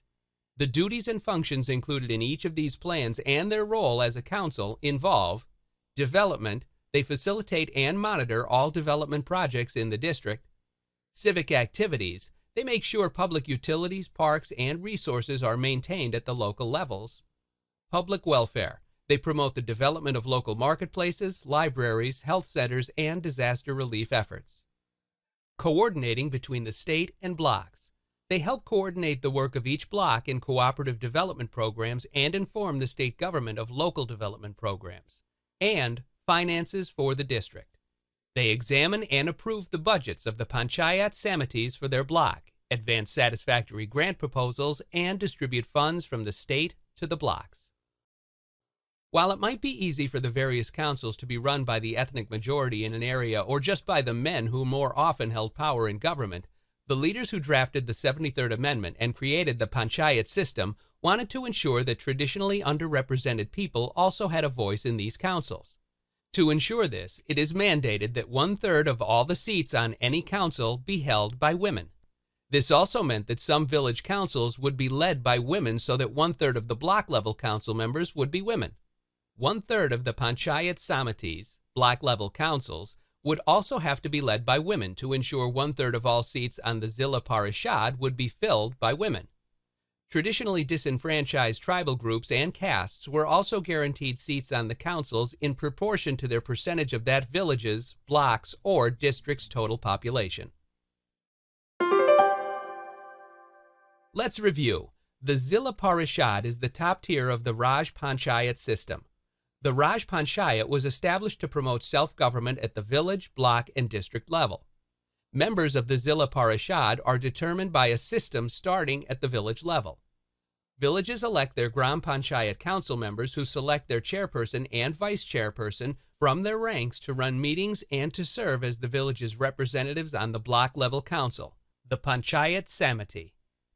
In the same way, the Panchayat Samiti select their chairperson and vice chairperson to run meetings and represent the block at the district level.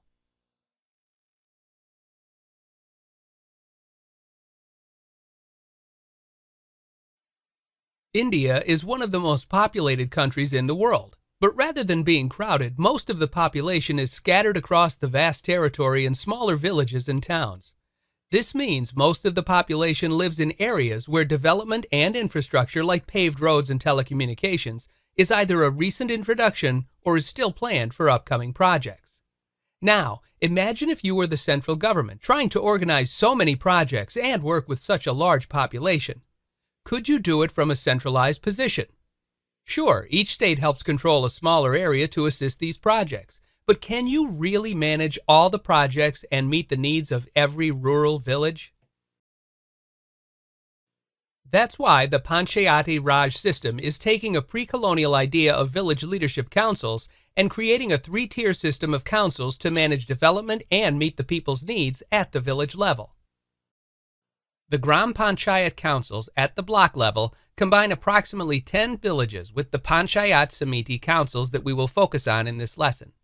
The Zilla Parishad councils are at the district level and incorporate all the blocks and villages in a portion of the state. This system was formally established with clear guidelines for election, leadership, and responsibilities by the 73rd Amendment to India's Constitution. This amendment was introduced in 1992 and officially ratified and implemented the following year in April of 1993. As we said, our focus for this lesson will be on the Panchayat Samiti, also known as the Block Samiti, which is a council formed to represent multiple villages in a district. In the Raj Panchayat system, it's the middle tier positioned between the Gram Panchayat of the villages and the Zilla Parishad of the districts. Let's first look at the process of forming the Panchayat Samiti. While the village adults elect the Gram Panchayat Council, blocks don't hold elections for the Panchayat Samiti council seats. Instead, this council consists of the leaders from each village council, known as the Pradhan, or chairman, and the Up-Pradhan, or vice chairman. These individuals represent the village's interest in the block council's affairs. Much as the Gram Panchayat member nominate their Pradhan and Up-Pradhan from their ranks, the Panchayat Samiti members elect the chairman and vice chairman from their ranks. These leaders will, in turn, join the Zilla Parishad, the district council, to represent the block's interests in the district's affairs. However, there is a non-elected member of every Panchayat Samiti, the Block Development Officer, or BDO, appointed by the state. This person isn't eligible for a chairman or vice chairman position. Instead, their entire role on the council is to assist the members in navigating regulations and paperwork, inform the council of the state's interest in particular development projects, as well as available funds or resources to meet the block's goals. Now, let's take a closer look at the duties of the Panchayat Samiti. While all tiers in the Raj Panchayat system are responsible for the 29 responsibilities listed in the 11th schedule, a portion of the 73rd Amendment that outlines their duties. Each tier addresses these issues differently as their position requires. The Panchayat Samiti, being a middle tier in the system, acts mainly as a coordinator. Not only do they help the Zilla Parishad District Council allocate development grants and combine village-level grant applications in a block-level development proposal, they coordinate efforts across villages to meet needs locally whenever possible. The Panchayat Samiti also has their own responsibilities within the block. First, they're responsible for continuing progress on development plans set by previous councils while creating their own plans for future development. They also maintain the public utilities, such as electricity, water, roadways, and communication, as well as manage school systems, adult education, and health centers. Finally, let's take a closer look at an example. Let's say a village used to send their children to a nearby village for school, but the population of both villages has grown, and the school is now only big enough to teach one village's children. One school is applying for funds to expand their school, and the village without a school is applying for funds to build their own school. These issues are submitted to the Panchayat Samiti of the village. The chairman opens a discussion about the applications to determine which would be a better solution. In our example, let's say they decide to build a new school in the other village. They would approve the request of the village wanting its own school and submit that to the district level, the Zilla Parishad. The council for each village would already know the outcome of the decision because the chairman and vice chairman of their Gram Panchayat were present for the discussion and vote. Let's take a couple of moments to review what we've learned about the Raj Panchayat system and the Block Samiti. The three-tiered Raj Panchayat system creates a way for local communities to manage their own affairs while still participating and cooperating with the government from the village, block, district, state, and national levels. This is vital to organizing a nation of over 1 billion citizens. The Panchayat Samiti, also called the Block Samiti, is a council formed to represent a block of approximately 10 villages. Council members include the leadership from each village's council, known as the Gram Panchayat, and include the chairman or pradhan and the vice chairman or up-pradhan. The council then appoints their own chairman and vice chairman who runs meetings and represents the block on the district's council. The only non-elected member of the Panchayat Samiti is the block development officer appointed by the state. The duties of the Panchayat Samiti include coordinating projects and funding between the district and village levels, supporting current development projects, designing new development projects, maintaining public utilities, managing hospitals and health centers, and managing schools and other education programs at all levels within the block.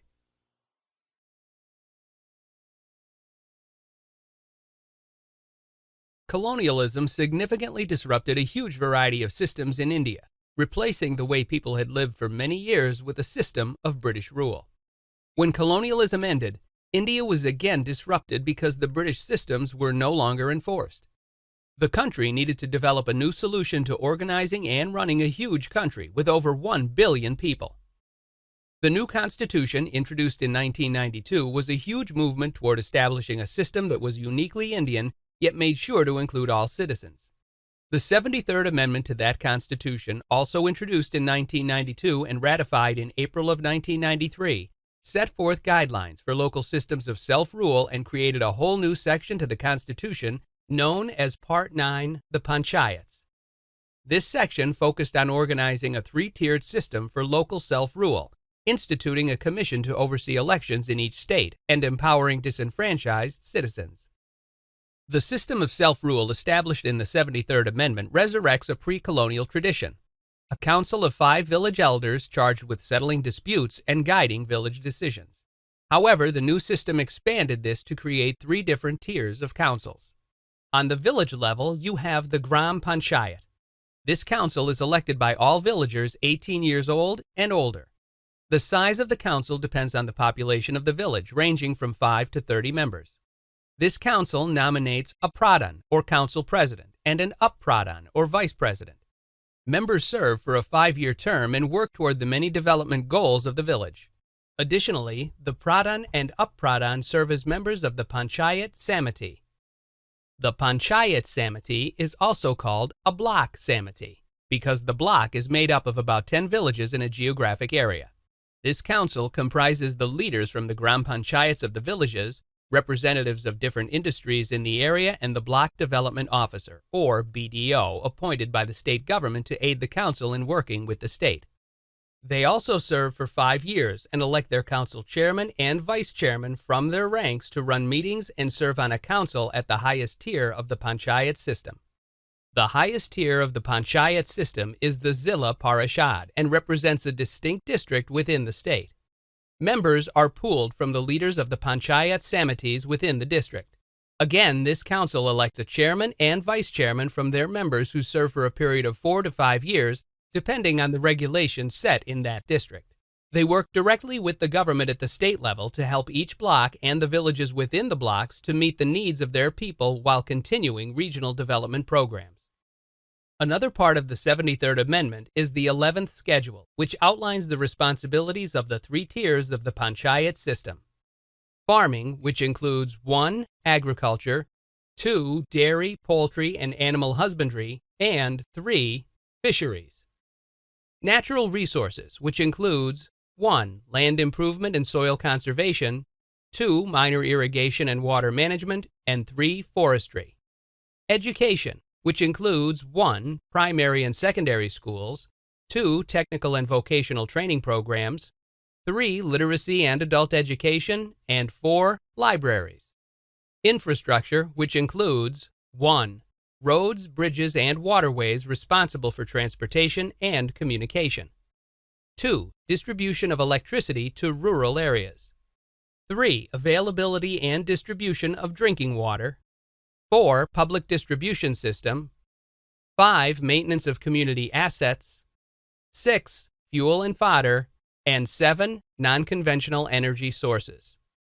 Community well-being, which includes 1. Rural housing, 2. Poverty alleviation programs, 3. Family welfare, 4. Women and child development, 5. Social welfare for mentally and/or physically handicapped persons, 6. Welfare of the scheduled castes and tribes, where scheduled refers to their minority status or historical lack of access to leadership or power. 7. Health and sanitation, including hospitals, dispensaries, and primary care facilities. And 8. Cultural activities. And finally, we have industry and commerce, which includes 1. Small-scale industries and food production, 2. Village and cottage industries, and 3. Markets and fairs. These responsibilities often involve identifying needs at the village level and writing grant requests for programs to alleviate these needs. At the block level, the grant requests are reviewed, and the leaders of the villages assess whether these needs can be met locally, or, if state grants are needed, programs can be combined to serve multiple villages with one effort. At the district level, the grants are also reviewed and advice provided to solve problems with district resources when possible. The district is also responsible for approving grants sent on to the state and distributing grant funds to each block to implement programs at the block level or village level. Aside from the efficient system organized by the 73rd Amendment, the provisions to empower citizens who previously had limited access to power showed a dedication to bringing all Indians together for the continued development and benefit of the country. In the panchayat system, 1/3 of all seats are now reserved for women. This extends beyond just seats on the council to include 1/3 of all council leadership positions. This ensured that with 1/3 of the Gram Panchayat leaders being women, 1/3 of the seats of each panchayat samiti will also be held by women.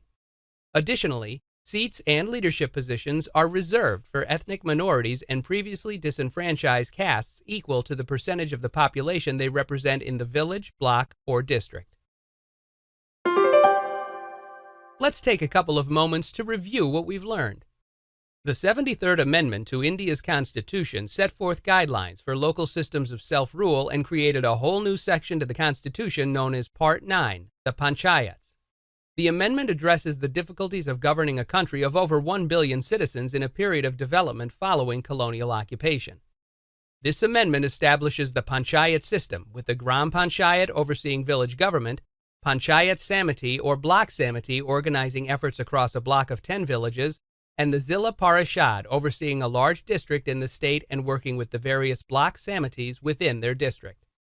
The amendment also sets forth the responsibilities of the Panchayat leadership and requires that 1/3 of all seats be held by women, while scheduled, meaning minority or historically disenfranchised tribes and castes, hold positions in proportion to their population in the village, block, or district.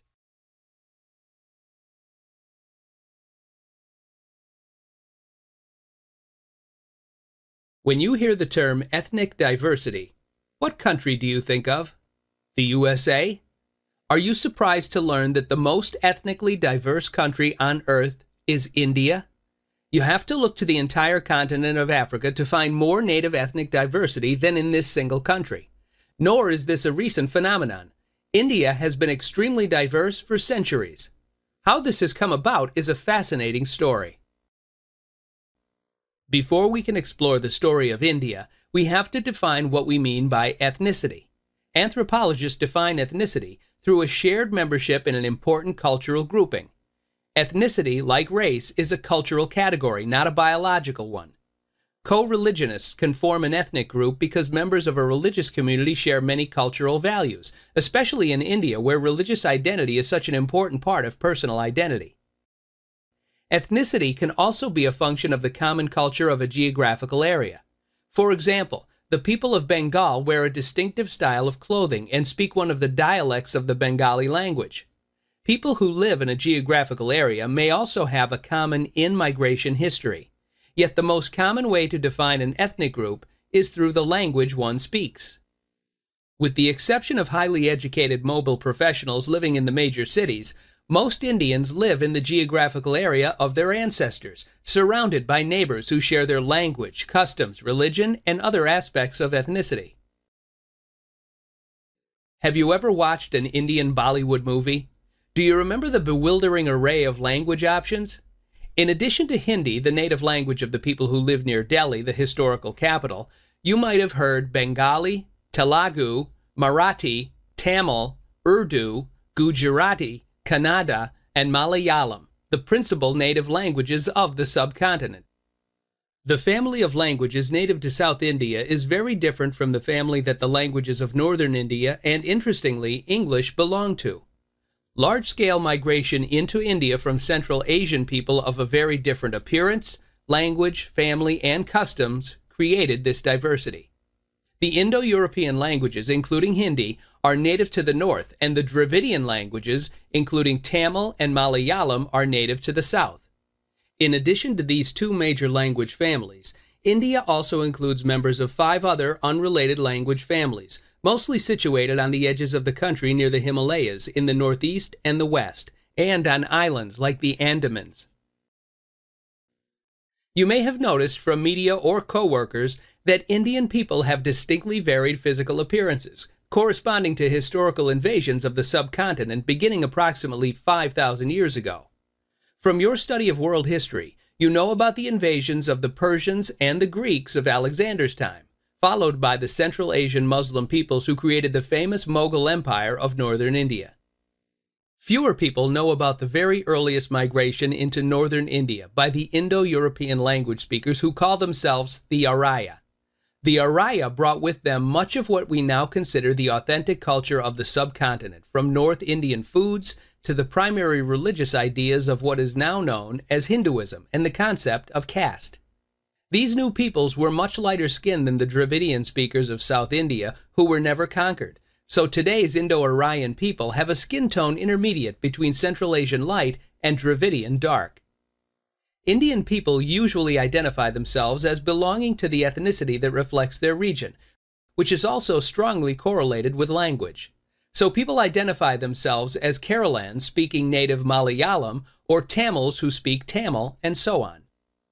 Southwest India functioned as a hub of international commerce and accumulated significant religious minorities of Christians and Jews, but the area of Kerala in particular was also the hub of trade with East Africa for much longer. Carried by the shifting seasonal winds, merchants of Kerala and Africa set up trading posts and created families and communities in each other's countries for over 3 millennia. Because of that history, there is an African Indian ethnic presence in India centered in the southwest. India includes representatives of every major religion on earth. It is 80% Hindu and 13% Muslim, with smaller Christian, Jain, Sikh, Buddhist, Jewish, Zoroastrian, and animist groups. Kochi, located in Kerala, houses the oldest working synagogue on the subcontinent. Several centuries old, it serves as a potent example of how history has made the Kerala province the most ethnically diverse on the subcontinent.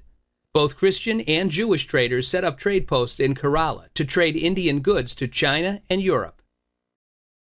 Religion is a central focus of identity for most of India's people, and until recently accounted for nearly all of the many festivals celebrated throughout the year. Diwali, the Festival of Light, began as an exclusively religious festival but has been embraced by many people of Indian descent around the world as a unifying Indian festival, an opportunity to acquaint coworkers and non-Indian friends with a full range of Indian ethnic customs. India is home to more ethnic groups or native cultural groups than any other nation on Earth.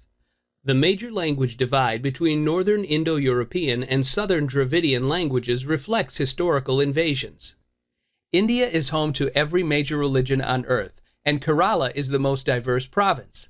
Most Indians live in the geographical area of their ancestors, leading to a high level of regional cultural identity and cohesion. Most Indians identify strongly with their region. One of the greatest examples of the way that Indian society interacted with religion comes from Buddhism. Buddhism is unique among religions in that it never really became popular with the natives of its homeland, but would go on to be the most influential religion for much of Central and Southeast Asia. Buddhism itself was founded in India by Siddhartha Gautama, a local prince who became disillusioned with his comfortable life and tried to find meaning in being an ascetic wanderer, one more concerned with finding truth than living a conventional life. Likewise, he failed to find real meaning in life through begging and meditated for 49 days before finding the path to enlightenment. His writings discussed how suffering is caused by unfulfilled desires, and the best way to escape suffering was to escape one's desires through moderation. Ultimately, Buddhism would remain a minority religion until the time of Ashoka, one of the greatest of the ancient Indian rulers who would heavily promote the religion throughout Asia. Most notably, Ashoka commissioned the construction of numerous stupas, or shrines that contained relics of great importance to Buddhists.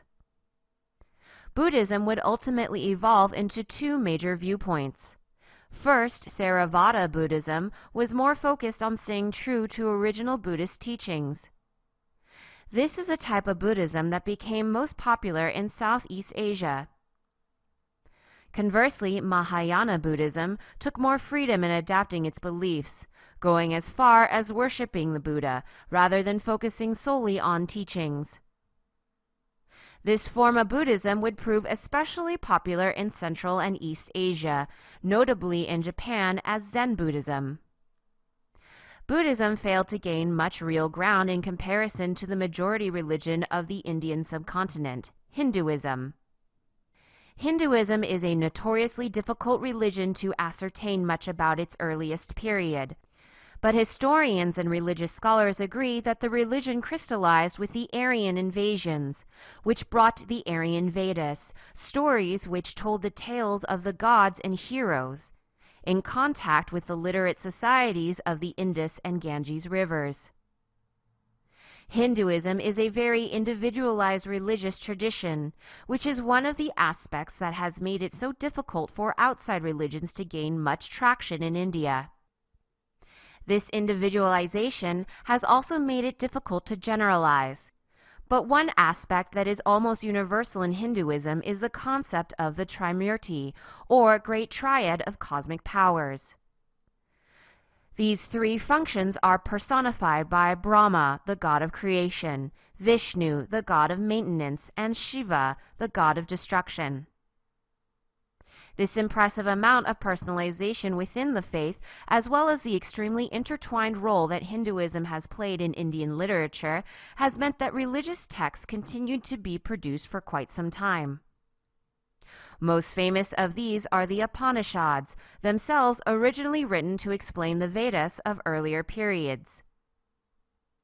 These works themselves have inspired less religious compositions, but ones that were still vital to the development of Indian culture.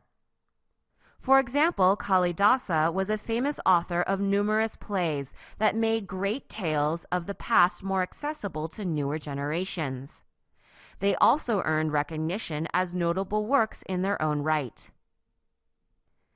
Beyond religion, the Indians were also busy with a number of scientific achievements. Most notably was Indian work in mathematics, which made mathematics as we know it possible. Indians are often credited with inventing zero, but the culture also invented the 0 through 9 number system used by the vast majority of the world today. These numbers are called Arabic numbers due to the fact that they reached the Western world at the hands of Arab merchants, who in actuality had learned them from Indian mathematicians. The most spectacular achievements in Indian science were found in Indian efforts in medicine.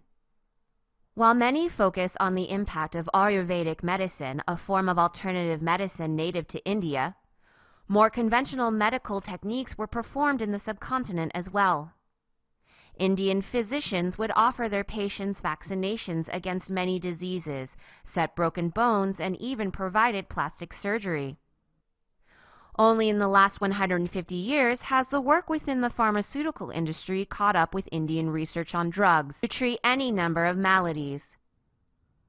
India did not keep such achievements in either religion or science to itself. Hinduism, as such a personal religion, failed to capture much ground, although it did become popular later in Southeast Asia as cultures there developed a love for much of the culture of the subcontinent.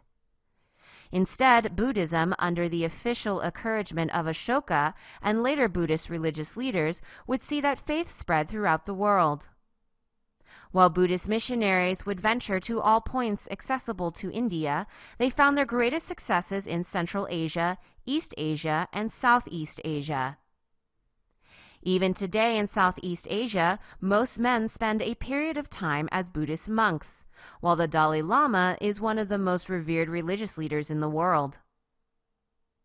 Despite the fact that religious traditions failed to spread west with any real force, the scientific achievements of the Indians found their way west to newly Islamic areas. Much of this movement occurred along the Silk Road, a series of trade routes connecting Chinese silk and Indian spices to European marketplaces. Let's review. Buddhism, both in Theravada and Mahayana varieties, would go on to have significant impact throughout Asia, even if the faith was only promoted heavily by Ashoka within India. Conversely, it was Hinduism with its faith in the Trimurti of Brahma, Vishnu, and Shiva, as well as the work of later writers such as Kalidasa, that would keep the faith of the subcontinent. Hinduism was only rarely exported with any real success, but the scientific achievements of the Indians often were, especially by use of the Silk Road, which connected most of Eurasia's most thriving cultures.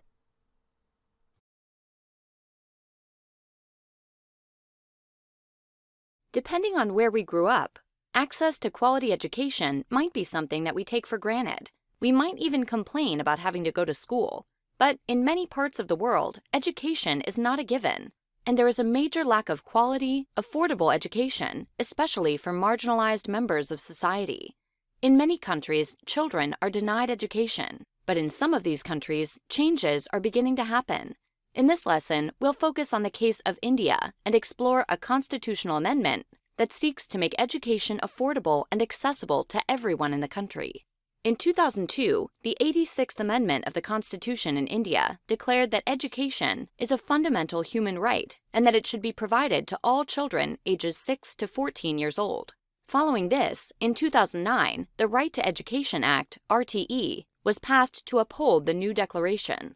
The Act states some important clauses for education in India. All children should be able to attend school full-time. All children should have access to education that is the same quality. Student-teacher ratios must ensure that there aren't too many students in any one classroom. Teachers must be properly trained. As part of this act, the RTE states that children cannot be denied access to education if their parents cannot afford to pay for it. What this means is that the government has to provide education for those who cannot access it for themselves. State governments are required to make sure that this legislation is actually implemented and that schools are following this protocol. This act makes education compulsory for kids between 6 and 14, meaning it's now an obligation of the government to provide it, and it's required for children to attend. There are also a number of things that the act is trying to prohibit that have been an issue in India's schools in the past, including prohibiting physical punishment of any sort, prohibiting emotional or verbal abuse. So, what has happened since the RTE went into effect in India? The results have been a little bit uneven. Let's start with the good. There have been significant improvements in the physical infrastructure of schools in India. This means that things like toilet facilities have improved, especially in terms of facilities for girls. India has also witnessed improvements in the teacher-to-student ratio, so classrooms now have fewer students per teacher. There's also been an increase in the enrollment of girls in school in India, and overall, there's been a definite drop in the total number of students who do not attend school. But the goals of the RTE have not yet been fully realized. Some critics have charged that the act has been focused on increasing enrollment and not on actually increasing the quality of education. It's great to get more students in school, but it's important to make sure the education provided is high quality. Additionally, children are placed into a class in their age group, regardless of how much schooling they've had previously. For example, a 12-year-old student who might not have been in school the past several years will find herself in a 12-year-old class anyway. This can limit her in the classroom. There have also been some closures of some low-cost private schools in different Indian states for failure to comply with the implementation of certain parts of the Act. Critics charge that this decreases quality schools in general and is harmful to the mission of providing education for all. India still has a very large rate of adult illiteracy, a fact that suggests that there is still much work to be done to increase access to education in India. In 2002, the government of India decided to try and address the country's high rate of illiteracy and low rates of school enrollment among children. The Right to Education Act, RTE, was implemented in 2010, and it states that the Indian government is responsible for providing education of equal quality to all children, known as compulsory education. The RTE requires schools in India to admit children regardless of a parent's ability to pay. This is an effort to try and help low-income children gain access to education. Other elements of the Act require that teachers be properly trained. Classes have low teacher-student ratios in an effort to reduce class size and prohibits harassment or physical abuse of students. Since its implementation, there has been an overall increase in the number of students, especially girls, attending school in India. But the RTE has a long way to go before education in India is truly equal. Critics have pointed out that a focus on enrollment has taken away from the goal of achieving high-quality education, and that India still has a very high rate of adult illiteracy.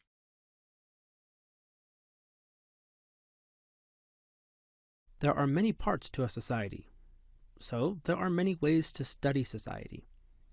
The scientific study of society and social behaviors is called sociology, and it's a big area of study. In order to understand the many complexities of human societies, sociologists have developed several viewpoints or theories to help establish the basic concepts of the field. Some theories deal with the sizes of groups in society. Others deal with production of morals and values. And some deal with the economy and the creation of social classes. That's where we find Karl Marx. In the 19th century, a German philosopher named Karl Marx began exploring the relationship between economy and the workers within that system. Over his lifetime, Marx developed a theory that human societies progress through a struggle between two distinct social classes. The proletariat, the workers, are the lower class. They perform the labor, but the upper-class managers, bosses, and rulers, called the bourgeoisie, get the profits. In this system, which became known as Marxism, governments existed to protect the wealthy, not the common good. To arrive at this conclusion, Marx studied and wrote on philosophy, economy, and politics. Marx formulated these into a scientific study of society. Thus, he is considered to be one of the founding figures of sociology as a discipline. Marx believed that with a mixture of historical research and scientific methods, society could be analyzed logically and rationally. This idea, of course, is still followed by sociologists today. In sociology, Marx's theories are used to study society through economic systems. Specifically, Marxist sociology looks at the way economics defines social roles and expectations. There are several fundamental questions that this theory seeks to address. First, how is money used to control the working class? Second, how are social classes defined by type of work? Third, what is the relation between workers, money, the government, and society? Finally, how does the economy influence social inequality? Marx's theories formed a sociological perspective called conflict theory, which stated that capitalist societies were built on conflicts between the workers and the rulers. In this theory, society relies on class conflict in order to keep the wealthy in power and the poor as subjects to the government. Conflict theory has been used to examine several aspects of society that are built upon class conflict, which Marx argued were designed to protect the wealthy, not society as a whole. Marx is also considered a founder of critical theory, which is the belief that society and culture can be studied using both the sciences and humanities. This is one of the foundational principles of all of the social sciences, giving Marx an important position in all of these disciplines. Critical theory was very unique when it was first originated because it stressed that researchers should focus on all of society, not only the rich and powerful. As modern sociologists stress, all members of society deserve equal attention, regardless of their wealth or status. Sociology is the academic study of social behavior and societies. One of the foundational thinkers of sociology was Karl Marx, a 19th century German philosopher. Marx was focused on the relationship between workers and the economy and began to study society. Marx developed a theory that society progressed through a class conflict between the proletariat, the workers, and the bourgeoisie, the business owners and government leaders. Marx's theories about society not only helped form the discipline of sociology, but also several perspectives within sociology. Conflict theory states that capitalist societies are built on the conflict between social classes. Critical theory argues that society should be studied using both the sciences and humanities, and that all members of a society should be researched as equal parts of society. Marx's theories brought attention to the relationship between economy and society, helped start the field of sociology, and laid important groundwork for all of the social sciences.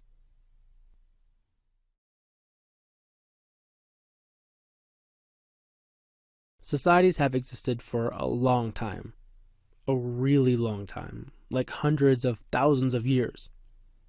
For as long as people lived in groups, they have had societies. However, the academic study of societies, called sociology, has really only existed since the late 19th century.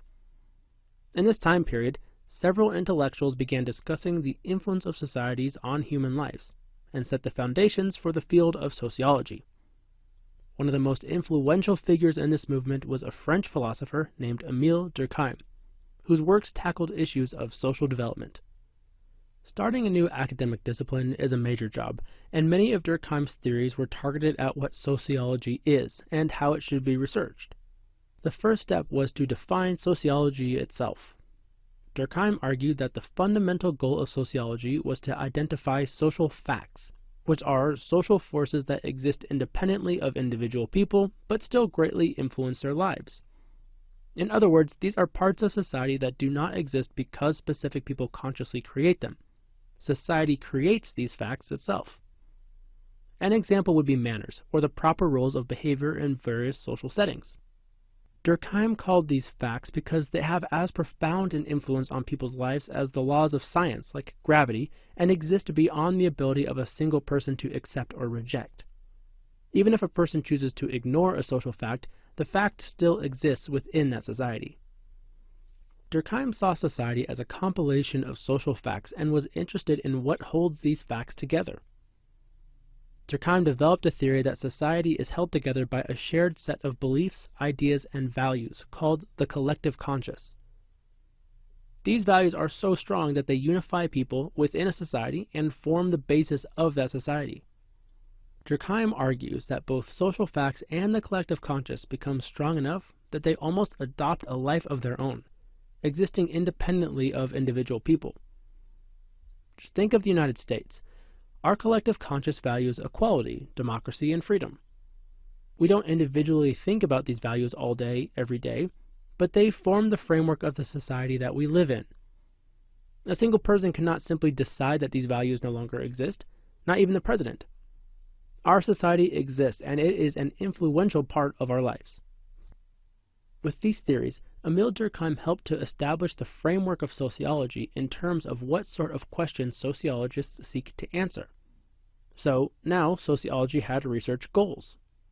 Durkheim's next project was figuring out the best way to actually conduct sociological research.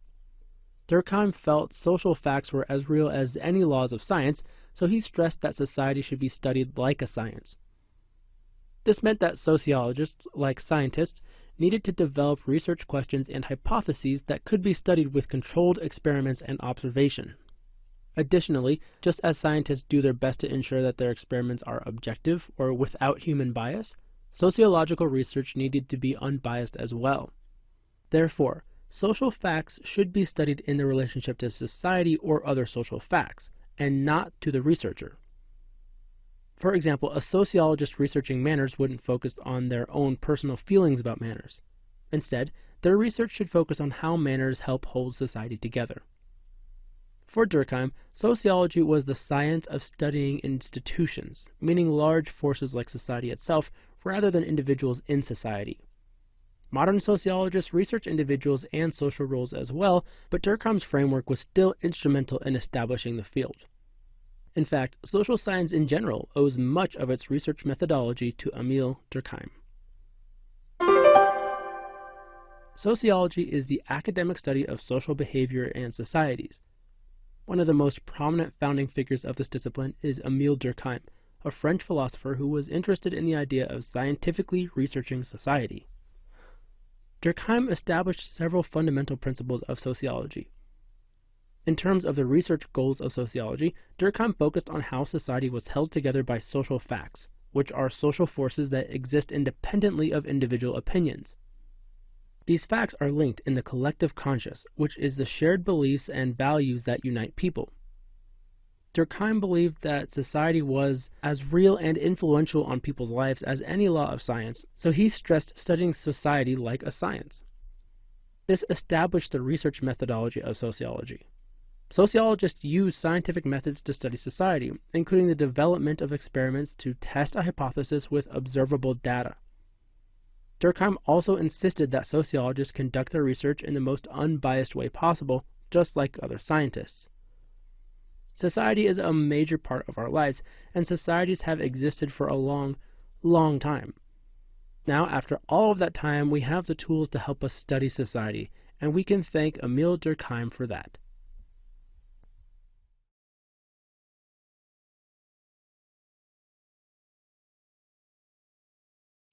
Just about everybody has a friend.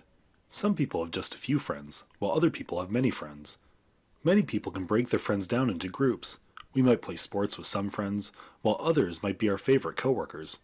Heck, on social media, a group of friends can get distorted to refer to thousands of acquaintances. In this lesson, we'll define 3 different types of social groups and get acquainted with the characteristics of social groups of different size. The first and most basic social group is called a primary group. These are the most intimate and important groups to people and usually feature a small amount of individuals who are extremely close to one another. A traditional family, consisting of 2 parents and their offspring, is the most common primary group. However, it is certainly not the only one. Exceptionally close groups of friends are also considered primary groups, and these can sometimes take priority over the family unit in exceptional circumstances. It is possible, of course, to have more than one primary social group. Regardless of exactly who makes up the group, this small social circle makes up our primary source of socialization. The second type of group is called a secondary group. Secondary groups can be small, like primary groups, but they can also be much larger. They tend to be made up of people we know through work, school, a volunteer group, etc. In other words, person-to-person socialization is not the sole reason for this relationship. Rather, the relationship is built upon a non-social goal or task. This can be anything from a recreational sports team to a group working on a class or work project. Of course, secondary and primary groups aren't always as separate as we might think. People cross from our secondary groups into our primary groups all the time. After all, most of us know at least one couple who met through working together or going to the same school. Another type of social group is a reference group. Reference groups don't even have to include people we know. Instead, reference groups refer to a group of people with whom we identify ourselves. Think of them as your role models. For example, if you've always wanted to be a professional basketball player, chances are you pay attention to what professional basketball players like to wear and do, and you buy or do the same when you can. These activities are done so you will be recognized as a basketball player socially. Now that we've established some basic types of social groups, it's important for us to distinguish the characteristics of group size. The most basic group, a group of two people, is referred to as a dyad. Dyads can arise from any situation, but are often the most combustible of social groups. If just one person fails to fulfill his or her responsibilities as part of the group, the dyad falls apart. Triads, or groups of three, are more stable but considerably more complex. This trend continues the larger social groups get. Indeed, a very large social group, say of 300 people, is far more stable as it can sustain the loss of members. However, personal investment often wanes the larger a social group gets, as responsibility and participation often gets diffused across the social group. Regardless of how big our social groups become, we often have specific criteria that determine membership. It can depend on numerous factors, from geographic region to personality traits to similar tastes. Think of a state party's political organization or an online community of Star Trek fans. The first group is bonded by both the social group's location and its collectively agreed upon political views. The second group is bound by its members' penchant for a particular line of sci-fi shows. The survival of social groups depend upon a group's ability to distinguish these barriers and establish self-conscious boundaries between us and them. For a social group, us is everyone that is a part of the group, while them refers to everyone outside the group. Think about the opposition between Republicans and Democrats, or the animosity hardcore Trekkies show toward anyone not familiar with the show. As long as distinctions like these are recognized, the social group survives. Social groups are important to each of us, even if we don't spend all day thinking about which of our friends are our primary friends and which are our secondary friends. Fortunately, sociologists do that for us. They've found that primary social groups are generally very close-knit, often based on the family. Secondary groups tend to be larger, and are social groups surrounding a task like work or a sports team. Reference groups are groups of people we identify with and use to sculpt our own actions. The size of social groups also matters. Generally, the larger a social group gets, the more stable it is. However, this also often coincides with a decrease in personal investment and involvement. Most important to the survival of groups, especially large ones, is the group's ability to establish boundaries between their group and everyone else, between us and them.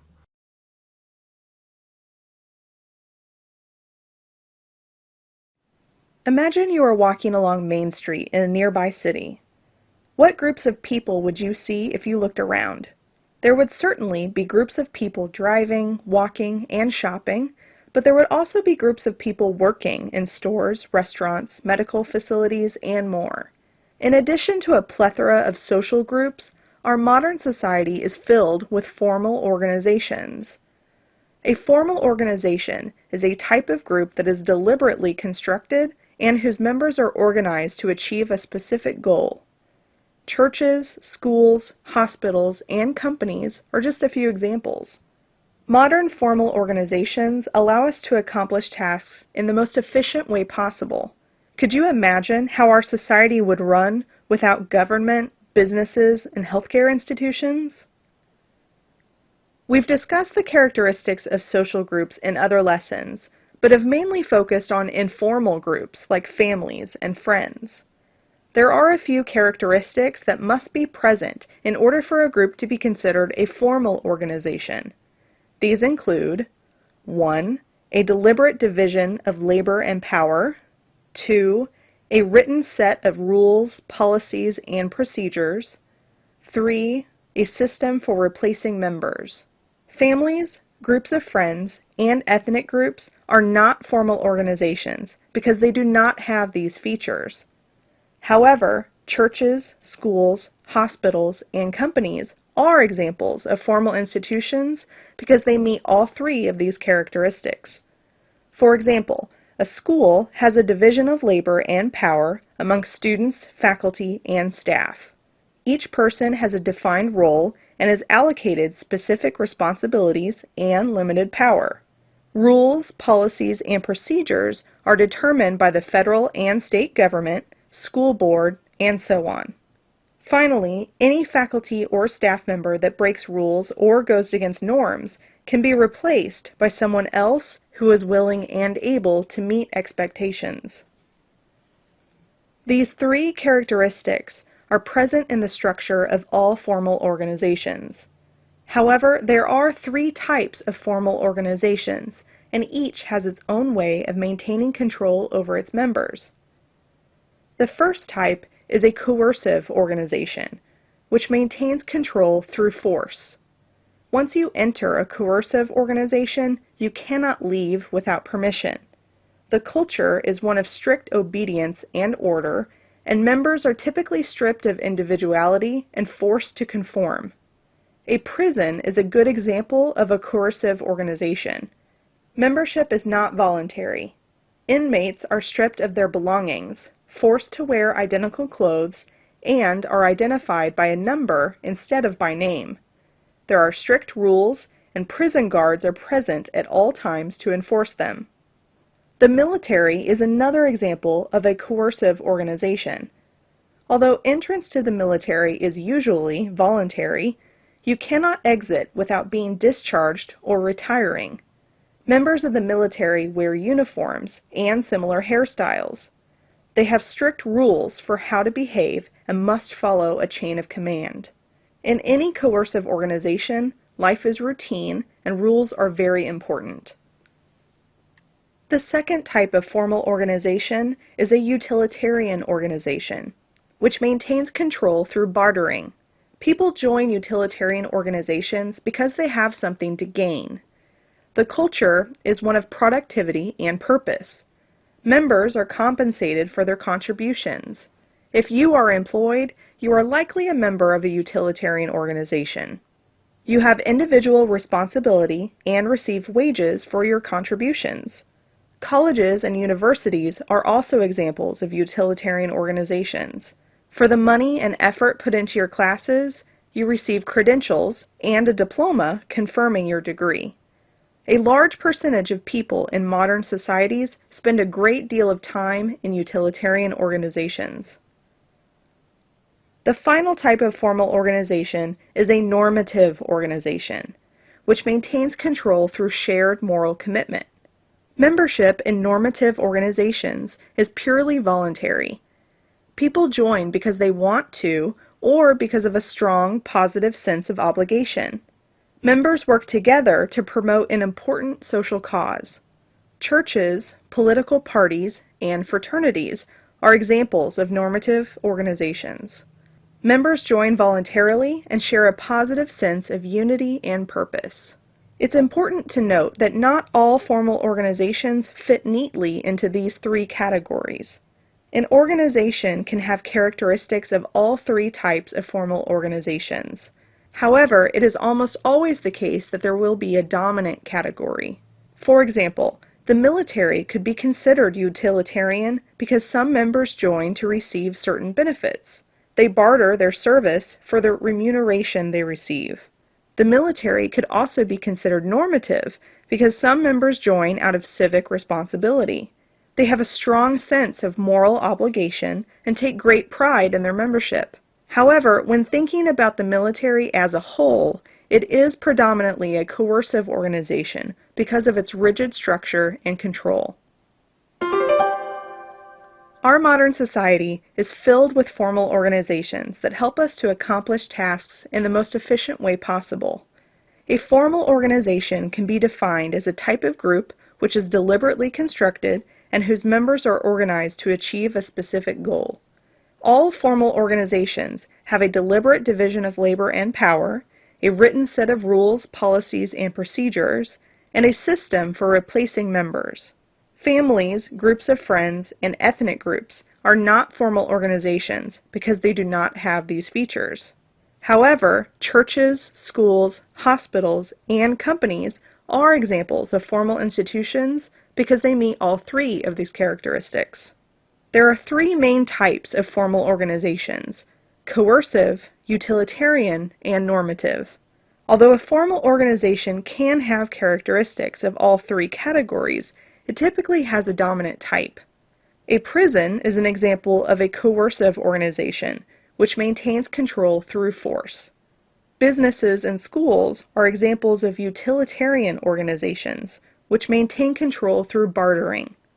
Churches and political parties are examples of normative organizations, which maintain control through shared moral commitment. Many of us choose to be in social groups because there are a number of benefits that we receive as members. We may choose to be in a group for instrumental or task reasons so that the other group members can help us accomplish something. Or we may choose to be in a group for expressive or emotional reasons so that the other group members can provide us with companionship, love, and security. Think about our social groups in the context of leadership. There are typically two types of leadership, instrumental and expressive. Instrumental leadership focuses on achieving goals. Leaders who are dominantly instrumental work to maintain productivity and ensure that tasks are completed. They make good managers because they get the job done. However, they are often so focused on the task that they can alienate other members of the group. Expressive leadership, on the other hand, focuses on maintaining group cohesion. Leaders who are dominantly expressive work to maintain warm, friendly relationships and ensure that collective well-being of the group. They make good bosses because they truly care for their employees. However, they are sometimes lacking efficiency and organizational skills. Although most leaders are dominantly instrumental or expressive, both styles are needed for groups to work effectively. So, the most effective leaders have the ability to use the style that best fits the situation. They can switch from being instrumental and focusing on the task to being expressive and focusing on collaboration whenever they see a need. Beyond dominant leadership types and abilities, leaders also vary in their decision-making styles. There are three basic styles of leadership decision-making: authoritarian, democratic, and laissez-faire. Leaders who use authoritarian decision-making make all the major group decisions and demand compliance from the group members. Authoritarian leaders typically make decisions on their own and tell other group members what to do and how to do it. Authoritarian leadership can be beneficial when a decision needs to be made quickly or when a project or situation is particularly stressful. For example, imagine you're a member of the Greek army during the Trojan War. It would have been beneficial for Odysseus to practice authoritarian decision-making in order to determine who would perform each task of building the Trojan horse. You and the other soldiers would not have had to worry about making complex decisions, but instead you could focus on your individual tasks. Imagine what would have happened if all of those soldiers had spent days debating while in the midst of a war. While authoritarian leadership can be beneficial at times, it is often the case that it's more problematic. This type of decision-making is easily abused, and authoritarian leaders are often viewed as bossy and controlling. Because authoritarian leaders make decisions without consulting the group, many group members may resent the leader because they are unable to contribute ideas. The next type of leadership decision-making is democratic. Leaders who use democratic decision-making encourage group discussion and believe in decision-making through consensus. Democratic leaders still make the final decision, but do so only after carefully considering what other group members have said. Usually, their decision goes with the majority. Democratic leaders are generally the most popular. They make members of the group feel included and promote teamwork and creativity. For example, think about King Arthur and his knights. Most of us are familiar with the famous Round Table, where all of the knights plus King Arthur would sit in equal status. They would discuss problems in the kingdom together and come to a consensus before King Arthur would take action. While democratic leadership has been described as the most effective decision-making style, it does have a downside. The time that it takes to reach a group consensus can be crippling for a project. In order for every group member to be heard, discussion can last for a very long time.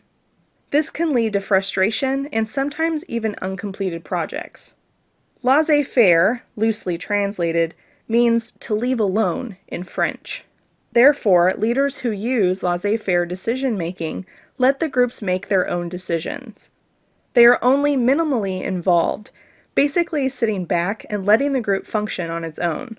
Laissez-faire is usually the least effective style of leadership decision-making. For example, imagine that the king of Atlantis was a laissez-faire leader and charged a group of citizens with protecting the city from an oncoming tsunami.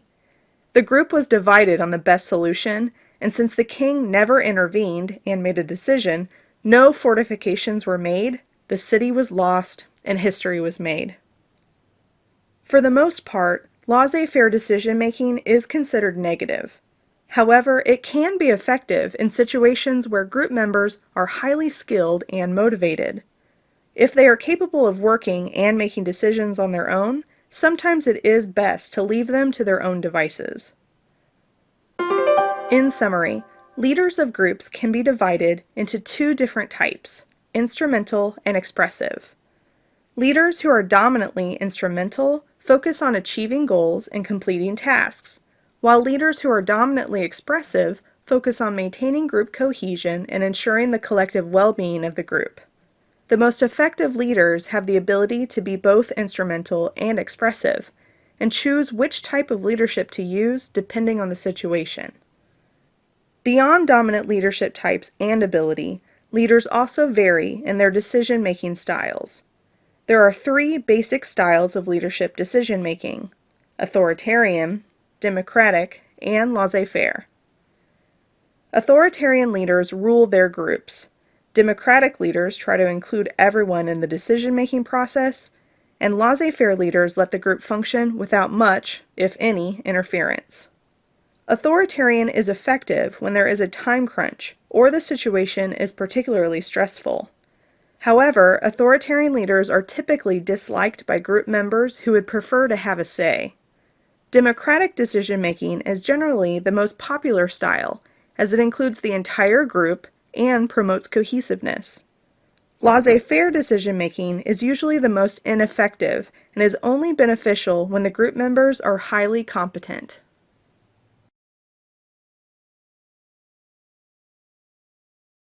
Imagine you volunteered for a study.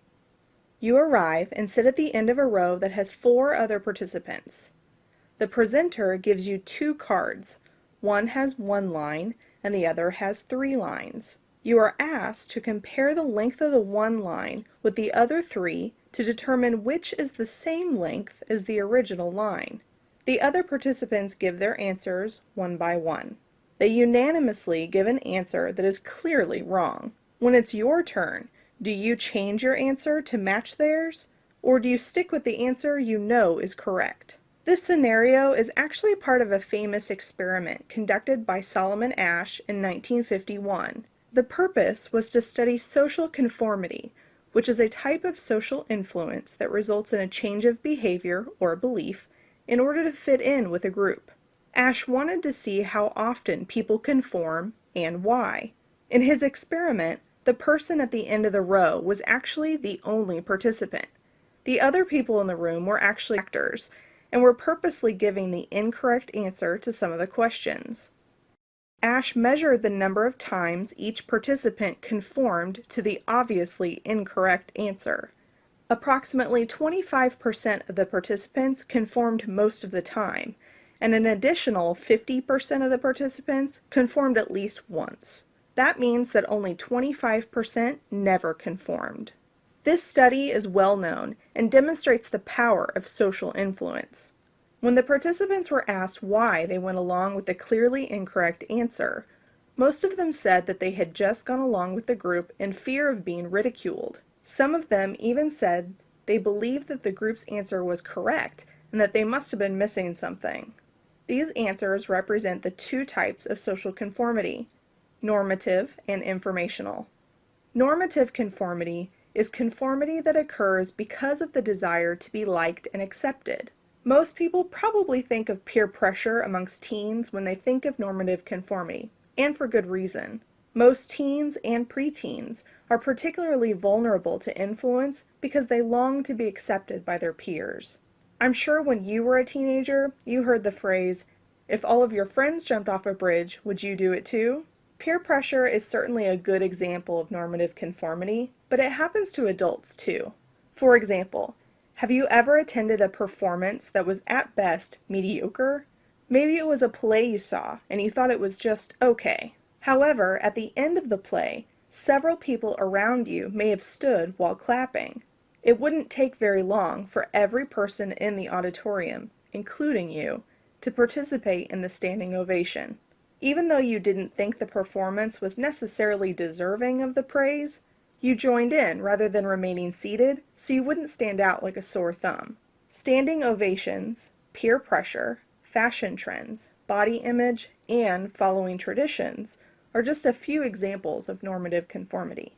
The other type of conformity is informational conformity, which is conformity that occurs because of the desire to be correct.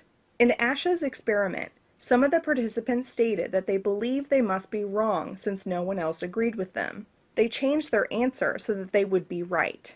Informational conformity is so named because we believe that it gives us information that we did not previously have.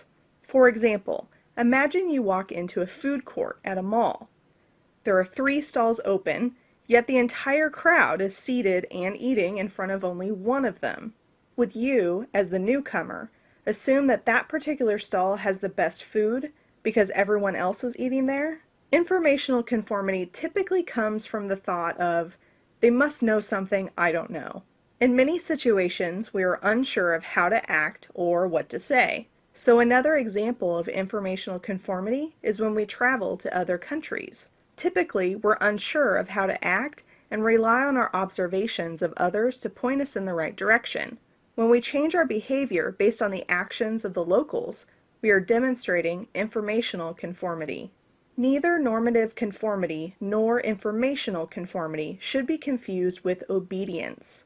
Where conformity is a response to a group, obedience is a response to authority. It is following orders from an authority figure without question. A famous obedience study was conducted at Yale in 1963 by Stanley Milgram, who wanted to see how much participants would be willing to hurt other people when given direct orders by an authority figure. Participants in the study were told that they were to take on the role of teacher, and that another person out of sight was to be the student. The teacher's job was to quiz the student and deliver an electrical shock at increasing voltages to the student for every wrong answer given. The experimenter was an intimidating authority figure dressed in a lab coat that issued orders any time the teacher would hesitate to deliver the shock via the controls in front of him. While the participants believed that they were delivering real shocks to the students were actually only pretending to be shocked.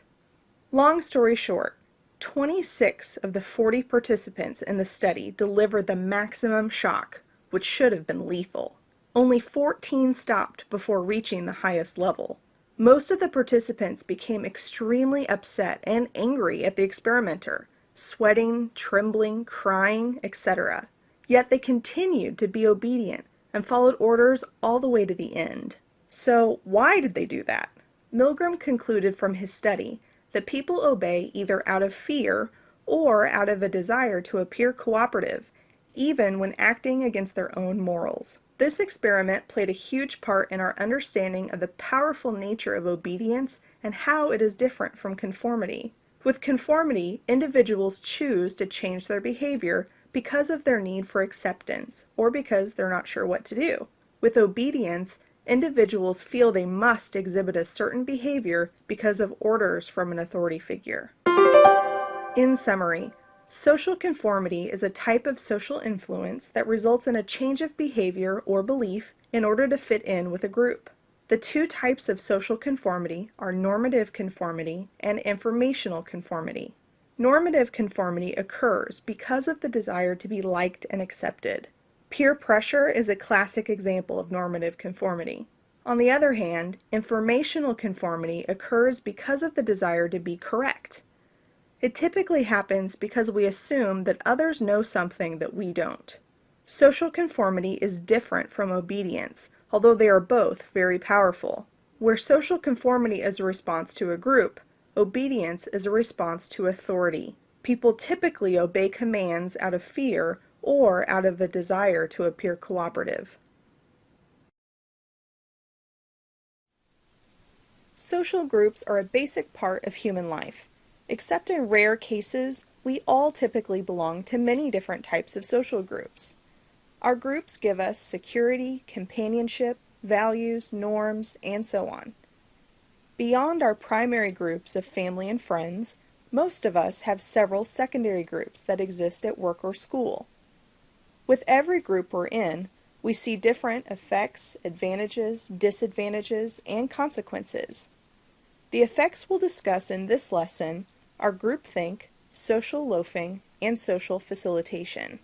A negative consequence that can occur as a result of working in a group is groupthink, which is when a group makes faulty or ineffective decisions for the sake of reaching a consensus.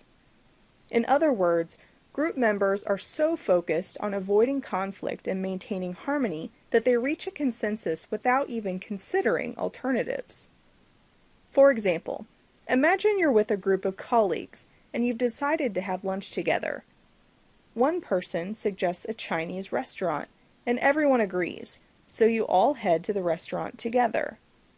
You don't actually like Chinese food and just agreed to go to avoid conflict. It turns out that no one else likes Chinese food either. They all agreed to go for the same reason you did. Although this is a simple example, there are times that groupthink results in disaster. We'll discuss groupthink more in depth in another lesson. Another negative effect of groups is social loafing, which is the tendency for people to exert less effort to achieve a goal when they are in a group. This goes against the adage that the whole is greater than the sum of its parts. I'm sure you can think about school groups that you've been a part of that demonstrate social loafing. Certain members of the group would sit back and watch, while other members did the majority of the work. A well-known study on social loafing involved a simple rope pulling experiment. The participants were asked to pull on a rope, much like you would in a game of tug-of-war. First, the participants tugged on a rope by themselves, and then in a group. The study showed that the participants tended to exert less effort when pulling the rope in a group than when they were asked to pull the rope by themselves. Social loafing is quite common and can be found in many situations. Why? Research shows that individuals often feel like their contributions don't matter, and therefore they decrease their effort and contributions. Voting in the U.S. is a good example. Most citizens agree that voting is important. However, every year a very small percentage of Americans participate in voting and elections. One vote can feel insignificant in such a massive population, so people may not think it is worth it to vote. The high number of people that feel this way is one of the reasons voting turnout is so low. Two other common reasons given for social loafing is the sucker effect and the free rider effect. The sucker effect refers to the tendency of people to try and avoid feeling like a sucker by waiting to see how much effort others will put into a group first. These are people who often feel that the other group members will leave them to do all the work. The school group that we discussed earlier is a good example of this. If all the group members try to avoid being the sucker, then each person's effort will be significantly diminished. The free rider effect refers to the tendency of people to reduce their efforts when they believe that it will not affect the final performance of the group whatsoever. Another well-known social loafing study showed that people tend to clap and cheer much quieter when in a group. The majority of an audience claps loud enough to cover the lack of effort. Fortunately, not all group work leads to social loafing. It is typically absent when the group's task is personally meaningful or challenging, or when the members of the group value each other. A group of close-knit friends who are working together are unlikely to experience social loafing because they wouldn't want to let each other down. Social facilitation is another phenomenon that results from working in groups, but can be positive or negative. It is the tendency of the presence of others to affect how well we perform a task. Have you ever messed up typing when someone was looking over your shoulder, or performed better when singing karaoke with a group instead of by yourself? Research has shown that the presence of others typically enhances performance on simple or well-learned tasks, but impairs performance on complex or difficult tasks. For example, the first study on social facilitation, conducted by Norman Triplett, found that cyclists had faster times when cycling in groups rather than cycling alone. The theory is that the presence of the other cyclists presented a challenge that resulted in an increase in adrenaline and energy. In contrast, another study found that the presence of others has a negative effect on complex cognitive skills. Joseph Pessin asked people to memorize a list of nonsense words that were all 7 syllables long. He found that participants took longer to memorize the list in front of others and also made more mistakes. Because the task was not simple or well practiced, the presence of others acted as a hindrance to performance. In summary, groupthink, social loafing, and social facilitation are all potential effects of working in groups. Groupthink is when a group makes faulty or ineffective decisions because they are so focused on avoiding conflict and reaching a consensus. Social loafing is the tendency for people to work less hard when they are in a group. People tend to exert less effort when working with others because they feel that their contributions don't matter, won't help the group, or they're afraid they will be suckered into doing most of the work, so they wait and see what everyone else does. Social facilitation is the tendency for our performance to be affected when other people are present. Typically, we do better in the presence of others when performing a task that is easy or we know well, because we feel the need to compete against them or impress them. On the other hand, we typically do worse when the task is more complex or difficult. Why do people act differently in each of their social groups? How have social groups, formal organizations, and society as a whole changed with time? These are questions that Max Weber, one of the founding fathers of sociology, would ask. He thought of sociology as a science of social action. Weber believed that understanding why people do the things they do is the basic building block of sociology, a concept he termed Verstehen. He believed that sociologists should not just study a group of people, but also try to gain an empathetic understanding for the individuals in that group. I'm sure you've heard the phrase, put yourself in his shoes, or walk a mile in each other's shoes. This common sentiment illustrates what Verstehen is all about, gaining an understanding of social action from the insider's point of view in order to better understand the interactions within a group and the group's purpose. This, in turn, helps to explain how groups of people make sense of the world around them, how they fit into society as a whole, and how they've helped society evolve over time. Think about the technological advances we've made just in the last decade.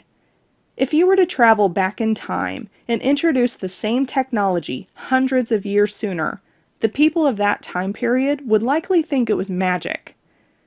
In fact, I'm sure you learned in history class, or even by watching TV, that many traditions of ancient societies were practiced because of a belief that everyday phenomena were supernatural occurrences. In our modern society, however, we attribute the same phenomena to simple science. Weber introduced the concept of rationalization to explain how Western society has shifted from a mystic or traditional orientation to a more rational orientation. Rationalization is the process of replacing traditional and emotional thought with reason and practicality.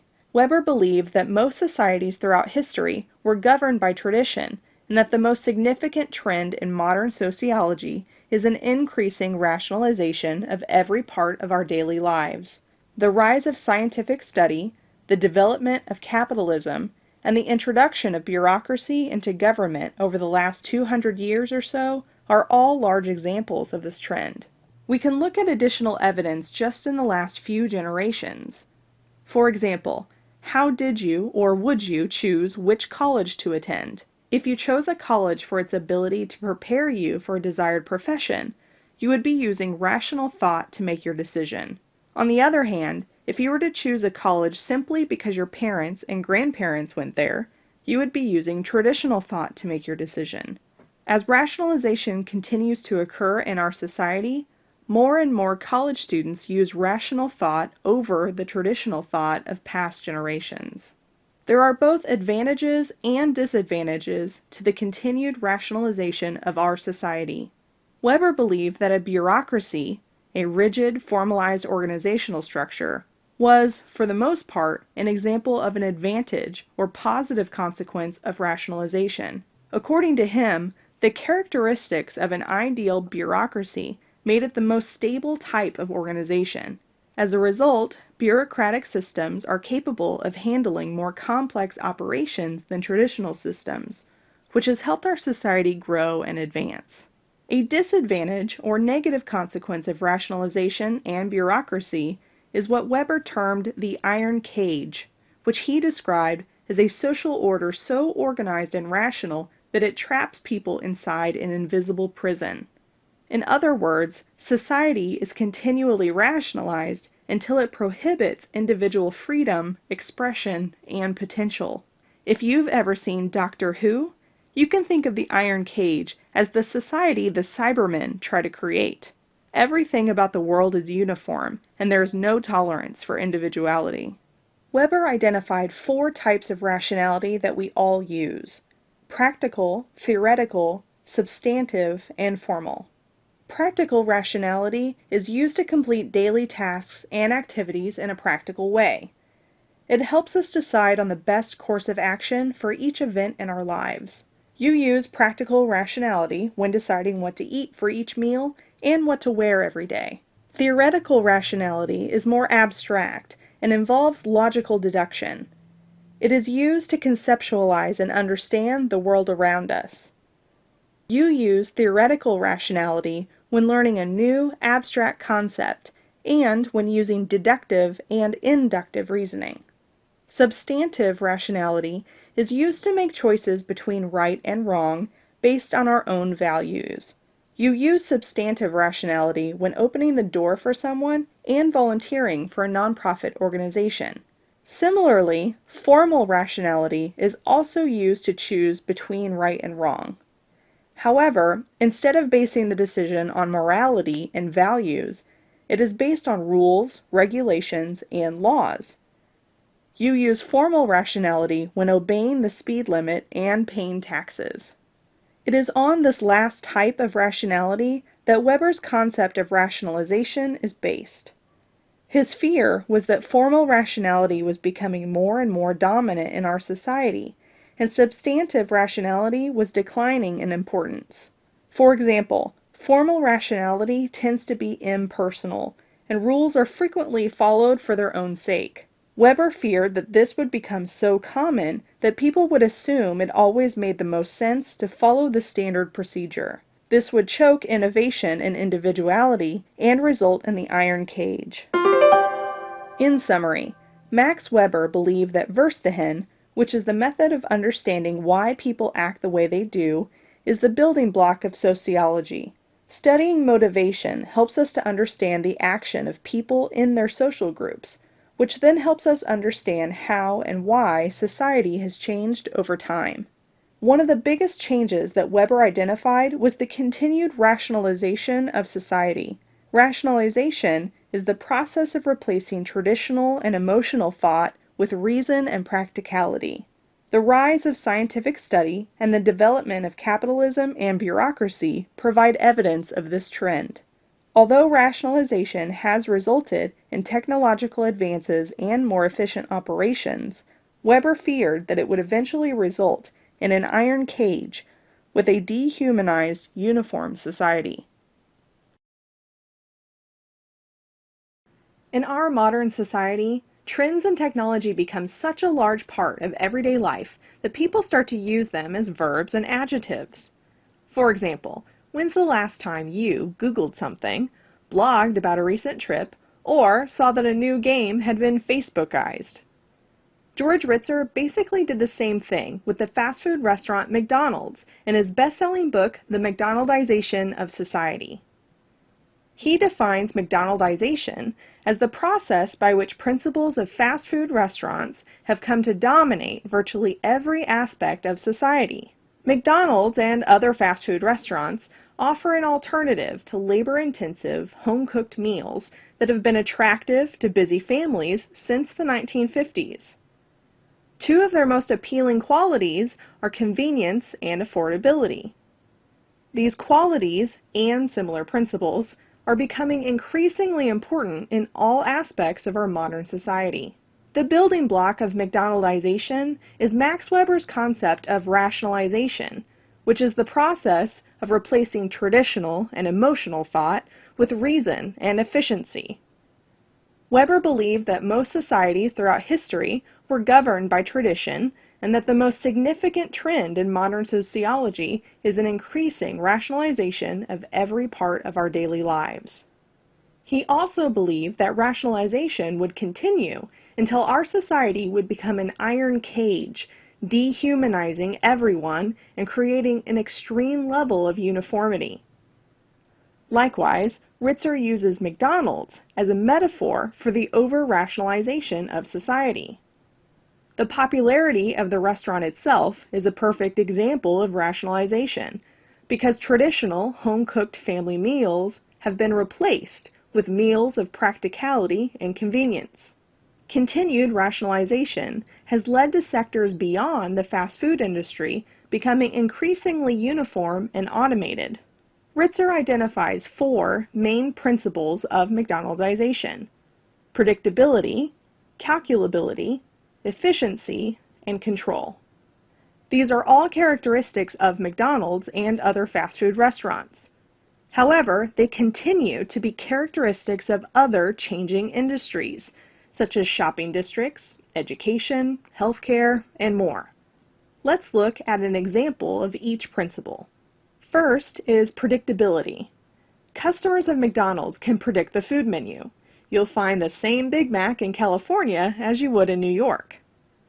The building, the decorations, and the uniforms are also usually the same. Likewise, other industries are becoming increasingly predictable. Most of the shopping malls across the country have the same stores. Popular fiction is rebooted over and over again in all kinds of media. Many popular websites even have the same basic layout. Consumers seem to love predictability. They like knowing what to expect and what to do in any situation. The second principle of McDonaldization is calculability, which can be seen in McDonald's in several ways. First, there's an emphasis of quantity over quality. The size and weight of a burger that you buy is the exact same as the size and weight of a burger someone else buys, and the bigger, the better. Second, the cost of that burger is a big selling point. The appeal of low prices is obvious in their dollar menu. Third, speed is also considered extremely important and sometimes comes at the cost of quality. Likewise, quantity is increasingly important everywhere you go. Consumers often use price and number of items sold to gauge the appeal of a business. Many stores are now open 24 hours a day in order to stay competitive. They also continue to offer holiday merchandise earlier and earlier, giving consumers additional quantity of both time and purchasing options. McDonald's takes pride in the efficiency of its operations, which is the third principle of McDonaldization. When your order is taken, it is usually already waiting for you while keeping warm. Each employee also has a specific role to play, and this division of labor adds to operational efficiency. Likewise, we see the same focus on efficiency in other markets.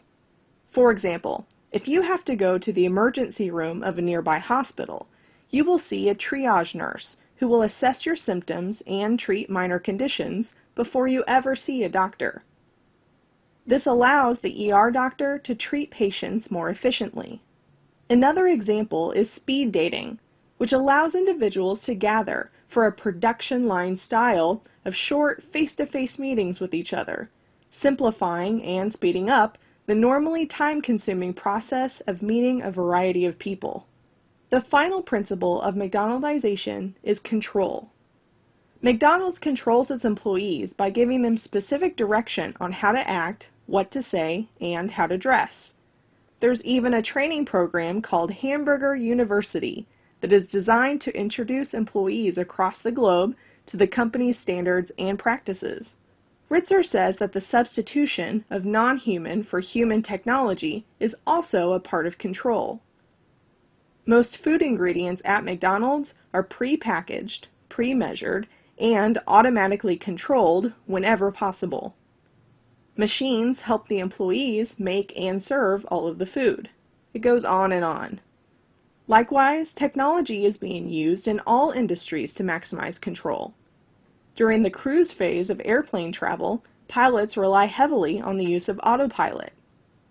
Consumers scan their own merchandise during checkout, moviegoers purchase tickets from machines, and standardized forms are required almost anywhere you go.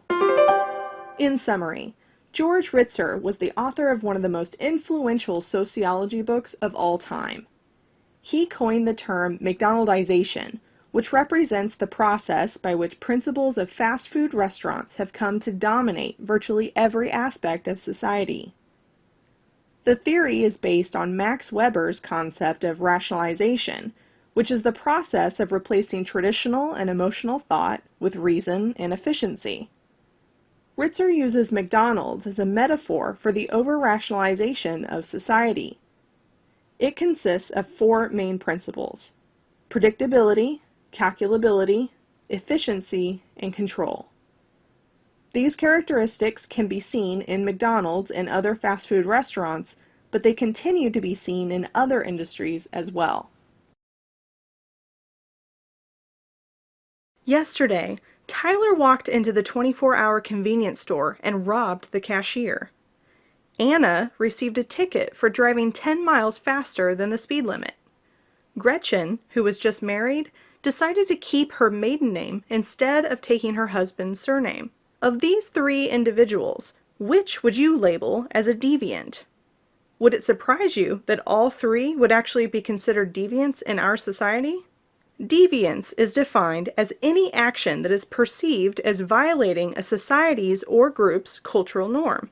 Norms dictate what is considered acceptable and unacceptable behavior across cultures. One category of deviance is crime, which occurs when someone violates a society's formal laws.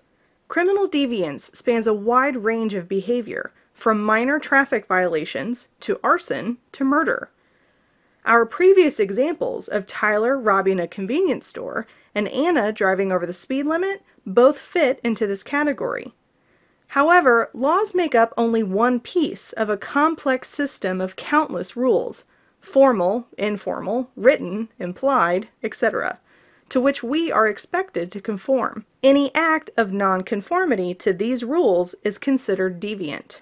For example, something as simple as wearing sweatpants to work is an act of nonconformity to a usually informal rule or expectation, and it makes that someone a deviant. Small deviant acts like this are very common. How many people do you know, including yourself, that have forgotten to return a library book on time, ran a red light, or played hooky from work or school? Nonconformity isn't always a negative instance of rule breaking. We can also include behaviors that fall into the category of overachievement as deviant. What deviant actions, negative or positive, have in common is that they are different from the norm. Gretchen is clearly not performing an act of criminal deviance by choosing to keep her maiden name. However, taking the husband's surname is a norm in our society.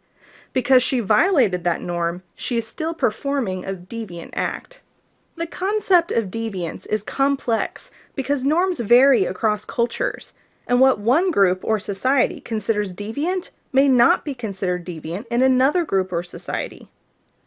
Sociologists study patterns of deviance and how they differ between cultures. Two of the most prominent sociological theories of deviance are Emile Durkheim's deviance theory and Robert Merton's strain theory. Let's look at the unique perspective of each theory. First, in Durkheim's deviance theory, he argued not only that deviance is a natural and necessary part of society, but that it's actually impossible not to have deviance in a functional society. He used a monastery as an illustration. To outsiders, monks are extremely peaceful and therefore live in a near-utopian society. However, even there, deviance still occurs. It may be as seemingly innocent to us as missing morning prayer, but in their society, this deviant behavior goes against the rules they have created to bring order to their society.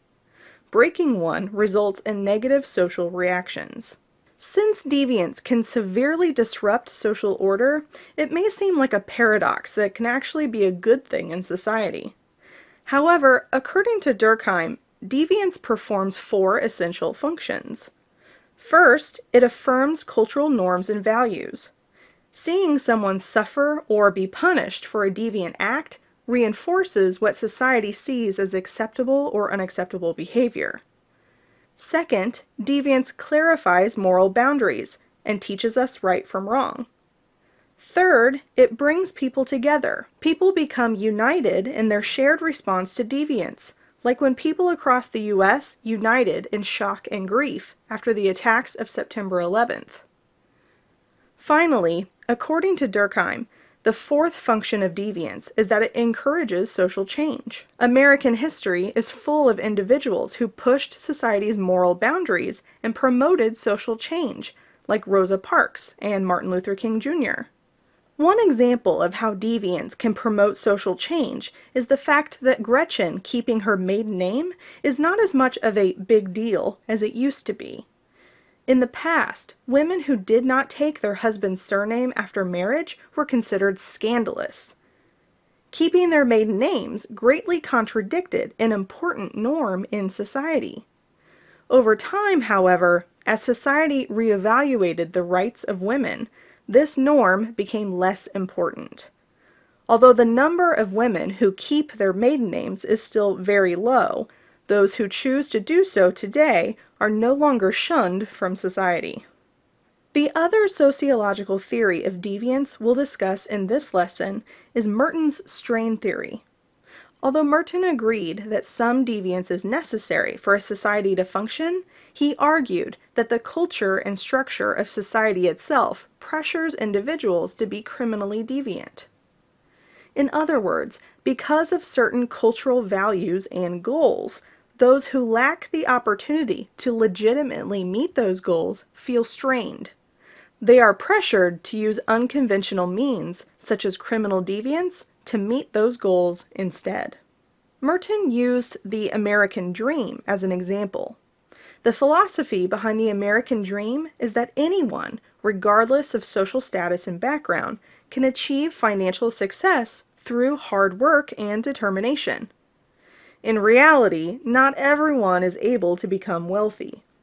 Those who do not have the opportunity to become wealthy feel a strain in not living up to society's expectations.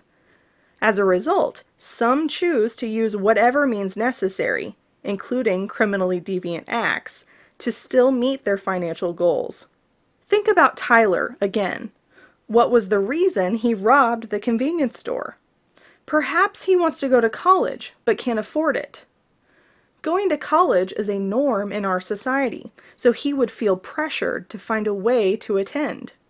According to Merton, if Tyler couldn't find legitimate means to make enough money, he would feel enough pressure by the social norm of attending college to find a way, even if that meant stealing. In summary, deviance is defined as any action that is perceived as violating a society's or group's cultural norm. Norms dictate what is considered acceptable and unacceptable behavior across cultures. Deviance spans a wide range of behaviors. What deviant actions, negative or positive, have in common is that they are different than what is expected. So, they include something as severe as breaking the law, but also something as simple as not returning a book to the library on time. The concept of deviance is complex because norms vary across cultures, and what one group or society considers deviant may not be considered deviant in another group or society.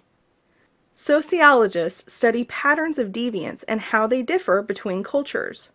Two of the most prominent sociological theories of deviance are Emile Durkheim's deviance theory, that deviance is a natural and necessary part of society, and Robert Merton's strain theory, that the culture and structure of society itself pressures individuals to be criminally deviant. Crime is pretty basic, right? There are laws, and if you break them, you're a criminal. And then you start wearing ski masks to cover your face and hanging out in dark alleys, and soon there are wanted posters of you on every street, and you're in a car chase heading for the border! Okay, I might have gotten a little carried away there, but the point is that crime is just crime, right? Actually, social scientists don't think so. According to researchers, there are many reasons that crime exists within a society.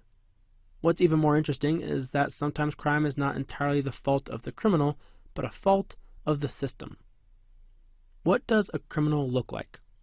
How does a criminal act? You can probably picture a typical criminal in your brain. Why? Because societies construct stereotypes about what sort of people break the law. This is the essence to labeling theory. Labeling theory states that the labels given to people influence their behavior. In other words, if someone is labeled a criminal, they are more likely to act like a criminal. This theory states that labels can be such a powerful influence that some people have little choice but to conform to social expectations. So, if society expects somebody to grow up to become a criminal, the chances are that they will. This means that crime is not wholly the fault of the criminal, but also of society for encouraging people to become criminals through negative stereotypes. Let's look at this through an example. This is Bob Mick Online Man. Unfortunately for Bob, he lives in a society where everyone expects people who have red hair to become criminals. Since everyone knows he has no potential, he gets less attention from teachers in school. Whenever he goes into a store, the owners follow him to make sure he isn't stealing. Police are always suspicious of him. When he walks on the sidewalk, parents pull their children away and say, "Don't turn out like him." After years of being treated like a criminal, Bob is much more likely to commit crime. Why wouldn't he? Nobody believes he can do anything else. He's already treated like a criminal, so he might as well be.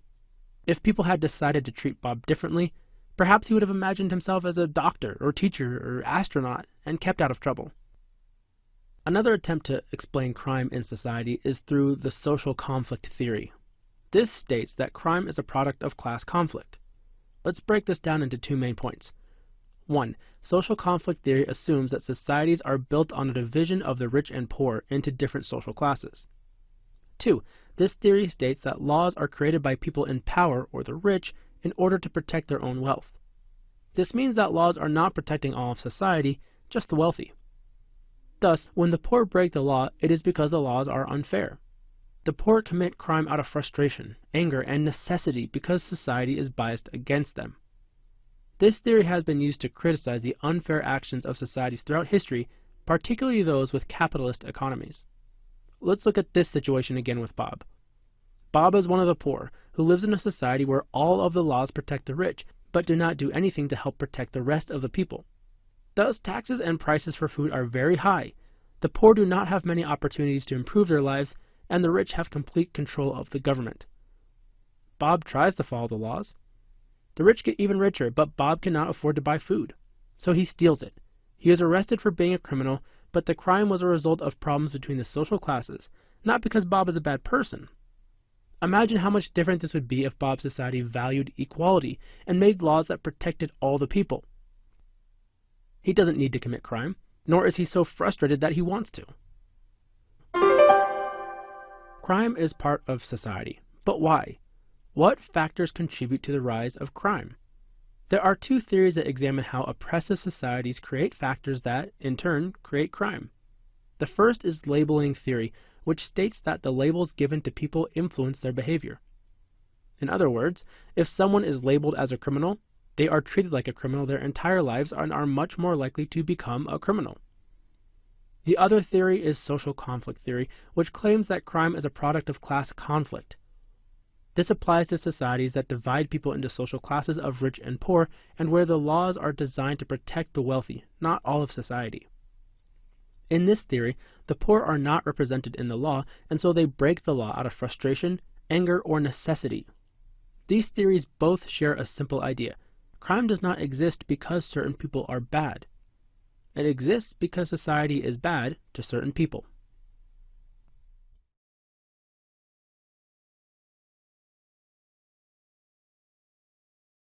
Chinese philosophy suggests that opposite forces are complementary, just like the Chinese yin and yang. There exists a similar type of constant tension in the U.S. criminal justice system between the crime control model and the due process model. Whether these competing models are complementary is subject to debate. In 1964, the two models emerged in an article written by Herbert Packer, a famous Stanford Law School professor. Professor Packer proposed that there are two fundamental criminal justice models, the crime control model and the due process model. The crime control model is considered to be a conservative approach to crime that focuses on protecting society from criminals by regulating criminal conduct and justice. Moreover, this model stresses strict and swift punishment for crimes. In return, this strict adherence benefits society by striking fear in criminals because they will be harshly punished. The crime control model also seeks to move criminal cases through the criminal system as quickly as possible. The goal of the model is to get the cases through the systems swiftly, even if that means expanding the powers of the courts. In fact, this model supports greater powers for prosecutors and the courts that are handling the cases. In contrast, the due process model is considered to be a liberal approach to criminal justice that favors criminal rights. This model functions under the tenet that defendants are innocent until proven guilty. The model also favors strategies that might rehabilitate offenders rather than simply punish them. The goal for this model is to get offenders functioning back into society and out of prison if possible. It is therefore in direct contrast to the crime control model. Opponents to this model often argue that the due process model sets too many obstacles in the way of serving justice and punishing serious criminals. When put into action, the crime control model leads to the police having increased powers while the court system is built to move offenders through swiftly. Police might exercise these expanded powers by handing out more search warrants or increasing their rounds of interrogations when dealing with suspects. Police officers also might be given the broad power to use more aggressive crime control strategies, such as profiling, conducting undercover sting operations, wiretapping, and targeting high-crime locations. Additionally, crime control model proponents advocate for a court system that manages cases in an assembly line fashion. This means that the cases should move forward quickly and be dealt with in a uniform fashion. Moreover, appeals should be minimized and lengthy trials should not bog down the court system. An example of this kind of model would be the 3 strikes law in California, in which criminals who earn multiple felony or misdemeanor charges face substantial punishment. This law focuses on the number of strikes, or charges against a person, rather than the severity of the crimes or the person's individual circumstances. In fact, offenders have faced up to life in prison for repeated offenses like shoplifting, which typically carry much less severe penalties. Crime control model proponents would say that the 3 strikes law encourages people to follow the law by striking fear in them that they may face similar punishments. In 1964, Herbert Packer, a famous Stanford Law School professor, proposed that there are 2 fundamental criminal justice models, the crime control model and the due process model. The crime control model is considered to be a conservative approach to crime that focuses on protecting society from criminals by regulating criminal conduct and justice. In contrast, The due process model is considered to be a liberal approach to criminal justice that favors criminal rights. This model functions under the tenet that defendants are innocent until proven guilty. When put into action, the crime control model leads to the police having increased powers, while the court system is built to move offenders through swiftly. This means that the cases should move forward quickly and be dealt with in a uniform fashion. Moreover, appeals should be minimized, and lengthy trials should not bog down the court system. An example of this kind of model would be the 3 strikes law in California, in which criminals who earn multiple felony or misdemeanor charges face substantial punishment.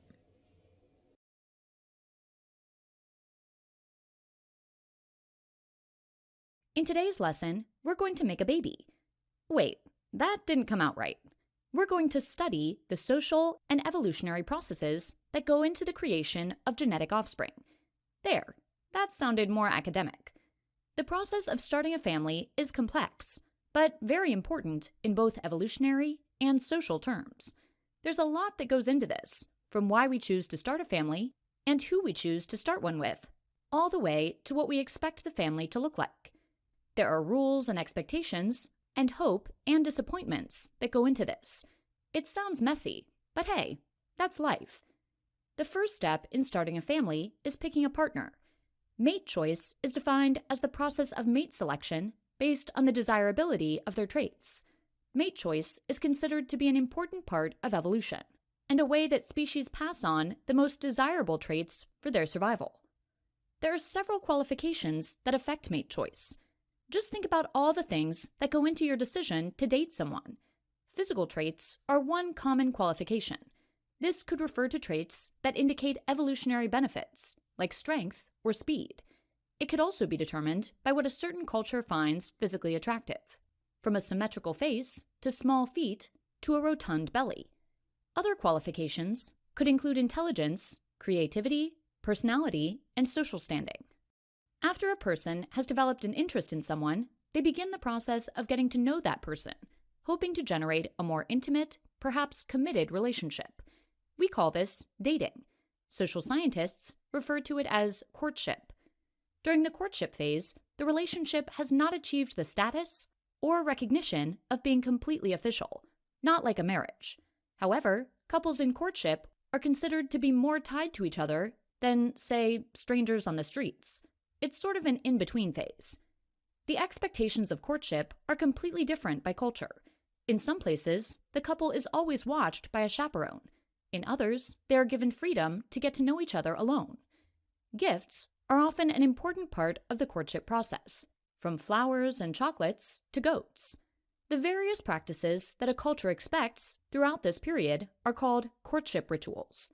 Traditional American courtship rituals extend from dinner and the movies to asking a woman's father for a blessing of marriage. So the couple has met, they went through the courtship phase, and they have decided to get married. Now the fun really starts. Anybody who's been married knows what a process this is. Traditionally, marriages are one of the most actively celebrated social events throughout human history. Marriages represent the uniting of families, the continuing of the family line, and future prosperity, since it was traditionally associated with having children. A marriage celebration is often large, lavish, and directly involves the entire family. In most cultures, marriage is the act that officially severs the two individuals from their old families and unites them as a brand new family. This is very often seen as a sacred thing. As with the rest of the process, aspects of marriage are often defined by culture. In some places, the marriage ceremony must be done in a very specific way for it to be legitimate. Additionally, the expectations of each person in the marriage are culturally defined. How do you treat your spouse? What are your obligations to them? What are theirs to you? All of this comes down to cultural values. As the concept of family evolves, marriage is not always deemed necessary by some people as a required step in forming a new family. Traditionally, the final goal of this entire process is to have a child. From both social and evolutionary aspects, childbearing is beneficial and important. However, this can also be a time of great stress, depending on social pressures. If a society greatly values sons, or inversely values daughters, the pressure is often on the woman to produce the correct offspring. Similarly, the female's relationship with her family, her spouse's family, and the society overall may create expectations for the child before he or she is even born. Pregnancy is also accompanied by several rituals that cultures practice to help the mother ensure a healthy child or ease childbirth. In our culture, the baby shower is an example of a frequent, expected custom. Here, the goals are emotional support for the mother, as well as the giving of gifts that will help the family after the child is born, like diapers. Other cultures across the world and across time had their own rituals, from magical ceremonies to protect the baby, to buying livestock for the child to someday farm.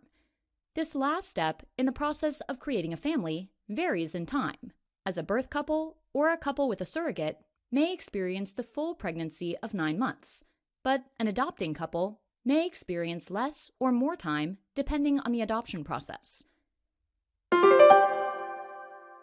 In all creatures, keeping the species alive is a top priority. Every species has its own rituals, and humans are no exception. This lesson's focus is on the process studied across multiple cultures, but is not absolute in defining every individual's process when deciding to become a parent. The first step is mate choice, or the selection of a desirable partner. Choosing a partner can be done with several criteria, from physical appearance to intelligence to social standing and wealth. After that, the couple is in a period of courtship, roughly meaning dating. This looks different in every culture, and there are expectations on both individuals about how to act. If the courtship is successful, it results in a marriage.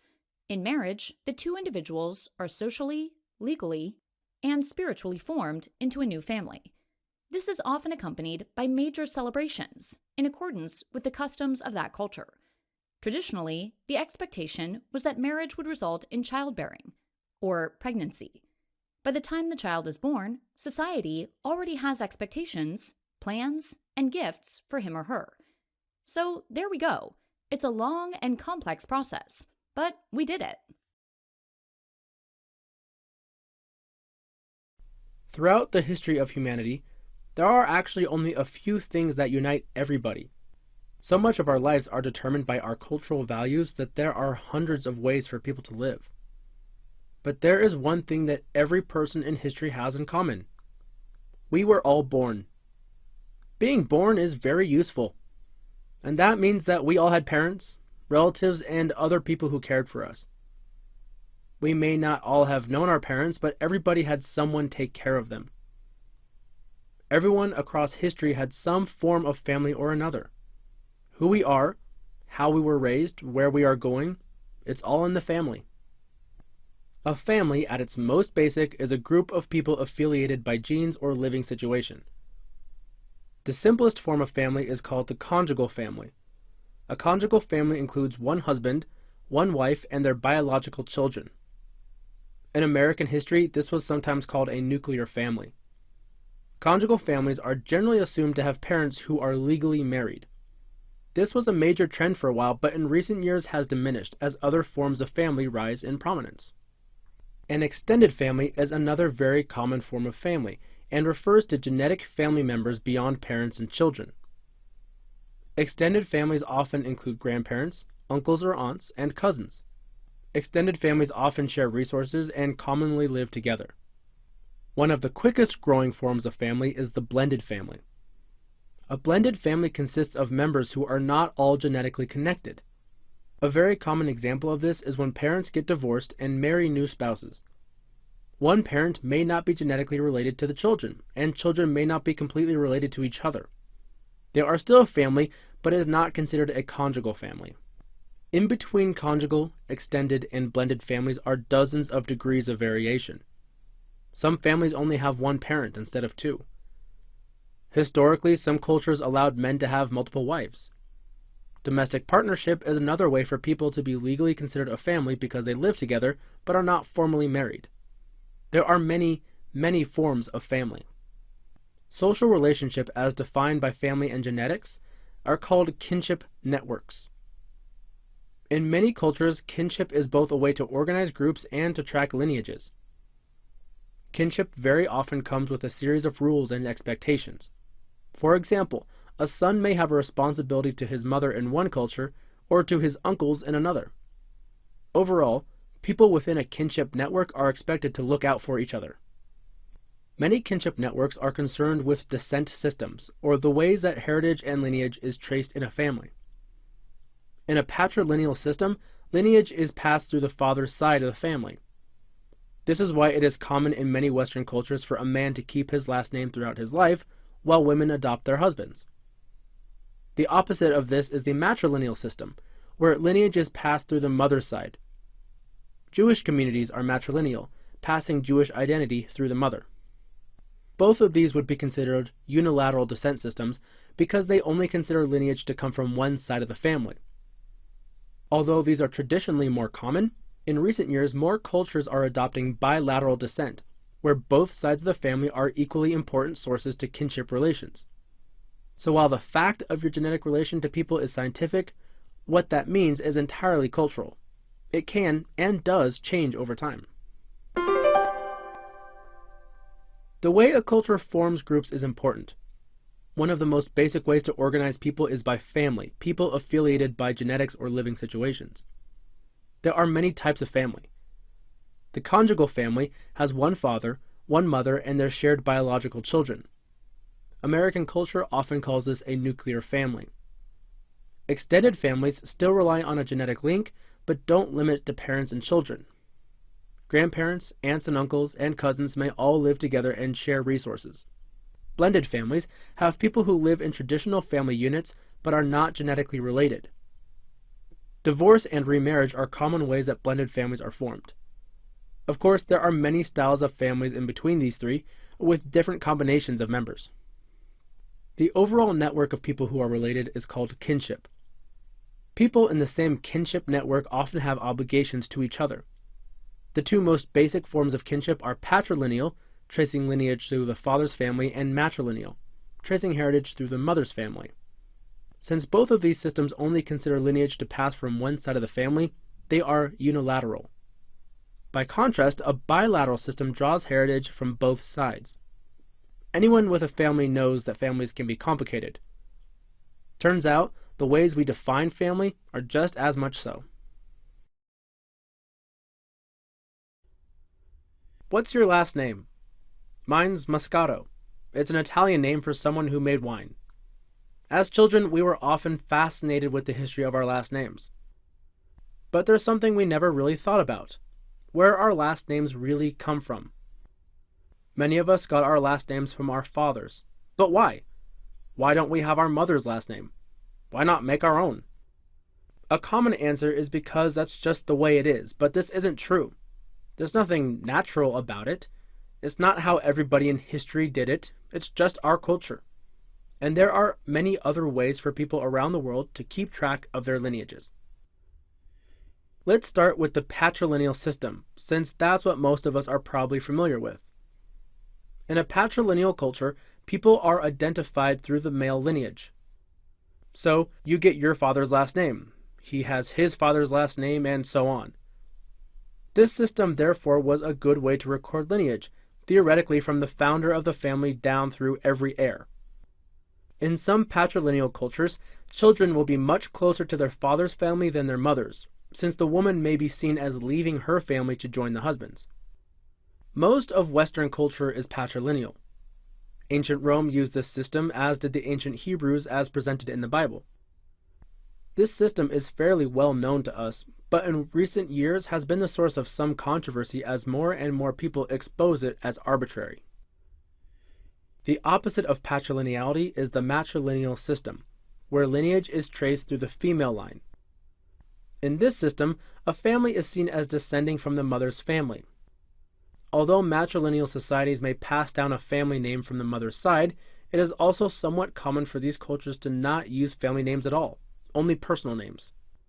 Many anthropologists believe that most early cultures were matrilineal, based on their patterns of social behavior, such as living with the mother's family. In North America, matrilineal systems were very common before the arrival of the Europeans. The Iroquois, Cherokee, Navajo, Hopi, and Tlingit were all matrilineal cultures. Modern Jewish families pass lineage matrilineally to this day. A unilateral system is any in which descent is measured from only one side of the family. Both patrilineal and matrilineal systems are examples of unilateral descent because they only base their heritage on one side of the family. Unilateral cultures tend to organize by lineages or clans, in which a common ancestor is seen as the thing that connects people in a group. The opposite of this is the bilateral system, where descent is passed through both parents equally. In these cultures, ancestors are still recognized and respected, but they do not form the basis for social grouping. In a purely bilateral culture, every individual belongs to two different clans and is expected to contribute to both. In the past, most bilateral societies were found in the ancient Pacific Islands.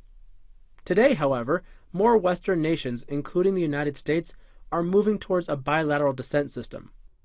People in Europe and the Americas increasingly question the need to only trace descent through one half of the family, and the mother's lineage is growing in social and cultural importance.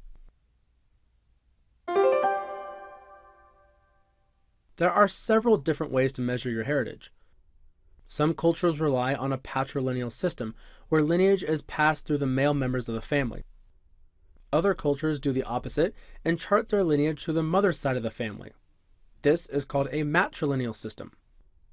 Both of these only consider one side of the family to be the lineage, making them unilateral systems. This is different than a bilateral system in which both sides of the family are given equal importance. So there is no one right way to track your descent. There was never one single correct method agreed on by everyone. It just comes down to your society, and ours may be changing.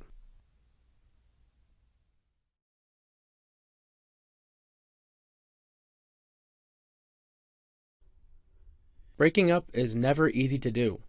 It's not you, it's me. We just want different things. I'm in love with your best friend. That one hurts. Breaking up a relationship is hard enough, but when that relationship is a marriage, it becomes even more difficult. A divorce is the legal dissolution of a marriage. This should not be confused with an annulment, which is voiding a marriage as illegitimate. Divorces are actually a relatively modern thing. Since most marriages were officially recognized by the church, breaking that union was nearly heretical. However, since the rise of more secular, less religious societies, divorce has grown more common as a way to break up an unhappy marriage. Throughout history, divorces often had to have a very specific set of requirements. Two of the most accepted reasons were infidelity and the inability to produce offspring. Some nations, including places like Italy, Brazil, Argentina, Ireland, and Spain, did not actually legally allow divorce until the late 20th century. In today's world, there is not such a burden to prove a reason for divorce. Unhappiness is, legally, a good enough reason.